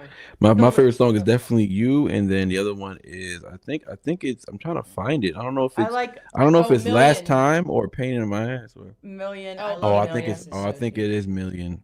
I'm a Star Million was a is- good one too. Damn, I can't remember. Actually, I love all. This is one of my favorite albums. So actually, Yeah. I'll just be here all day Yeah. talking about this one. Yeah, I'm a Star But, is definitely a banger on that song, but Million is like that one has a special place in my heart too. I don't dislike any song on this album though. That's why I held this album so high. Is because I just went through the whole album. I don't know if you guys know. This is actually how I. Yeah, because Nova. Yeah. Oh right, yeah. I know. I don't even know who it was. I don't even know who. I just saw the comment on my Nova video. found you. They were in the live while we were live. Yeah. They just didn't mention it. They didn't say it, which I'm glad because it probably would have sucked all the energy. Because I was having a great live. It was one of my favorite lives too. Yeah. It was because I was just in the like. If he would have came in the chat, it would have threw me off. I would have been like super stoked. It would have been a cool moment. But I think as a reaction, Yeah. it would have been. You know what I'm saying? It definitely would have changed. I love Like, that yeah. they do that. Yeah, I actually before Carol had joined the channel, I had done the Danger reaction, and I did that on my channel by myself. Danger's and fire. I love that song, and Love the Nova video, too. actually sent me a message on Discord after that, telling me how much she enjoyed my reaction. Nice. I was gassing her up pretty hard though, because she was so fire in that song. Like Yeah. I love Yeah, when she- Nova raps. Nova yeah, me too. She's one of my. I mean, she might be my actual favorite female rapper, just because like she's just different. Hmm. You know, and I really fuck with different, but like especially if you do like Dear Nova, like I mean she's a really good lyricist. Or Wishing Well is probably one of my favorites of all time. So Gary, Yeah. right? That's me too. So like, I always say it's not my favorite song, right? It is one that I would skip. Like sometimes if I'm just not in the mood for Right. for Wild Horses, I'll skip it. It does But have I- a sound that I can understand what you mean. I just Yeah. like the sound, but I do know Yeah. the sound that some people would skip. Yeah, I get it. And- I get it. Yeah, but I can still sing along. I still know that like song. I like every word. Like Right. it's not that. Like even if I don't like a song, you're likely to catch me singing like a little. It just bit, to like, you, it pales in comparison to the other songs on the album. That's all. It's Correct. more so that, not so much. I don't Like, like I this hate song. it. I just Yeah. really like the other songs better yeah. or more. Yeah. Yeah, Yeah, I guess the auto tune was like that was I think the biggest complaint from a Yeah. lot of people, and I mean I don't mind it. Like T-Pain is one of my favorite artists of all time. Like I love T-Pain. I had no idea he could sing as good as he actually can, until I realized, or until he won the Masked Singer, Yes. Yeah. and then I also heard him do War Pigs by Ozzy Osbourne, and that dude can sing. Yeah.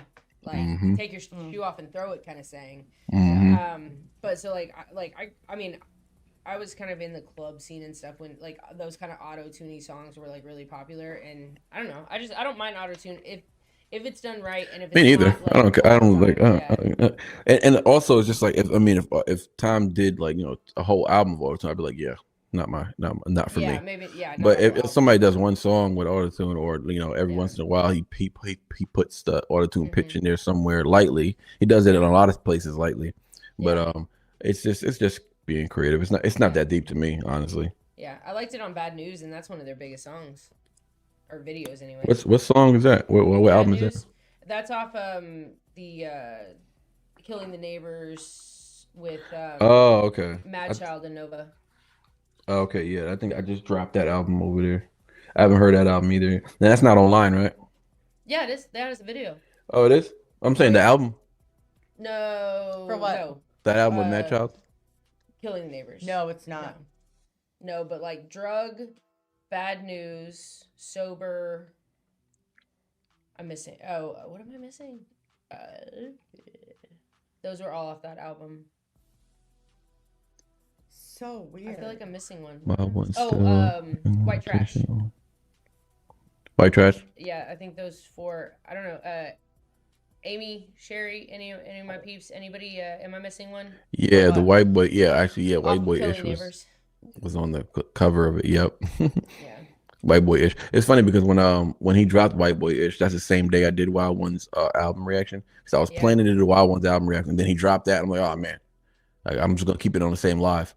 And then the funny thing is, I went to I think I was talking to Floyd, so I went to Floyd's chat, and Tom was in there. I was like, oh, I'm out of here. Yeah. I just left. Like as soon as Tom got there, I left. I was there, and they were getting ready to do the reaction, or whatever. Oh yeah. So I was like, all right, man. I told Flo, I was like, I'm out of here, bro. I was like, damn, I wanted to say because Tom was there and just, to interact or whatever. But I was like, he has no idea who I am. Let me get out of here. It's not even relevant. I'm out. So I ended up leaving because I had my reaction to do. You know what I'm saying? I was like, I'm gonna do my Wild One. I had my Wild Ones reaction to do, so I just threw the White Boy Ish in front of it. Yeah, No Good Bastards was off of As Far as the Stars. But do you have that one? As Far as the Stars, but yeah, I got that one too. Listen, if you haven't listened to album. that, is a dope album. That is a fun one. If you haven't heard that one, like, you need to. Not online either.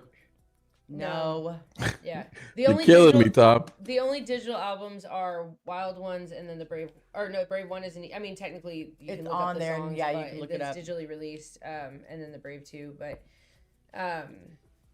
yeah, like. But yeah, that's something that you should just listen to in the comfort of your home. You just want to chill and listen to an album. Fun. It is a great. Matter of fact, I want to go listen to it. I know.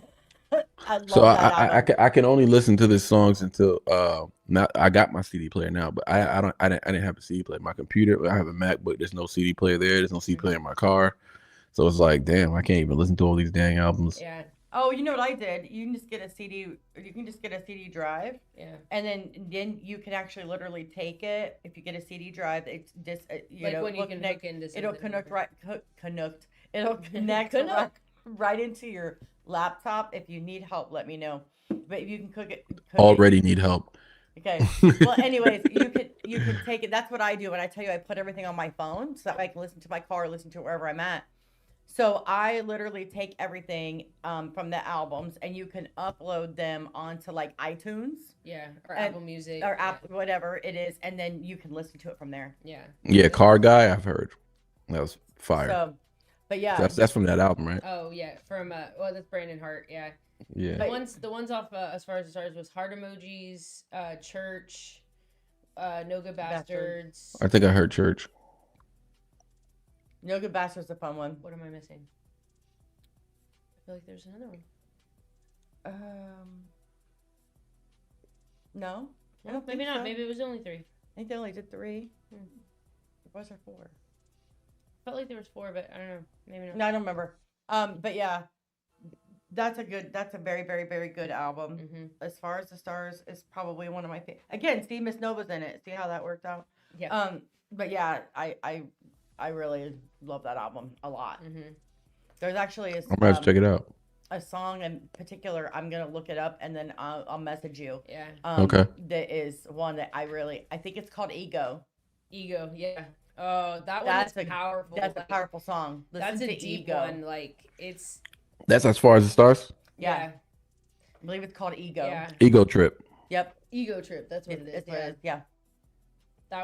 That's crazy. That one like gets me right in the gut. Yeah. Really? Yeah. Yeah. There's also I can't remember which album it's on, but there's a song he wrote about Nas, his dog that was just like. It's called Nas, and it's on The Flowers for the Dead. Yes. Yeah. Oh, I got that one too. It's like the last song or something. Man, I can't listen to that song without crying. But because Nas actually had like died before, and they brought him back, so like he's had health problems. This is the dog. Oh, really? This was the dog that was just sick. That Oh, dog has damn. like, it's like cat has like nine Nine lives. lives. How do y'all feel about the World Against Me, or I mean Us Against the World? Oh, I love Yes, that it's a album good too. album too. One of my favorites though is No Guts, No Glory, which I think was it was a mixtape. It was for a that. mixtape that came with that. Yeah, Mhm. that came out with that Oh, one. it came with this. Yeah, Yep. our intro song is on no Guts, No Glory. Yeah, no glitz, no glory. Yep. Bite my tongue. Yeah. Yep. No Lives Matter. Oh, Fake Woke was on this album. Okay. Mhm. Yep. Dear Slim. Yeah. Mhm. They so fake woke. That's a banger too. That's actually the second song I heard from Tom MacDonald. Oh, that's funny. So it's Really? so funny. Yeah. Facts? So it was no Fake Woke. Fake woke. Oh yeah. Yeah, you I'm were thinking. going I'm They just Go, thinking. I'm just Fake thinking of Woke. Ben Shapiro. Yeah. Oh, yeah. What But so I first heard Snowflakes, and how I found I don't know if I was listening to Adam Calhoun, Upchurch, Mises. I think I was listening to Mises, and like your Apple Music or whatever it is might decide like, hey, you've listened to whatever it is, and it gives you Yeah, another suggestion or whatever. Tom came on. And that's when I heard Snowflakes. So the first time I ever hear anything with Tom, I don't know nothing what he looked. I just hear it. Yeah. And then, so then I look him up after like I parked my car, right? I'm like, who the fuck was this dude? So I'm looking, and I see Fake Woke. So I listened to that, but then it brings me down a rabbit hole because then I saw Dear Slim, and I was like, I know this one is not dissing Eminem because remember, big M fan. So of course I click it, and I'm like, the hell. So then I realized that the song is actually more just kind of paying homage, not so much like a big diss track or anything. So Okay. then down the rabbit hole I went. Like, it was just like... So y'all went down y'all rabbit hole separately. Mm-hmm. Yeah, because I found Tom in 21. She found Tom in 22. How'd you guys become friends, though? Through the Tom's Discord. And y'all found out y'all lived down the block, or what? No, No. I was. Oh, no, living you in Texas. moved, actually. Yeah, Yeah, you she moved moved in. to- I Yes, was we living in moved. Texas. She was living here. And So y'all met in Tom's Discord. Yeah. And y'all like so- best friends, or what? Yeah. Yeah. So I joined the Discord you were already there, I think. Yeah. Yeah. I joined the Discord in like I want to say either August or September of 22, and then I initially had started my YouTube channel first with Stronger Version. That was in December of 23. And then we had the other channel we were on for a while, the Bitter Betties. And then I don't know. I guess I flew out to Texas a couple times. Yeah, I want to say like April, May or so is when we ended up stopping the Bitter Betties, and then so Carol came on to the channel, and we decided to like do a joint channel, and then we've been doing this ever since. So Yep. But yeah. So you guys got together in the summer that just passed. No. no, well, I mean, no, that's well, yeah, for I'm talking like about for this channel. Yeah, for this channel. Yes. Because I remember just watching you. Yeah, because it was Lacey Media Productions. Yeah. Because I wasn't just doing reactions. Like I that's why I know so much about Tom. It's not like that I'm that crazy of a stalker. I had to go through a lot of lives for some of the content I made because I did a Nova documentary, like a mini documentary. And, I've done I did a whole video called Did He Switch Up, which is going off his first live stream he ever did after Dear Rappers, after getting like 1 million views. And like a lot of the stuff he said was reflected in the songs he made in the future. And so I would like input those like songs to kind of show Cool. what he said is what he stuck to. So he did not switch up. Kind of stay true to who he was. So I like through going through a bunch of lives and stuff like that, I just ended up like learning a lot. I retain weird information, especially when it's something I'm like passionate about. Yeah. So Well, you made a really cool intro today, Yep. so Yeah, because I know you're capable of many. We actually met almost in one of your first times, because actually that's how Amy and I kind of connected too. Mhm. Is it was through the Discord and Facebook, and then we found Tom around the same time, and then Lacey came in like only like a year later ish Yeah. from when I did, and that's like 'cause Tom used like I don't know. That's the connection with Tom, right? If you go into his Discord, like he really does talk to people, and I always express this to the folks, like not only that, but he generally cares about that community. You know what I mean? That community that he's built, his hog fam, as that he would call it, not his fans, but his fam, like his family. So he connects. So I can tell Tom, something. Say I always use my daughter as an example, Yeah. like. whatever happened with my daughter on this day or whatever, and then now she was he remembers the next day. Yeah, like ask about it. I got you. So Yeah. he's really like connected with the community. And you know what? It's going back to what he said earlier about Adam and Tom. I think that's like another thing. So like Adam's good at acknowledging the people. Tom really builds community connections with the people in it who he knows is genuinely supporting him. You know what I mean? When he knows like the relationship is real. Adam's more so just like acknowledges everybody and just shows love. Like he's just a people guy. He just steps outside the house and gives everybody hugs, kissing babies and hugging, grandmas and stuff like that. He's just out there. yeah. I know. Yeah, I love that too. I wish you guys were there at that show. I really wish you guys. It would have been really cool. That But would've been yeah, so fun. Yeah, I know. And when we visit Texas, we'll make sure we hit you up. yeah. But Let me know. But we've been on for like 3.5 hours. It's midnight here, so probably about time to cut her loose. Lacey got this weird smile while you're talking. She's looking at you like. Oh no. Yeah, no, I'm sleepy and I'm hungry. Me too. I think I might eat something. Yeah. I was supposed to eat mac and cheese earlier. That didn't happen. Clearly. Yeah, I know. I'm like, you didn't get your mac and cheese? No, I didn't. But I'm gonna have to. I don't know. I'm gonna have to do something because I am hungry. Me too. I'm hungry. I haven't had nothing to eat since earlier when I had Chinese food. And we all know how well Chinese food sticks. Yeah. I So love Chinese food though, but yes, I hate how it just never goes anywhere. Like yeah, you're just just hungry lives. later. It just lives. Yeah, it's like they put something in it and they make you hungry again. It's like what the hell are y'all putting you'll in be here? like so overly full for Oh it, my god, and you're then- so full. And then like, literally an hour later, you're starving. You're like, I'm hungry. 30 minutes later, like, yeah, where's my leftovers? Yeah, and I ate almost 12 hours ago. So yeah, I'm a little hungry at this point. well, I appreciate you guys. Appreciate you It guys. was it was fun. First of all, chatting with you. the intro was awesome. Awesome. I think this might have beat my other interview. This is like the longest interview I've done. But I did one with Love Ghost. You guys know who Love Ghost is? No, it doesn't sound familiar. Love Ghost. He's a huge independent art. I mean, he's pretty big. Yeah, he's growing. You know what I'm saying? He's growing, but he does like world tours. Like he goes overseas. He's in Mexico. He's out here in the States. Like he has like real fans. He's got like at least 300,000 subscribers, but he's like on YouTube. But so he's a pretty, he's doing his thing. But I had an interview with him that was like 3 hours long, and we were really talking. It was a good conversation. Yeah.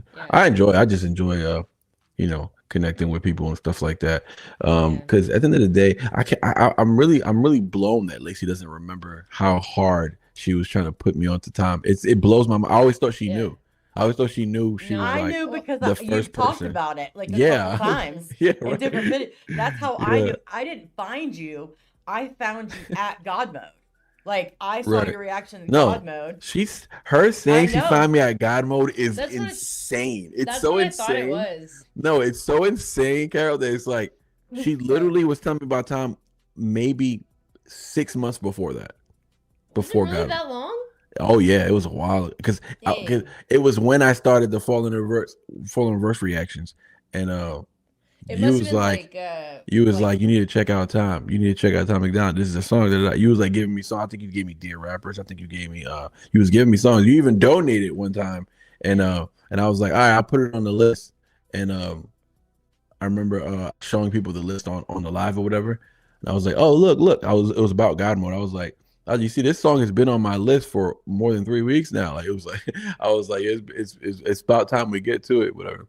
And yeah, I was just like, give me one. Who you want me to do? Who is it? And it was somebody said Tom. I was like, oh my gosh.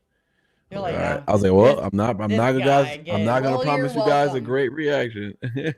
I love it when I'm right. Yeah, that's so funny. Yeah, because she does that with a lot of people. She's like, hey, That's why how she didn't about this remember. person? She's just like out here just promoting Tom everywhere. Yeah. She doesn't remember who she was She's promoting just it out to. there, just everybody. I know. Yeah. But I appreciate you guys, man. I really do. I definitely appreciated the intro. I know it took a lot of time. So salute. Appreciate that. I'm very honored. Yeah, I'm telling you that almost had me emotional. Good. If it wasn't so funny, yeah, I Yeah. probably would have cried. But it was like so fun. I'm just like, it's the first time I ever watched myself like in that type of way. I'm just Oh my like, what is gosh. happening right If she would have had more time, you'd have definitely cried. Oh yeah. If I could have included everything I would have included, it would have been like the whole show. It would have been the whole video. It would have been an hour long, I think. But Yeah. I Yeah. love that. I need that clip too. You got to just Yeah. you got to send me that 'Cause entire you can. clip. Yeah. Yeah, because I mean, you've seen Yeah. you've seen the intros that she did for like Adam and Tom too, right? Yes. Seen those? Yeah, Yeah. like I think Tom's is still my favorite. yeah, probably yeah, it's pretty cool. But But maybe because nostalgia. It was my first like intro thing I ever made. I'm like you. something- I like doing stuff like that. I mean, I've only done it once. I've only done it with Adam that one time, but even that was like really fun to make it like a dramatic, being dramatic about it and stuff. But it was like someone who's deserving of it and stuff like Yeah. that. Yeah, it was cool though. I appreciate that very much, and I enjoy talking to you guys. You know what I'm saying? We can talk. We can kick it anytime. Heck yeah. Absolutely. We'll have to do it again. yeah, absolutely. If you ever in Europe, you're live, and you're bored or whatever, just let I us thought you know. said you ever in Europe. I was about to say, in Europe. No, nah, in your channel, and just be like, Oh, hey, Yeah. I did see that. Going Tom McDaniels. yeah. Yo, the funny thing is, it's literally like my mistake. It was just so funny. That's how much I didn't love know me who he too. was. Miss you. Yeah, I kept calling him McDaniel. I'm like, and I wouldn't even correct myself sometimes because I'm just on a tangent, talking. Guys know I talk a lot, so I'm just like, nah. I mean, Tom McDaniel, he's fired. Like, this is after liking him too. Like, this is after realizing it was all good. That's so funny. Upchurch, I was calling him Little Upchurch. I did not know his name wasn't Little Upchurch, so I'm like calling him Little Upchurch. The chat is not correcting me because they love it. They're laughing and they're putting in the chat like, don't even correct him. This is too funny. And I was like, listen, look, I said, Adam's battling Little Upchurch now, and I just really feel like, I'm just talking. And then I was like, someone told me in the chat, someone finally said it. It was like his name is Upchurch fan was in the chat. And he was like, his name is Upchurch, not Little Upchurch. I'm like, oh. I was like, oh shoot. Yeah, actually, I did know that. My bad. I was like, what's his name? It was like That's so Ryan funny. Upchurch. I was like, okay, Ryan Upchurch. Okay, it's funny as hell. And then he blocked me.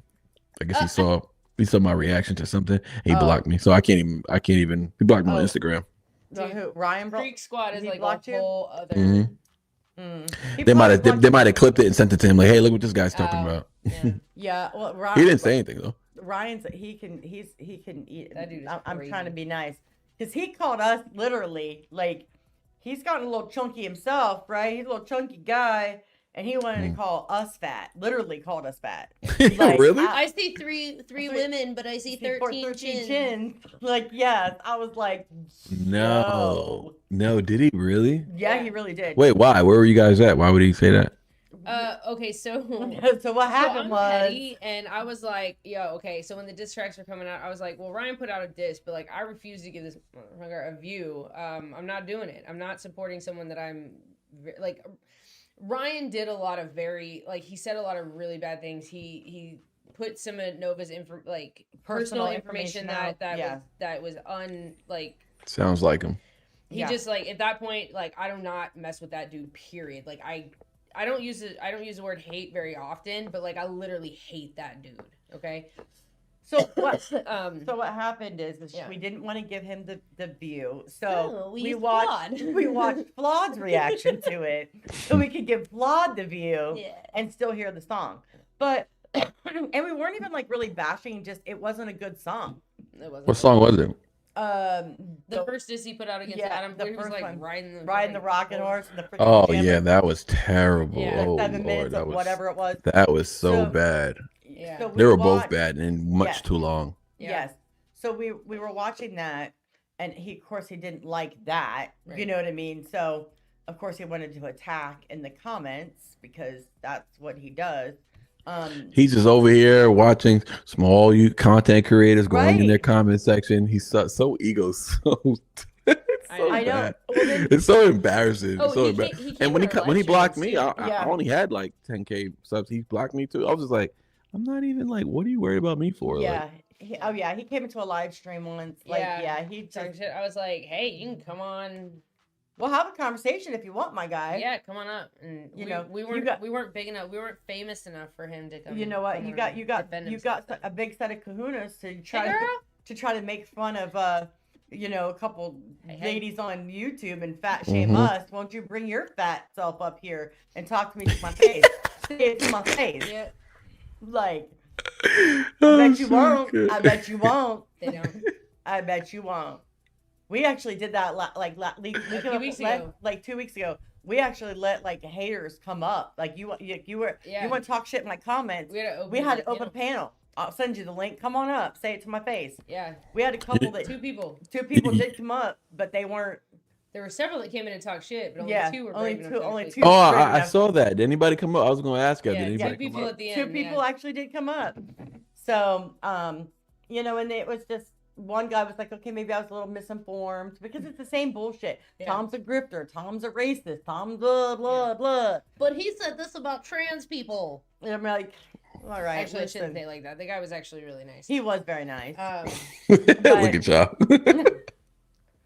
I try not to be mean. I was mean last night. I was on Triple D's and we were on Fifth Element, buddy, and something set me off. And from that moment yeah. on, She I was popped What just happened? like, I know we're trying to get off, but I'm just like, y'all No, starting you're- to say something. I you're know. fine. You're Now I fine. want to know. Everybody Our loves a favorite little topic. drama. So no, yeah, they swear it was because of the fish in the freaking shoes. What was that movie? Oh god. He played it. Something suckers. What's the name of that movie? Get him, Get him sucker. I'm gonna get him or something. I don't know. It was some. from the 70s. Well, no, he was. I'm going to get you, sucker. Yeah, Oh that's yeah, it. yeah. So you remember the scene where he's wearing like the platforms with the And he like breaks little, the shoe. It breaks the shoe and the Mhm. fish are on the sidewalk. So of course I made a joke. I was like, "What about the fish? What about the da da da da da?" Like just I was just being a smart ass. Fish lives matter too. Is what Yes, somebody said. I was me. Or you, yeah. I was. Oh, gosh. Terrible. I was like, I said, "Was there any fish killed in the making of this movie?" Yeah. Like, I was just being a smart ass. Who had a So- problem with it? No, I did. Oh yeah. She was like, "That's stupid." Because I didn't think it Wow. was funny. So then Triple T was like, "What do you mean you don't think it's funny?" Triple T and Oda and Hooter thought I was Like, crazy. they're being mean to him. And I was like, they're bullying him. Yeah. Like he was walking down the street and they're bullying him. when she Bullying's was like, not as everybody's nice. laughing at him, I'm like, my heart's hurting for him. I was like, Oh. oh, this is sad. This isn't funny. I'm gonna cry. So it just went from there. And then somebody brought up church and something else happened. And then kept going off on tangents. And they were like, see, Carol just hates that song because she's mad about the fish and the shoes. And I was like, Wait, no, does he still talk to? Is he still cool with Upchurch or anything like that? No. Triple T. no, Not at all. no. There's like very. So he like, was defending him back in the day. Now Yeah, he's now he's a hater. Yeah. why though? Sorry, I'm asking some in-depth questions. No, it's okay. But because of So who though? look- That's all I need to know. I just Well, want- 'cause, like, Adam. Upchurch got exposed lie after lie after lie, and like all the shady stuff. Eventually, Tim just kind of saw the light. Like it was like, all right, I see what's happening. And then the more like people that were close to Ryan, living at the ranch with him, actually came out and were like giving receipts on all this shit that like Ryan was lying about and stuff, and just like it became a thing. But Yeah. and then when Tim and Adam became really good friends, then it was even worse because Ryan was still coming after Adam and like everybody else in the genre. And Yep. so It's just a big thing. Interesting how Adam was like really reserved. Like he didn't want to battle him. He was like trying not to battle him. He was like reserved. Like They were- take- they were like he was brothers. exactly, and he was like, it was really obvious that he was like, Yeah. I don't even want to do this because like you definitely don't rap good enough. So it's like right. I'm gonna embarrass you, and like now we're gonna have an ugly public spat Yeah. as opposed to just having like I don't rock with you no more and move go our separate ways, which is looks like what Adam wanted to do. Yeah. And even in his raps, the early diss tracks, he wasn't even going that hard at him. It was like he didn't hate him enough. Yeah. You know what I'm saying? He didn't hate him, and then it got bad, and it was like, Yeah. okay, yeah, you're freaking cooked, 'cause- brother. Because at first, like, Adam tried to kind of smooth it over in the beginning when he was coming after Tom. Yep. And then it kind of like, and then it escalated with Mises because Ryan was saying like, oh, I don't know Mises. I don't know that dude. But like Mises came out with a whole receipts video about. Yeah, I saw that video. There pictures was and all everything. three of them were in one room together, Mhm, Yeah. Exactly. talking, and they were chatting. I Yeah. think it was at Ryan's house, which is Yeah, weird. we were Yeah, at Ryan's it was. house. And he Yeah. was like, Yeah. that dude's never been in my house. And then he was like, well, isn't this a picture of me here at your house? You know, Like, and isn't this us? then it kind of calmed down a little bit through like the middle part of 2024, and then when Adam and Broadnax and them announced the Nashville project that was going to happen in December with like all the country rap, anybody in the lane could come out and record or whatever. Ryan started talking shit about it again, and then through December while they were recording, Ryan just went like on, and finally Adam was like, all right, you know what, fuck it, we're gonna do this. Like, and so that's when in January he like dropped that first like bait track. And then I think he dropped one more after that. And then Just Trey and freaking Hozier come out with a diss, like, you know, going to bat for Ryan. And Ryan's not even responding, even though he's talking all this trash. And so then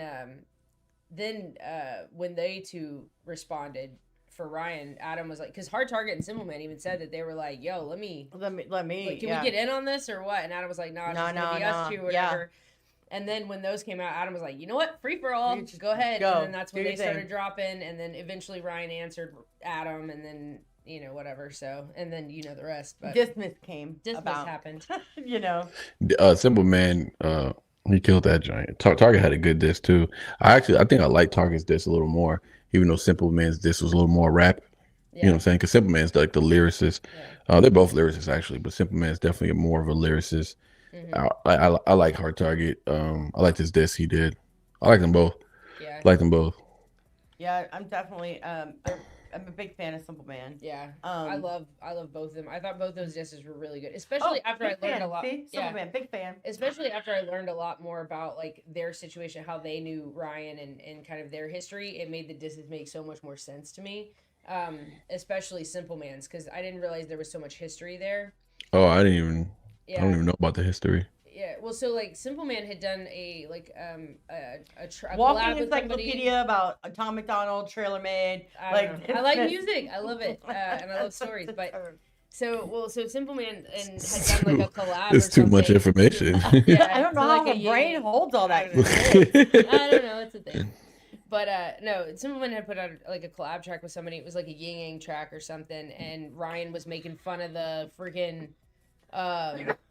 Like booties in the, you know, booties don't belong in country rap or some shit like that, and was talking shit about it, and then like was talking so much shit about it, and then dropped a track to like try and like get the attention over to him and stuff. So like they had some history with Ryan already talking shit about them, so they already kind of had a little bit of like, you know what, I'm over this dude kind of thing. And then when he went after everybody else in the lane, they kind of had enough at that point. Interesting. Gator, what up? What he said? Ripta was going rogue with her. Was he? Yeah, he was on. We saw Ripta in the video. Going rogue was with Target, Simple, and Dusty. That's what he said. Was in it though? Ripta was in Going Rogue. When he was just like a camera. I think he's saying he was in the video. Yeah. He's the guy. He's the guy that's sitting down who like they put the camera on him for a second. That was the guy that used to rock with church or something like that. He had like a blunt in his hand. Yeah. Oh, okay, Remember he was like in the back. I have to go watch the video again. Yeah. I haven't watched He the was like video sitting down somewhere, and I don't even know who that is. I just remember. I remember reading that in the comment section. I had no idea who that is. What that has to do with anything? I just remember reading a comment in the comment section that kind of explained it all. And that's the first time I've ever talked about it. But when he just put that, I didn't even. I've ripped it. It just popped in my mind. I was like, oh wait, I've read that somewhere. I literally didn't confirm Ripta any of this. was one of those friends that was living at the ranch with Ryan. And with Ryan, and then Ryan did him dirty too, like he does everyone else. And then, and so Ripta came out with. In fact, like I think I still have a screenshot of a text message that between Ryan and Ripta that. Somebody had sent to me from August of 24 that is wild. Really? Yeah. You got to send it to me. Yeah, about like. Let's send it around. Yeah, I know. Shoot, I'm just joking. But that's funny though. Yeah. But yeah, it's wild. That's so funny. Like her brain, she remembers so much. I don't. I do have good memory when it comes to stuff like that too. For some reason, I don't know why. Just like certain details I remember. It could be because are you a reader at all, Lacey? Do you read a lot, or So I don't. My wife reads a lot now, but I don't read much anymore. I read this book. It's the first book I've read in a while. Well, reading the Bible constantly, but this is like the first book I've actually read in a long time. And I mean. Eminem book, I guess. I only read stuff I'm actually interested in. But that's me. Yeah, once I do though, like I can read it once. Like I read that book once, the Fed Up book. Yeah. I remember everything in the book. Like I just remember every detail. I remember the names and stuff. Like it's so crazy. Yeah. Like I've read it one, but I was actually interested in it. I can kind of relate to it too. Yeah. So it's weird. I just remember everything in it. But yeah. I'll tell you guys something offline. I'll send you a message. Mm-hmm. Yeah, I'll send you a message. I'll let you know of something. Yeah. Okay. Dope. Yeah. But yeah, man, I gotta go get something to eat. I'm hungry too. Same. I'll be live next. Oh no, next week we're going to a wedding for a friend of mine. I gotta go live at some point. I don't know, but I gotta go live again. I miss being live. And the community, man, listen, yeah, I know you guys been in the chat a few times. Like the community's so real. It's so hard for me not to be live. Like literally, like my wife would tell you, literally kills me. It kills me when I'm not live because not even for any other reason, but then bringing all those people together. You know what I'm saying? In one chat, people supporting each other. I really feel like.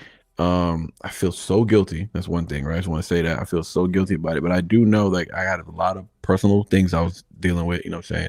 And they understand that. Damn, just missed you. Go, love you, brother. What's up, Vincent? Oh, Vincent just recently joined the fam as well. Is he a mod for you guys? Oh no, okay. Oh yeah, okay, yeah. He recently just started. He found the channel recently. Super dope. But in these, yes, who me? Oh, her. No. Going rogue was insane at wars. Word. I love you too. Appreciate you. Yeah, I guess what I was just saying was basically so much happens in our chat, right?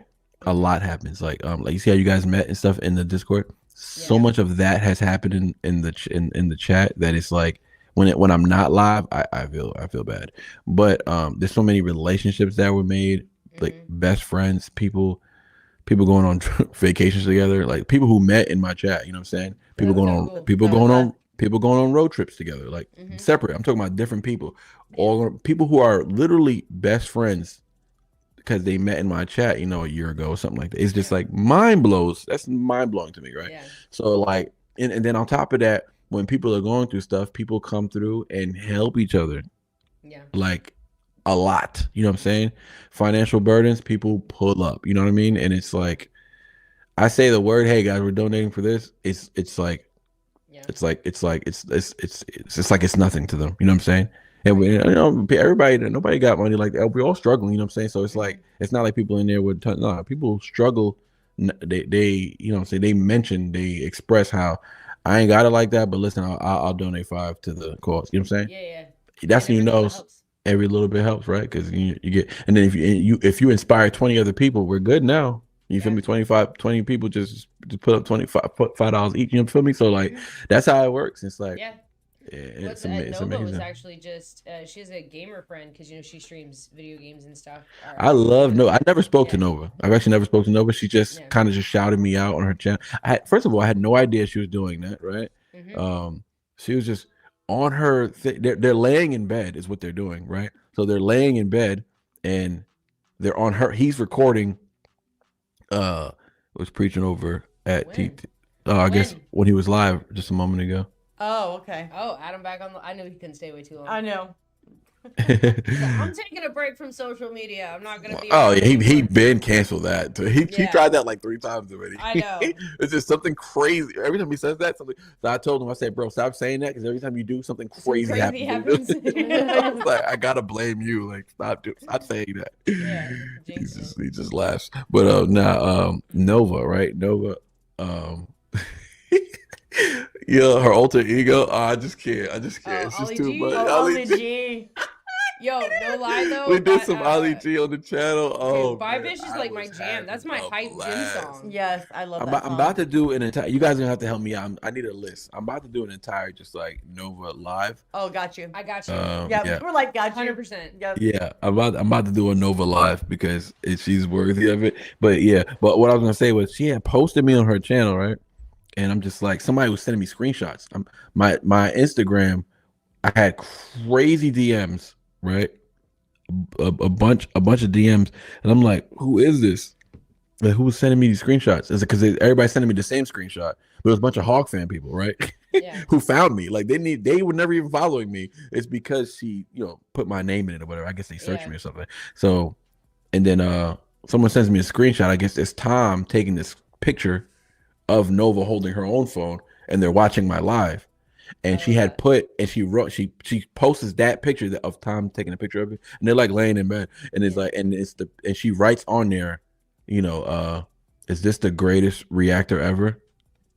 Oh, I saw that. Yeah. I was like, what is happening? Whose channel was that? I don't even know what was happening. I'm just like, who said that about me? You know what I'm saying? I'm like super geeked. I don't even know who it is, and I'm geeked already, right? I'm like, who said that? So that's where it started. It started with that. Someone sent me a screenshot. I had the screenshot. I had the same screenshot, sent it to my inbox. I'm not gonna lie, more than 100 people. I believe it, 100%. More than 100 people sent me the same screenshot. I was like, I just found you through Nova. I just found you through Nova. I just found you through Nova. I just found you through Nova. Oh my God, I just watched your reaction. I just watched it. And I'm just like, Thank you. who are these people though? Like, and where did they come? Yo, shout out to Vincent. Shout out to Vincent. Appreciate you, brother. Yeah, I was like, who are these people? And I'm not even realizing it's Nova's who's posting it. I'm so, because I'm just like losing my mind. Yeah. I've never got that many DMs at one time, and I'm like, am I going viral? What is going on right now? You know what I mean? I was kind of scared. I'm like, am I going viral for the wrong reasons? Like, what's happening? That's me. Where? And I don't even know it's the Wild Ones reaction. I'm like, where is that? Like, what am I wearing? Like, when did I wear that? I'm like, and then I go check. And then after all those DMs, I see a DM from Tom. I'm just like, oh, no, this ain't real. Did I tag him in something? And maybe he's just saying like, oh, cool. You know what I'm saying? Something like that. He's just saying, you know, he's liking something I tagged him in. Because I'm sure I tagged him in the Wild Ones post when I posted on Instagram. Right. And then it's just like this long message that he's sending me. I'm just like, oh, shoot. And I just like lost my mind right there. He said a bunch of dope stuff, but he said something about in combination with what she said, is this the greatest reactor ever? Like, that's like, you know, obviously it's going straight to my head. Anyway, that's one part of it. And then it's also part of Tom saying, you know, telling me that I was his favorite reactor of all time or something like that, right? One of his favorite reactors of all time. Let me say that, right? And but also telling me a whole bunch of other stuff that just showed how much of a human he was. It was just like, why is this? He does not have to do, you know, he did not have to do that. You know what I'm saying? And then the next, literally while I'm reading that, I get like, boop, boop, two quick notifications. They're both following me now. I'm just like, I'm not going to be able to, I can't go to sleep. I'm not going to be able, I'm losing, my wife was like, what's wrong with you? I was like, I can't function right now. I have to respond. What do I say? All of a sudden, she was like, all of a sudden, you don't know what to say? Like, you be yapping all day, and now you don't know what to say. I was like, what do I say to this? Like, what's happening right now? It's so funny. There's like, we just sat for 6 hours. We just watched me and Nova just watched the entire live for 6 hours. Absolutely phenomenal. All this I'm just like, I can't. I'm gonna have to respond tomorrow. I remember I was at work, and I was getting off or whatever, was closing up, and I went to look at my phone. And I had notifications, and I go through, and it said like Hangover Gang followed you or whatever, and I was like, that's got to be a fake account, right? Because I'll report them hoes, right? Like, right. But I go and I was like, wait, can it be really Tom? Like, wait, what? I know. Right? I know. No freaking way. Yeah. Same thing happened to me. It was like this random. I was so dumbfounded. Like, it was out of the blue too. I saw it pop up on my phone. Like I saw like it like just like in your notifications how they just like kind of like grayed out. You know, your background it's like closed, but there's your notifications. So I see it in there, but I'm thinking it's a fake Tom. I don't pay no attention. And then the next day I went in to go report, and I opened it up, and I'm like, I'll be a son of a bitch. Yeah. I was like, well, all right. And I didn't know his Instagram name was, because I don't even follow people. Like, that's the other thing, right? I just started I literally went through all my followers, and I literally tried to follow every single person back, right? Yeah. Because I don't mind, you know what I'm saying? I think if some people think you're a cool person or they love your content, you know, I think it's cool to show them love, and you know what I'm saying? Don't be one of those guys like, I follow 0 people. I'm so cool. I have, 10,000. Like, people really be doing that. I'm just like, you're not a superstar. Calm down. You're not like, you're not Tom MacDonald. You're not Tom MacDonald. Yeah, you're not Tom MacDonald. Relax. Like, you can't do that. Like, but content creators do that. Like, reactors, they do that. But it is what it is. I guess they don't want to mess with the algorithm. I don't know what it is. But I went after Tom followed me, I literally went because he did it, you know what I'm saying? In a way. He did it to me, you know what I'm saying? He showed me respect just by following me. Because he knows now my stuff is gonna pop up on his feed every once in a while. Which makes sense, because every time I post something, he likes it, she likes it, you know, they watch my stories and stuff like that. I don't say nothing. I just be like, oh shoot, they're watching my stories. I gotta sharpen it up a little bit. I gotta step up my thumbnails. Hold on, they're watching my story. That's crazy. But yeah, no, that was a real big thing. That was real big. And I know that live was mad long. So when he said, we watched the whole thing, it was like 6 hours long. He was like, didn't think I'd be watching. I didn't think my evening would turn into that. It was just like so cool. it's just a testament to who Tom Who is. they 'Cause are, too, both of them. Exactly. Yeah, like I said, like Nova messaged me randomly like on Discord to tell me that she liked that reaction. Like, Right. she, you know, and I don't talk to her, you know, as much as I like, you know, talk to Tom. Like, right. but like when I told Tom in the Discord, like, you know, I was going to start a channel, whatever, and I was like, oh, I'm so excited to do my first reaction. It's going to be, you know, to Stronger Version, and that was literally the first reaction I did.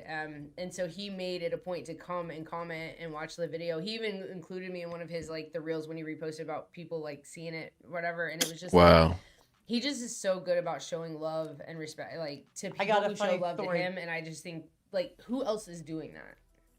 Yeah, who's doing that? You know, that's like, I mean, Adam does stuff like that. But yeah, at that, especially at that level where Tom's at, like, who's doing that? Both of them. I think that's why they get this type of love. Like, well, funny story about like with Tom and Nova. So there's this one time. So Tom sometimes in his Discord will do, but it's like a panel of like where they open up where you can raise your hand and like he can call you up on a stage and you can talk to them, right? Like, you can have 300 people watching, but you can pull like they're all muted, and so you can pull them up one at a time and have a conversation with them. So I'm sitting there one day and I had already talked to Tom before, same you know situation, but. So we're sitting there and Nova's trying to pick, this is during Wild Ones album. So she's trying to pick like who's going to call up next. And she's like, okay, I feel like she already talked to Lacey. Like they'd already she was like, all right, we need to pick names. Like we need to pick people we don't really know who they are. So all of a sudden I hear, you know, oh, let's pick Carol. Click. And then here I pop up legit, genuine in Tom's voice. He was like, that's Carol. How do you not know who she is? He was like, that's my friend. And I was like, yeah, Nova, how do you not know who I am? Like, how the hell? Like, you know, but so she was funny. Like, well, she called me out. She was like, well, you're never in my server. Like her Discord. Yeah. Damn. Hold up. Like, I love that. Like, when Tom goes, the only reason everybody's watching this vlog is because I'm famous. So, but the funny thing that brings me right to there. Like, well, the funny thing is I do follow her on Twitch. It's just under a whole different name. So she talks to me in Twitch. But she doesn't know I'm the same person. Yeah. She doesn't know I'm the same person. That's funny. But that's like, I've talked to Tom a couple times and, you know, I'm never nervous. I can just talk to Tom. You know who I fangirl? Nova. That's where the fangirl happens. That's where I'm all like, oh my God, it's Nova. But with Tom, I'm just like, what up, guy? Because I know him better. Like, it's weird. It's really weird. I get you. Her calling me out was probably the highlight of anything. When she called me out, I about died. I was like, you know what's funny about Tom is well, I'm pretty sure they're both the same way. But when I was doing the award show, right? Yeah, that's awesome. What she said. Oh, you put it up. Okay, yeah. I think that's all, and that's so on brand. Yeah, you know what I'm saying? Really it really is. But what's cool is that like when I get he caught wind that I was doing the awards stuff, right? And it was all about independent artists, whatever. And we were talking about something else, and then I had brought it up to him just to let him know when I was doing it, if he wanted to, you know. You don't gotta jump in the chat, but if you want to catch it, whatever. I'm doing it on Saturday, this and that. And he was like, yeah, nah. He said, I'll check it out. And he was like, I was telling him about the nominees of what nominee, and that nominee I was talking about, Adam actually won that award. But either way, yeah. But it was which one did they win? Oh, they won the duo award, yeah. Oh yeah. Which I was like, there's no way they're not winning this. Like, there's no way. It's like Tom on his own, not enough Hog fam pulled up. Like, it was so. I was very surprised at the voting. You know what I'm saying? I was really taken aback. I voted, you know, but I realized I did it wrong. Yeah, no, a lot of people did. In the beginning, a lot of people were doing it wrong, and that was just because I didn't think it was that serious. I was literally just gonna I didn't think that many people were gonna participate. That was the thing. You know what I'm saying? I underestimated what was gonna happen. No. Not ready for more snow. Absolutely not, Miss Tabitha. You know what I mean? So like I didn't really understand the trajectory of what was going to happen with that award show. Yeah. And it got crazy. And I was like, oh shoot. Okay. We were counting we're talking thousands of votes on just one category. Like artist of the year, it was like 2,500 votes. That's so cool. But whole spreadsheet, everybody's name, just in case anybody tries to vote twice. So it was like, gives me anxiety already having to think about trying to count them all. Yeah. But you know, by the day, it's like 100, 200. So it's like, Right, because yeah. that one took like 2 weeks to get Yeah. down, and that's why I did the other one shorter because I didn't want to count. Yeah. I wanted to count just a couple hundred. I would have been fine. You know what I'm saying? So that's what happened with that. And my inbox was insane, like every day. But you know what? The inbox kept it really in order. Like, Yeah. as crazy as that sounds, because literally I didn't even have to open some of them. I opened them just because I didn't want to get double count. But everybody had name. Everybody had who they had. You know what I'm saying? It was funny though. But yeah, like just that alone. Like, but anyway, he had mentioned in that conversation, he was like, he's like, damn, that's cool. I didn't think it's been I haven't dropped something in however many. It was right before he dropped, pray for the left. He's like, I haven't dropped something in so long. He's like, I thought you guys forgot about me. Like, he was just being silly. I'm just like, dude, what? I was like, what are you even talking about right now? But it was cool that he was like tapped into that, like he knew what was going on.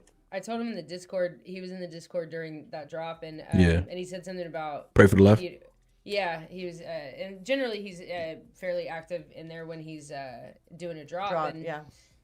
He said something like that about like, I was wondering if y'all remembered me or thought about me or whatever. It's like, Tom, like, you have to realize, well, at least me, I said, I literally have had those albums on repeat. So technically I would say I think about you every day, or we think about you every day. Like literally. Yeah, no, it's like, still. Oh shit. He was like, I didn't even think about it like that. No, he thinks about it like when he releases it and then it's over and he's just like, what can I do next? Like, that's why he drops so much. Right. And it's like, bro, you let the songs live. Like they're gonna, most artists drop once a year or once every 2 years. I was like, so you drop it, you're not dropping in 4 months and you think you're long gone or something. It's only been 4 months. We have to get through 2 albums, dude. Like, well, because we're spoiled though. We were so spoiled. With the constant, we're getting like a song like almost every month. Every month, every other month. Well, at first when I started doing, like he was doing a song every couple weeks, every week. Yeah. Like, he would drop a new song, and then you had a new album. Then you had collab albums. So he was doing like a project, 2 projects a year. Mm-hmm. He would do his solo, and then he would do a collab. So he was doing 2 projects a year. So we were so spoiled with always getting stuff that when he's dormant, I'll use that word, for a while, and you don't hear from him, then he gets blown up with people going, "Are you okay? Is everything all right? Are you all right? Are you okay? Are you okay? Are you all right?" Like, because we don't hear from him. Right. Like, But internet wise or what something. What beat is that playing? Devil is a Democrat. Oh, it is? Oh, it sounds just like a beat that I just recently made a song to. Okay, it was interesting. Okay, I just want to make sure. I was like, I wonder if that's the same beat, because I definitely found it off YouTube. I just told dude, I said, yo, send me the stems to this beat. Like, I need this beat. That's a good thing about having somewhat of a following on YouTube, right? Mm-hmm. If a beat maker only has like 100, 200 subs, or let's say 1,000 or 2,000 subs, but he makes like super dope beats, and he just started his channel. If he sees somebody like myself who's rapping or whatever, but has like almost in that 40 range or whatever, and they ask for a beat, they won't even charge you for it. They just be like, yeah, you could use it. Just give me the, what I'm saying? Just plug me in. Just put me in the title. I was like, I'll put you in the title. And then I went online to see what he was selling that beat for, and I paid for it anyways. You know what I'm saying? I don't know if he knows, but I was just like, but he did send me the beat already for free. He was like, yo, he said, I'll just love the collab. He said, if we could do a whole project together. And I was like, I usually don't do whole projects with certain producers because I don't want my sound to be the same. I want like a different sound throughout it. But I'll probably do like 2 or 3 with him. But damn, what was I gonna say though while you was talking? I was gonna say, I forgot, slipped my mind. What were y'all talking about just now? Because I was pretty much gonna piggyback off of it. What were you just saying, Carol? You were just saying something. We're talking about Tom. Yeah. My favorite subject. So. We're talking about him being forgotten and dropping all like the time, being dormant for like 4 months or whatever. Yeah. And people blowing him up. Like people would blow up his DMs. Okay? Oh, that's what it was. Okay, so I don't know if y'all was you probably wasn't alive. There was a live, right, where I jumped in it. Did you ever see me in one of those lives? You ever notice me? I didn't say much. I think I said what up like twice. I didn't really. Yeah, if it's his live, I can't. It gives me like. It's so crazy. It's like. So he somehow saw someone so someone sent a message, right? Someone saw me in there, right? And they're like, yo, go where what's up? So I don't even know who it was, but it was like some type of Hog fan, obviously, right? Yeah. So I'm like, hey, what's up? But it's like going so fast. But for some reason my name was like red. Like it was just standing out between everybody's names. So like Yeah. they were seeing my messages, right? So I was like, I wonder if he'll see my message. I'm gonna say something. And then I had put Manny needs physical copies of The Inevitable. That's my album. Oh, okay. So I had put I was trolling. I went on there to go troll Tom real quick, right? And I just had spoke to him like the day before that, so I was like, I'm gonna go troll him. And I put Goatworthy. I know I put Tom MacDonald X Goatworthy collab coming soon. You know what I'm saying? And then somebody saw it, was like, yeah. It was like, and they'll go, hey Tom, that person who asked him the question right before that, they go, oh, that would be so dope. Love your song, Black Republican, whatever, right? Yeah. And right after that, he sent another message. That guy, and he goes, Tom, you should totally collab more. Are you looking to do any collabs at all? And that's when Tom was like, that was the day Tom was like, nah, I don't do collabs. He kind of just brushed off that dude. He was like, yeah, nah, I don't do collabs. He's like, I think he said like, unless it's like a project with someone like, Nova or Adam or something like that. He was like real short. And he didn't like the question though. Like you could tell by his energy. Like he wasn't really, he was like, no, I don't want to collab. Like it was just funny. And then the dude was like, I'm like, damn. And the dude goes, hey man, I tried. Like he was in the, like, it was funny. It was like all these chats and he can see mine every time. And I can see his too. It was just so funny. I was like, thanks, man. I just missed the comments because, like, I mean, I'm in every live. I'm in every live. Actually, there was one that I was not in. I messaged you. That's when he shouted you out. Yeah, and I had several people. Like, I had at least 10 or 15 people. No, he shouted you out like, in this one though. Well, yeah. The one I was in, and I don't remember seeing you. I saw Cat in there. I saw Cat was in there. And he said, he was but like, yeah, he shouted somebody you out asked if I was going to be in the video. It was the We Ain't Cowboys. Yeah, somebody asked if Lacey was going to be in the video. Yeah, and I think I had to work or something maybe. And all I know is I'm messaging her like, Tom just talked about you. And I clipped it. Yeah, I have it on my my Instagram like, actually. Yo, Tom just said this about you. Yeah, I don't even try. It was so sweet too, and I was like, oh, I hate that I missed that. Yeah, I don't even try. If he's in, I don't even try. Because he was like, he was doing that question. He was doing that like, I'm just gonna pick a random, anything that catches my eye, and I'm gonna ask it. And he was doing like random. People was asking random stuff. He was like, all right, well, I stopped here. I guess I gotta read it. Yeah. Do you like cotton candy or like something stupid like that? And he was like, what? And he was like, don't ask me stupid questions like that. He's like, all right, keep going. It was so funny. But he gets like that sometimes. Yeah, he was on one that day, but he didn't like that collab question. I was like, thanks, man, you just ruined it for me. Told the dude like. Now I'm not even gonna ask him. Well, no, I think because like when they did the Brave 2, because like Tom really didn't collab with anybody besides like Dax, Nova, Brandon, and then Adam, Madchild. and Madchild. Like that was literally it, right? Mm-hmm. But then when the Brave 2 came, there was several features on there. Like there was Big Ill and Sueno and Project Pat and what's his name? Social Repose, yeah, or whatever that dude's name is. There was a few dope features on that album too. Yeah, some dope verses. Which is why I'm like really hoping if they do have a third project, and I do think a third project will eventually happen as long as Adam can kind of get his mental health and he feels comfortable. And I think I'm really praying for like later. Demon Jones. Demon Jones, Struggle. They were all. Yeah, that was the first one. That was a dope one. And again, that was the Brave Adam bringing him in, right? And so I'm really hoping that if there's a third project, we will see collabs with maybe even Manny, or like Hard Target, Simple Man. I would love to see some Hard Target and Simple Man on there. I would love to. I know Tom is aware of them. Yeah. I'm sure because Adam promotes those guys like he's freaking like he's diehard about those dudes. Yeah, and I'm sure Adam all the time. So. And I'm sure he's bumped his album. I'm pretty sure they listen to each other's music all the time. I wouldn't be surprised. So just to go through it at least. I would really I would love that. That would be awesome. Collabs. But if I talked to him, I would you know what's funny? I was saving this is crazy. I was saving Black Republican for a Tom collab. Oh, and I wanted him to like remix like White Republican, like because it would be the label that they give us. It's not the label that we own. Because in my song, I'm not saying I'm a Black Republican. I'm saying this is what they're calling me. They're calling me a Black Republican just because of these circumstances. Right. Because I'm so conservative, this is what they want to label me this, right? They want to put me somewhere. But anyways, but and I talk about path with Christ, and even in that song. But yeah, so I had this idea. So I just only had one verse, and I had Flawed. Flawed was another person I sent it to Flawed. Yeah. He was in the middle of moving. He was like, he told me when he can do it, and I was like, I'm gonna be dropping it by then already. Yeah. So I told him, I sent him, I have a different song we're gonna be doing, but yeah. So I was gonna have, like, without either one of them knowing, was gonna have them. You know, I would have to tell Tom, obviously, because he's the megastar. Right. He needs to know he's collab. What I know he's friends with Floyd, so it wasn't a big deal. But yeah, I wasn't gonna tell Floyd about it though. I was gonna like surprise him, like, hey, bro. That'd be so cool. Yeah, I was gonna. But anyways, Black Republic, I was gonna have time going there on the third verse and just mess everybody's head up, right?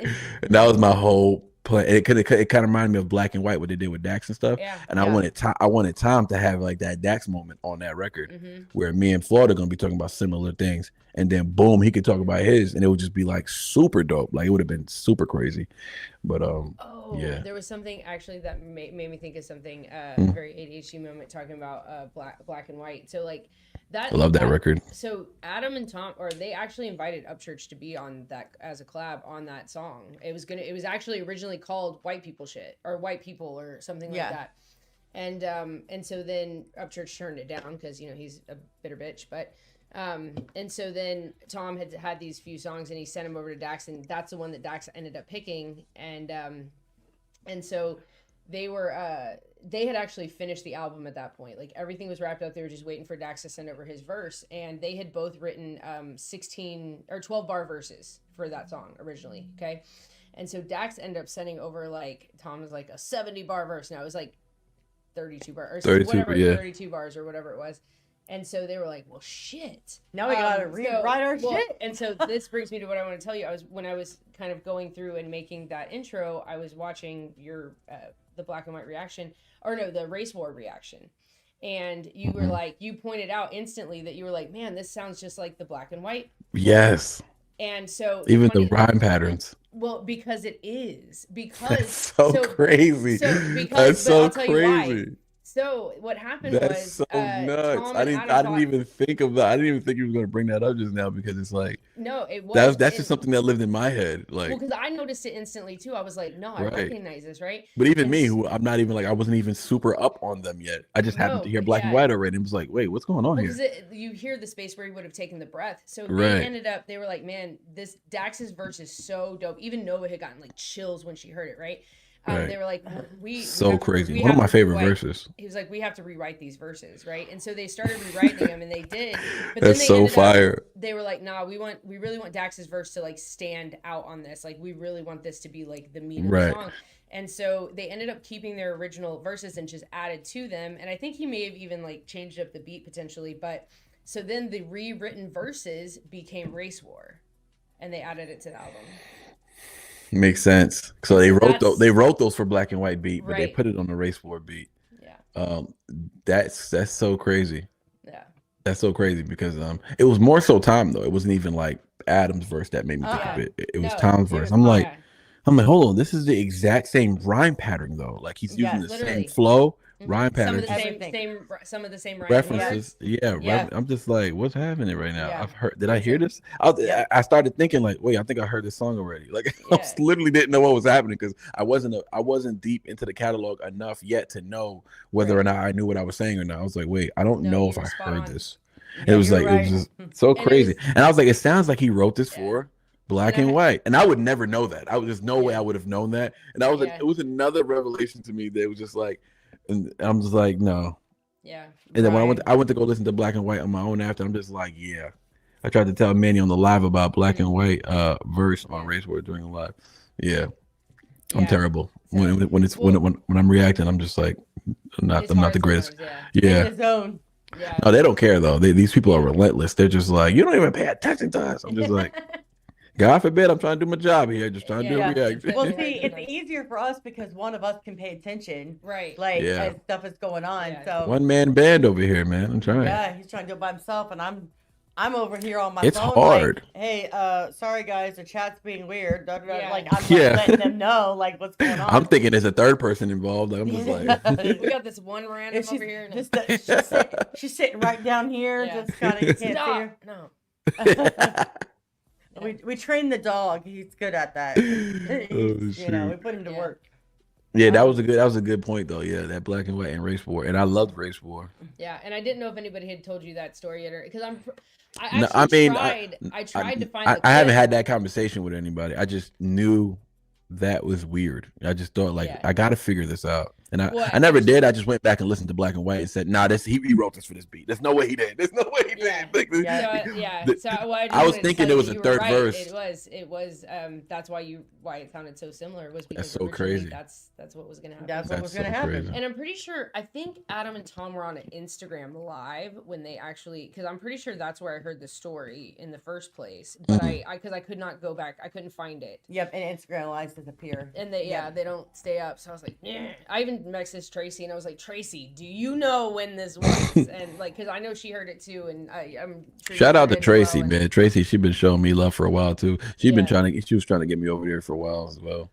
Tracy's even more of an OG than you. She's been around for a long time. Yeah, no, I think Kat had told me Tracy is the OG of the OGs. Yeah, Kat's an OG too. She's been since like the beginning. So I hate that I came in late because I remember like I was going at that time. I had just gone through a divorce. We were saying goodbye 30 minutes ago. Oh, I know. We're in it now. Yeah, what happened with the divorce? What's going on? No, yeah. Well, so when what's the drama? We'll be hungry. It's all right. When Dear Rappers, we're gonna get a cheeseburger. When Dear Rappers dropped, I had like just like kind of gone through. I was going through a divorce at that time. Liberal. No. Okay. Well, actually, probably, but we didn't talk about politics. I'm just being nosy. I don't know. I'm just talking. Yeah, go ahead. Yeah. No, he probably was actually. No, so like I didn't pay attention, but I remember vividly, like I remember seeing Dear Rappers come up on Facebook. Oh, Brian just told you what it was. If you curious, it was on live with BTS, Black and White. Well, okay, so I already went back and watched that. They didn't actually talk about them rewriting the verses on that. That was they did talk about They did talk about Dax sending over the beat and how they had to change it or whatever, and how to add to it. But like that was more, it was more specific, and I couldn't find that. Good night, Miss Tabitha. Love you. Good night. Bye. Drove me crazy, but yeah. Love you. Good night. I remember seeing Dear Rappers pop up in 2017 on my Facebook thing, and I literally thought, I was like, man, this dude sounds like Eminem. And I was like, it's dope, but I was like in a different world. Like I was going through some shit at that time, so I just right. And I you think back now, like, if I would have clinged then, I would have been in. Yeah, exactly. Could have been one of the OGs. I know. Well, the first song I ever actually heard from Tom MacDonald, which I didn't know until later. Yeah. That's why I always say Snowflakes. That's how I found him. Right. It's not the first song, but it's how I found him. Same with me. It's Hangman, but it's really, God mode. So, but yeah, good. It was coronavirus. So 2020. Yeah.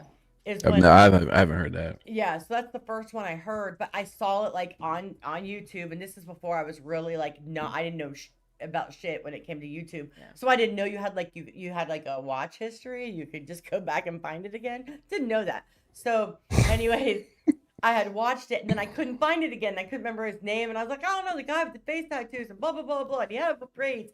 I loved the song. I wanted to show it to my husband, and I couldn't find it. Yeah. So that was the first song. Until I heard the song again, I was like, that's the damn. This the guy, like kind of the same. It sounded like she about to say the N word, didn't she? She's this the I was talking about. That's Monica. That's Monica. Monica. In fact, I gotta find that comedy clip and send you why we say Monica, because it is. I've seen it. Oh, you do? You know what I'm talking about? Okay. Yeah. The white boy, right? Yeah. It's like, classic. It was so good. I thought they thought my name was Monica. That was so funny. Mine was fake woke with Asian BJ. They so fake. Oh, I love Asian BJ. I love them forever. I love. She is so freaking beautiful. Oh, she is. She can sing too. Yes, she's. Is that interracial couple? No, they're both black. Mm-hmm. Oh, she's okay. Oh yeah, the one that. Oh no, I'm thinking about Lexi and somebody else. She sings their intro actually. But yeah, she's. Oh yeah, is that he's skinny? He's skinny, the black dude. Yeah. I used to watch Half and Jay all the time too, and they broke up. I used to watch them. They broke up. Yeah. Now it's just half. But they just posted a video recently. When? I'm telling you, I thought they broke up, and then I saw. Unless they got back together, but I think they got back together. I just saw a video with him recently. Let's see. I think they got back together. I wouldn't be mad. That would be. I know. I amazing. love her too.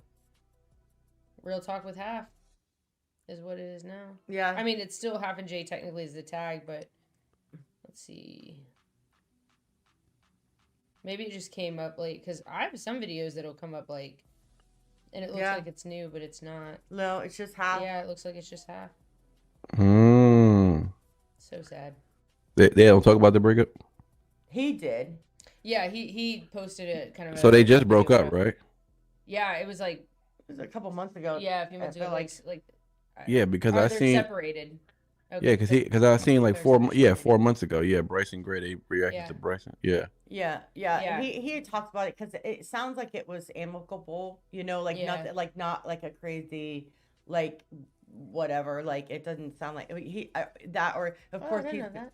he's being appropriate and not like blasting, Slandering, yeah. Yes. Yeah. Mm. I don't think I know who that is. I have no idea who that is either. But Why's my all screen right. flickering? That's weird. Oh. I don't know. You see that? Mm-mm. Oh, it's not flickering on your side? Oh, never mind. Oh, okay. All right, though. Let's wrap this thing up. I'm tired. Yeah, I'm so hungry too. Me So too. I know. hungry. I'm An about to hour go later run out. after we I'm said we about were to- going. I know.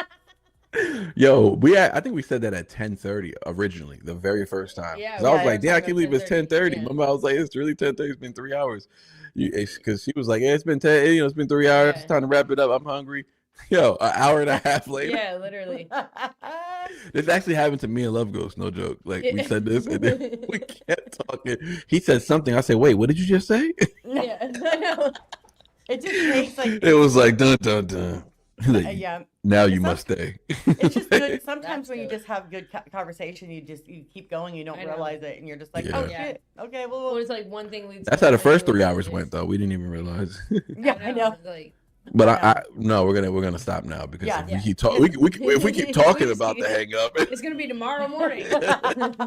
It already is. And I gotta go open the It is- gym. It is the people in the tomorrow chat are morning gonna here. be like, "Good morning, guys." Like, oh, Yeah. shoot. I'm Is like, it y'all are morning? still alive? Damn. Nah, I appreciate you guys having me on. Again, I appreciate the intro. That was really dope. Appreciate the the conversations. I'm glad we were able to talk about certain things. I'm not sure if you, did you want to. Was there anything else that we left off the table? Or was Look, that- we're done for tonight. Yeah. There's Okay. so much more I Hey, was part gonna two. ask, but Part it two. was we done for tonight. Yeah, Okay. I'd love to go part 2. She said, "No, even that question right there can keep us here for a whole nother." We're done. We're done. We're done. We're done. We're done for tonight. Okay. Yeah. It was so okay. fun We'll though. have to have a It was part it was two. yeah, definitely. Yeah. You guys gonna have to definitely. come. You guys gonna have to come over to. You guys gonna have to come over to our side. Is what we got to do. Yeah, absolutely. Anytime. Do it. Anytime. Just let me know. Let's do it. Let's Yeah. do it. I want to do more. Just sitting down talking creators. But I mean, people are like. There's a lot of people. I feel you. A lot of people I had plans on. Who reach out to me to collab. And I'm just like now. I'm just like with everything popping off. Y'all just be sharing some wild views. I just can't do it. But have a good night, Amye. Yes. Sherry, Hi, Sherry, Sherry. love you, Sherry. Yes, I love love Sherry. Sherry. Gator, Sharing Sherry. to Brian, homie. thank you for supporting, man, and pulling up and Yes. showing them the same love that you show on our channel everywhere else. Absolutely. Brian shows love everywhere. He shows this kind of love on every channel, which is Yeah, why I love that. So That's- dope. and it's so awesome that he's the one guy, the one person that so far from the goatee community that I've met in real life. It's like it really just shows. It really just shows. He gave me my first time album. He gave me the Wild Ones album. We So I got 2 recognized copies at of Yeah, that War. one. we so. got recognized at War Tour. It was hilarious. They Like, wanted a picture with we, us. we were in line to go inside, and I got- I I got see caught that. now. Say it. Well, I performed, Yeah. so it was more of like, yo, they told me. All right, so I get what you're saying, but like, Yeah. it would have been cooler if they didn't know. If it just happened to see me, but Yeah. but it was Yeah. still cool though because Yeah. like they introed me and they propped me up. Adam was shouting me out on his. He closes, as you know, he closes the show, Yeah. so he could have just completely forgot about me. But he was like, before he went up, we went back to the room. I mean, to the Yeah. tour bus, and they were freaking throwing water. They was acting crazy. It was acting crazy. It was believe acting. So I was over there, and we had a quick conversation. But anyways, right before he did racism, he literally, because we talked about it, right? We talked about racism. We talked about the word Yeah. and stuff like that. And right before he went on stage, he was like, "Man, I just had a conversation on the tour bus with my friend Go Worthy. He's here tonight. Make sure y'all show him some love. He did a great show earlier, and everybody was going crazy. But after I was done with my show, it was like my wife was like, babe, are they getting like a drink or what are they doing? I was like, I don't know what they're doing. Let's get out the way. These people are forming a line to take a picture and get autographs. And I was just like, Yeah. what are y'all doing? And he was like, can I get a picture? Yeah. I was like, Can she I was help like, you? oh, they want a picture with you. I was like, really? A line That's from so like the cool. door We to did- the stage. It was like crazy. We didn't have a line. We just had two girls recognize Yeah, us no. in line. No, but you know what? Yeah, we That's were cool in too. line. No, That's yeah. cool Yeah. too because they just noticed you. Right. You know what Yeah, I'm saying? well, because they were like, Like, looking look, at they their were looking phone. at their phone and looking up and looking at their phone and looking up, and they were like, "Are you Lacey and Carol?" And we were like, "We are." And they're like, That's so "Can we get awesome. a picture?" Yeah. And we were like, "Sure." That's awesome. Yeah, That's it was awesome. it was definitely a cool experience. No, I'm done. I'm done. We're done. Yeah. we're Right. done. Good night, Manny. Love you. We're Clara. done. Love you guys, man. Love y'all. Yeah. Peace Have a out. good night. Everybody have a good night. Everybody in the Yeah. chat, thank you for pulling up. Thank you for spending time, all these hours with us. We really appreciate it. Heck yeah. Love you guys. Thank you for having me. You have to come back over to the GoWorthy community and we'll have to do it again. Absolutely. Absolutely. Whatever questions were missed, bring them on and then I'll have some questions for you guys. I didn't want to ask you guys too many questions, but I do have some Love questions it. for you guys. So we'll Hell get yeah. into that. And yeah, appreciate you guys. Have a good night. Love you. Yeah. Have a you good night. too. Love you. Have a good one. Peace. Bye, chat. Bye, chat. Thanks for all the support tonight. We'll see you next weekend. We at the